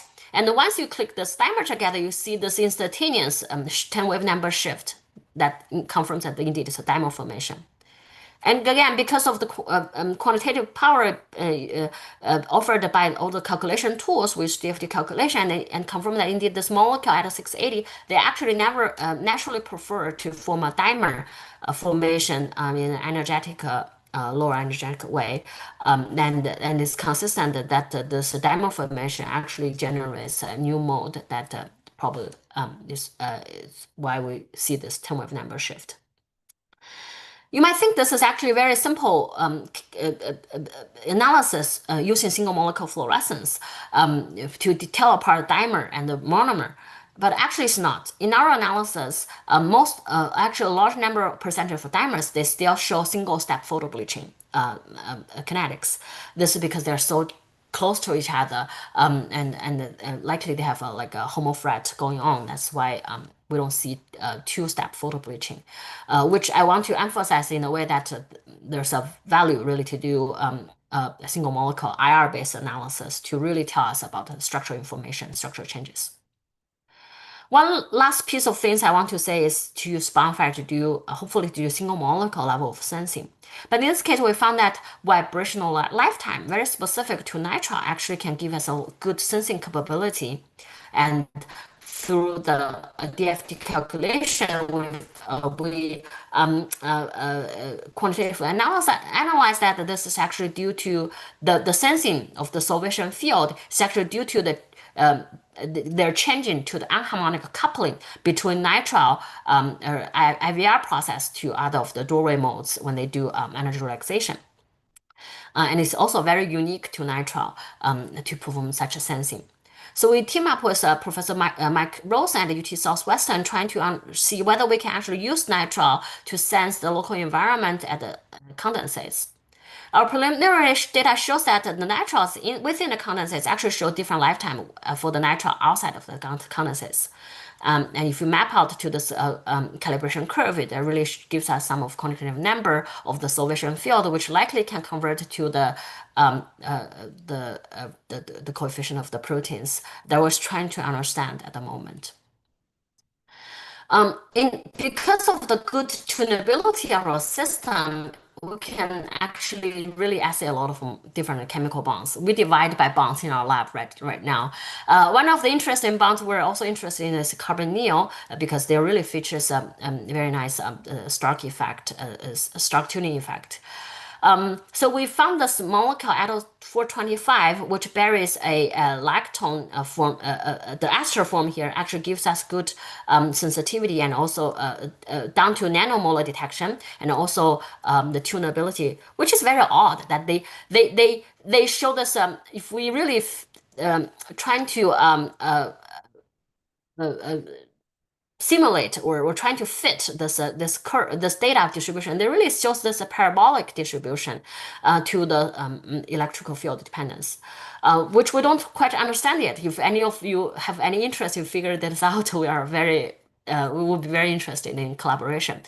But nonetheless, it actually shows better sensitivity to hydrogen bonding environment change compared to this solvation field change, which means this carbonyl here is actually a better sensitivity for hydrogen bonding environment, the hydrogen environment compared to the solvation field, which that at least tells us a little bit about how to disentangle this involvement of two. We can also use the lifetime because it features still the sort of V shape or parabolic shape of for the lifetime for both dependence of hydrogen bonding and also the solvation field. By coupling this multi-dimensional information, we should be able to tell apart whether we're actually sensing the hydrogen bonding change or the local environment electrostatic changes. Our data that do cell imaging by clicking the dye to two different environments, either in nuclei of DNA or the lipid droplet, show very clear distribution using this carbonyl sensing that they actually feature different hydrogen bonding environment. And we're trying to do this in live cells now. So I'm sorry for going over a little bit too long. I was better for the time management before, but hopefully able to give you an idea of how to use functional information of Webstrom spectroscopy for image analysis to show some valuable information in biological systems. And I would like to really acknowledge my wonderful groups and also my collaborators and also with the funding support. I'm happy to answer any questions if you have. Thankful for patience. Thank you very much, Lou. This was unbelievably amazing work and amazing talk. The kinds of information now you're generating with the IR probes is pretty cool inside the cells. And so this would be really great for sensing, as you said. So there will be questions. There are questions already. I have few questions, but I will let the students first ask. So there are two questions that already have been raised in the Zoom. I'm sorry, Josh, is my problem or it was very intermittent. Can you hear me now? Can you hear me? Is it Wi-Fi? Yes, but can you hear me now? But hello. I can't really hear you. Shobhan, can you hear me? Yes, I can hear you loud and clear. I think there is some issue with Lou's Wi-Fi or something. Okay. Look, could you? My Wi-Fi problem? Yes. It seems. It seems it's yours. So maybe you switch off the video for the time being. Can you switch off the video? For the time.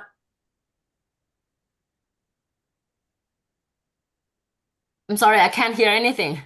Is it my problem? Yeah, we can hear you well. Okay. Can you hear me? Yes. Yes. I can't hear you. I'm sorry.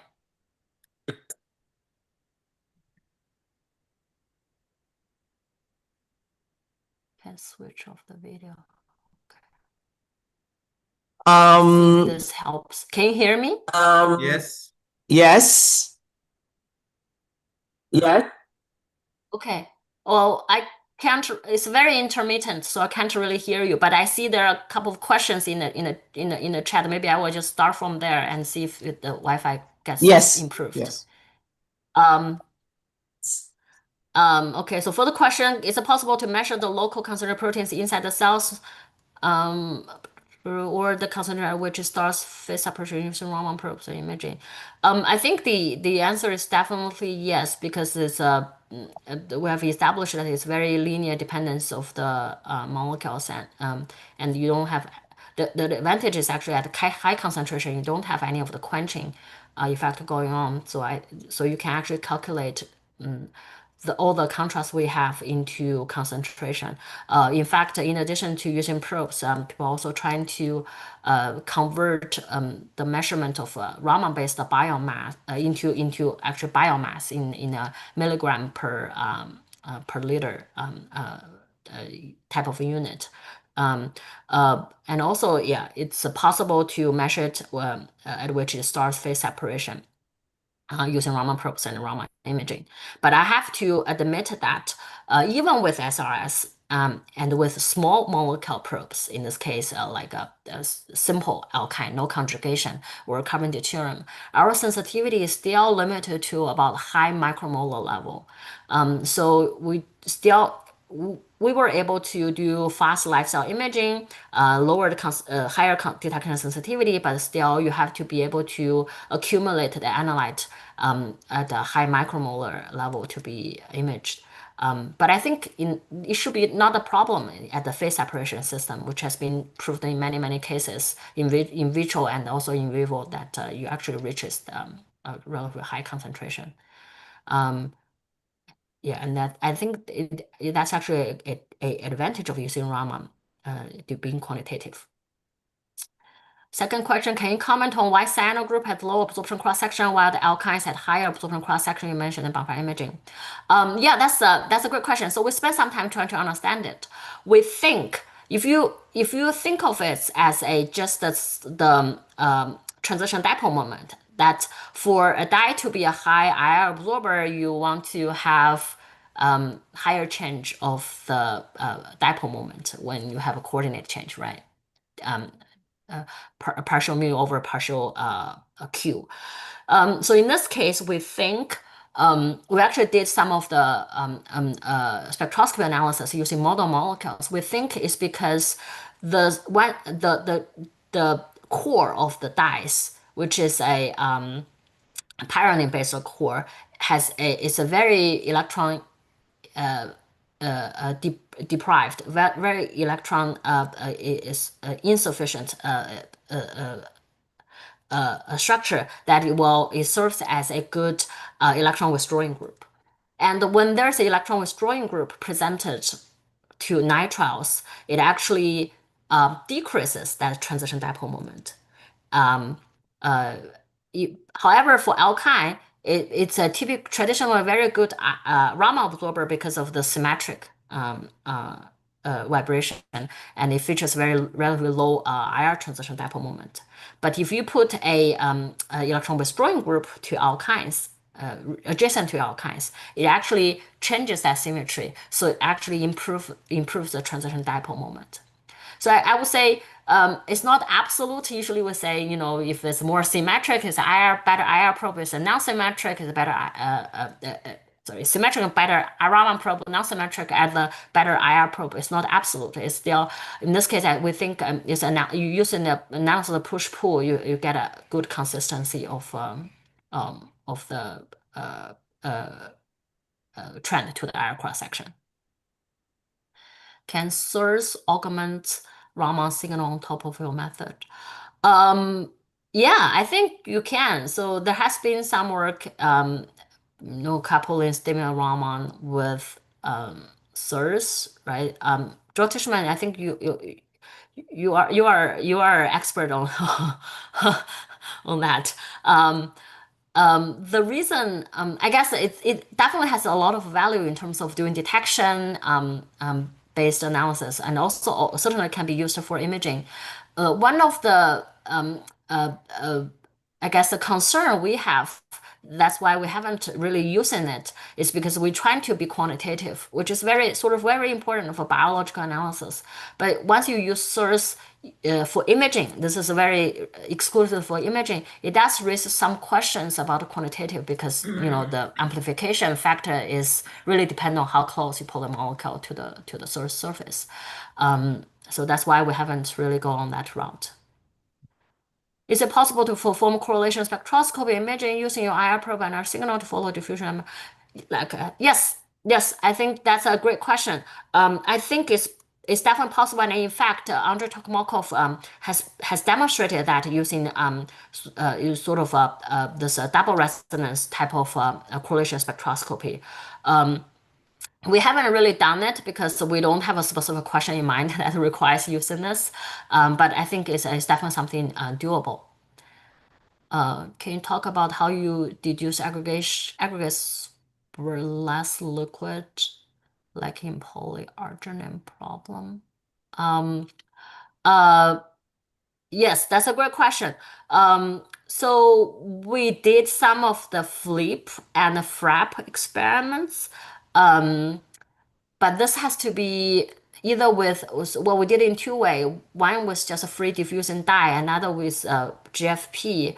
But GFP changes some of the phenotype, so we have to do this very carefully. We think the exchange, and also we did some exchange kinetics by doing pulse labeling and trace experiments using CD medium and CH medium. We think the kinetics we were seeing is much less compared to it's faster compared to a pure solid aggregates, but it's less compared to a liquid like aggregates that was reported. So that's why we think this is less liquid in this type of morphology we observed. Hopefully that answers your question, Jyotishman. Yes. How do you rule out the contribution of vibrational sound frequency field that is mixed with PL? Well, first of all, there should be a phase matching condition, right? So we don't think our excitation and our backward detection is a best detection for vibrational sound frequency, and also we use a filter to make sure we filter out that part of the signal, because we want to only image fluorescence. Yeah. The 10 wave number with all fluorescence method are if dimer existing. Yeah, I think that is a caution that even at such low concentration, you think you are looking at monomers, but you are actually looking at dimers. That's also very surprising to us. And you're actually still seeing you're still seeing like a blinking and also single step photo bleaching. It does raise some questions if you are using some of this modern ato dyes, probably especially for single molecule application, some type of careful analysis is needed. I think it's not for all molecules. Definitely there are some structural basis. In this case, DFT calculation is actually useful. We have found, now we have experimental data, we found some of the DFT calculation are actually very, very useful in analyzing this dimer, monomer, and also to predict some of the spectrum behavior. How do you rule out the, oh, okay, so this is, okay. Do you think bonfire imaging contrast is solely dependent on vibronic coupling strength or constant factors? What about the lifetime of the vibrational mode? You are pretty exciting. Yes, that's a great question. So I guess for the lifetime is definitely a important factor here. So in this case, I didn't say too much about it because we're not changing the pulse width of our dye. So there's not much we can of our laser. So there's not much we can do at this moment. But we are trying to evaluate what is actually the best pulse width for excitation.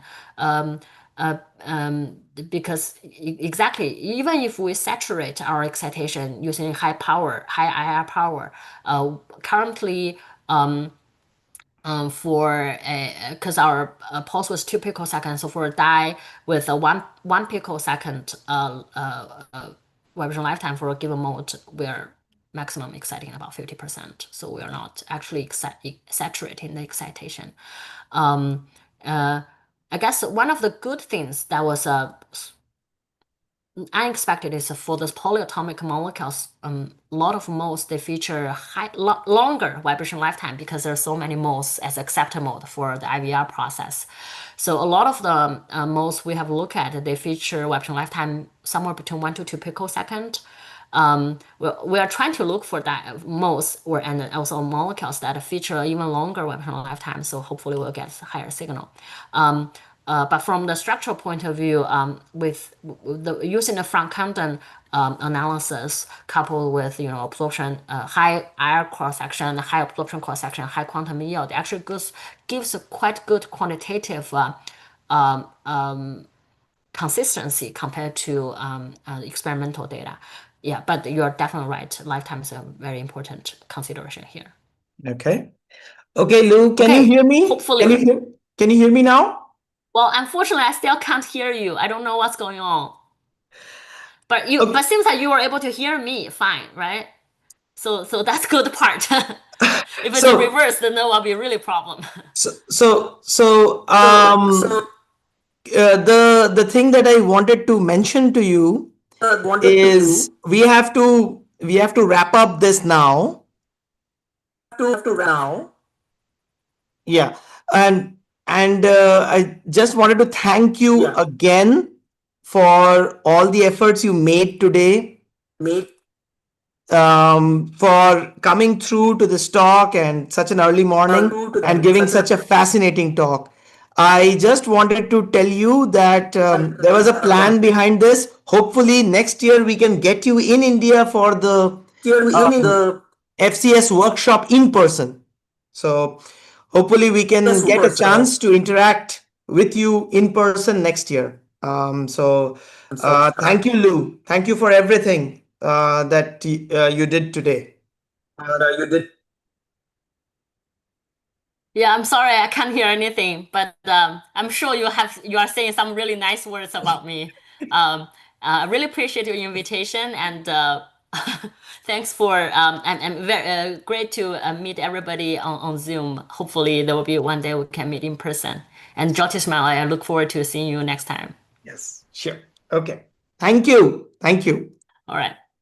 So I will log off. Yes. Sorry, I still can't hear. That's okay. Don't know what's going on. Thanks so much. Thank you, everybody. Bye. Okay. So that kind of ends today's program. I want to thank everyone for joining in. I want to thank Shobhan, Anindra, Paddoja, and then I think Paddoja, yes. And I don't know if Anindra is here, but No, I think he has gone out for something. Yeah. yeah. So I want to thank all of you for coming, and it was great listening to the 5 speakers, absolute experts. We start the formal workshop from tomorrow at 10:30. Please try to join by 10:15 because we will have to get you in, and we will do a much harder check on the names because this workshop for the next 2 days, it's a paid workshop. So we have our organizers Paddaja, Borun, who are there in the video, have put a lot of effort in planning this, and they want to see those people who actually will show up in the in-person and who have committed to come into the in-person. So thank you very much for joining us. Shobhan, you want to say something before we leave? Yeah, that's okay. I think, it was a great day today and we had a fantastic series of lectures. We covering almost everything, starting from the spectroscopy to imaging to new techniques like photon entanglement spectroscopy and microscopy. And the end with this, fascinating Raman imaging. So I think that's really covers the essence of FCS meeting, which really talks about the National Workshop on Fluorescence and Raman Spectroscopy. So that was a really great day, and we all learned a lot of things. I'm sure that all the students also learned a lot of things. We are looking forward to now more active, more involved, interactions from tomorrow and the after. One thing obviously was little bit, saddening that, the students were not really opening up their, microphones and asking the questions. So I think that is really required for tomorrow, day after, and in the in-person workshop. So I think otherwise, one way, traffic is not helping, because almost every year we are doing the same thing, but then unless we get the, interaction and the feedback from the other side, it becomes very, very difficult. And there will be a lot of this hands-on, meaning at least the demo session from different labs. There you have to really get into involved and ask questions. You stop, ask questions. That's the way, because today there was not many questions at all. Obviously, several students wrote the questions on the in the chat box, but then it was much needed that they should just speak up, just unmuting themselves. So let's hope that we'll have a much better interaction tomorrow and after, and let's have a good night's sleep, and then we'll meet tomorrow again at 10:30. Padmaja, Padmaja wants to say something, yes, and I see Novendu also. Novendu, thank you for coming. Thank you for coming and asking those absolutely important great questions. Really Yes. enjoying, yeah. Yes. This is very first Thank you, meeting for Thank me you. for FCS. Yeah. Thank you, Novendu. Yeah, Padmaja and Barun, please go ahead. Sorry. Yeah. I must thank JD and Subhanda for the wonderful conduct of the meeting the entire day, and Professor Anindya. Thank you so much. So let's meet again tomorrow at 10:30 for the talks and for the workshop. Yeah, maybe 10:15, Padmaja. That will be better. Yeah, 10:15 is the right one. Okay. Thank you, guys. Have a great night's sleep. Have a great night's Come sleep. back See you tomorrow again. Come back. Yeah. Bye. Bye, Novendu. Yeah.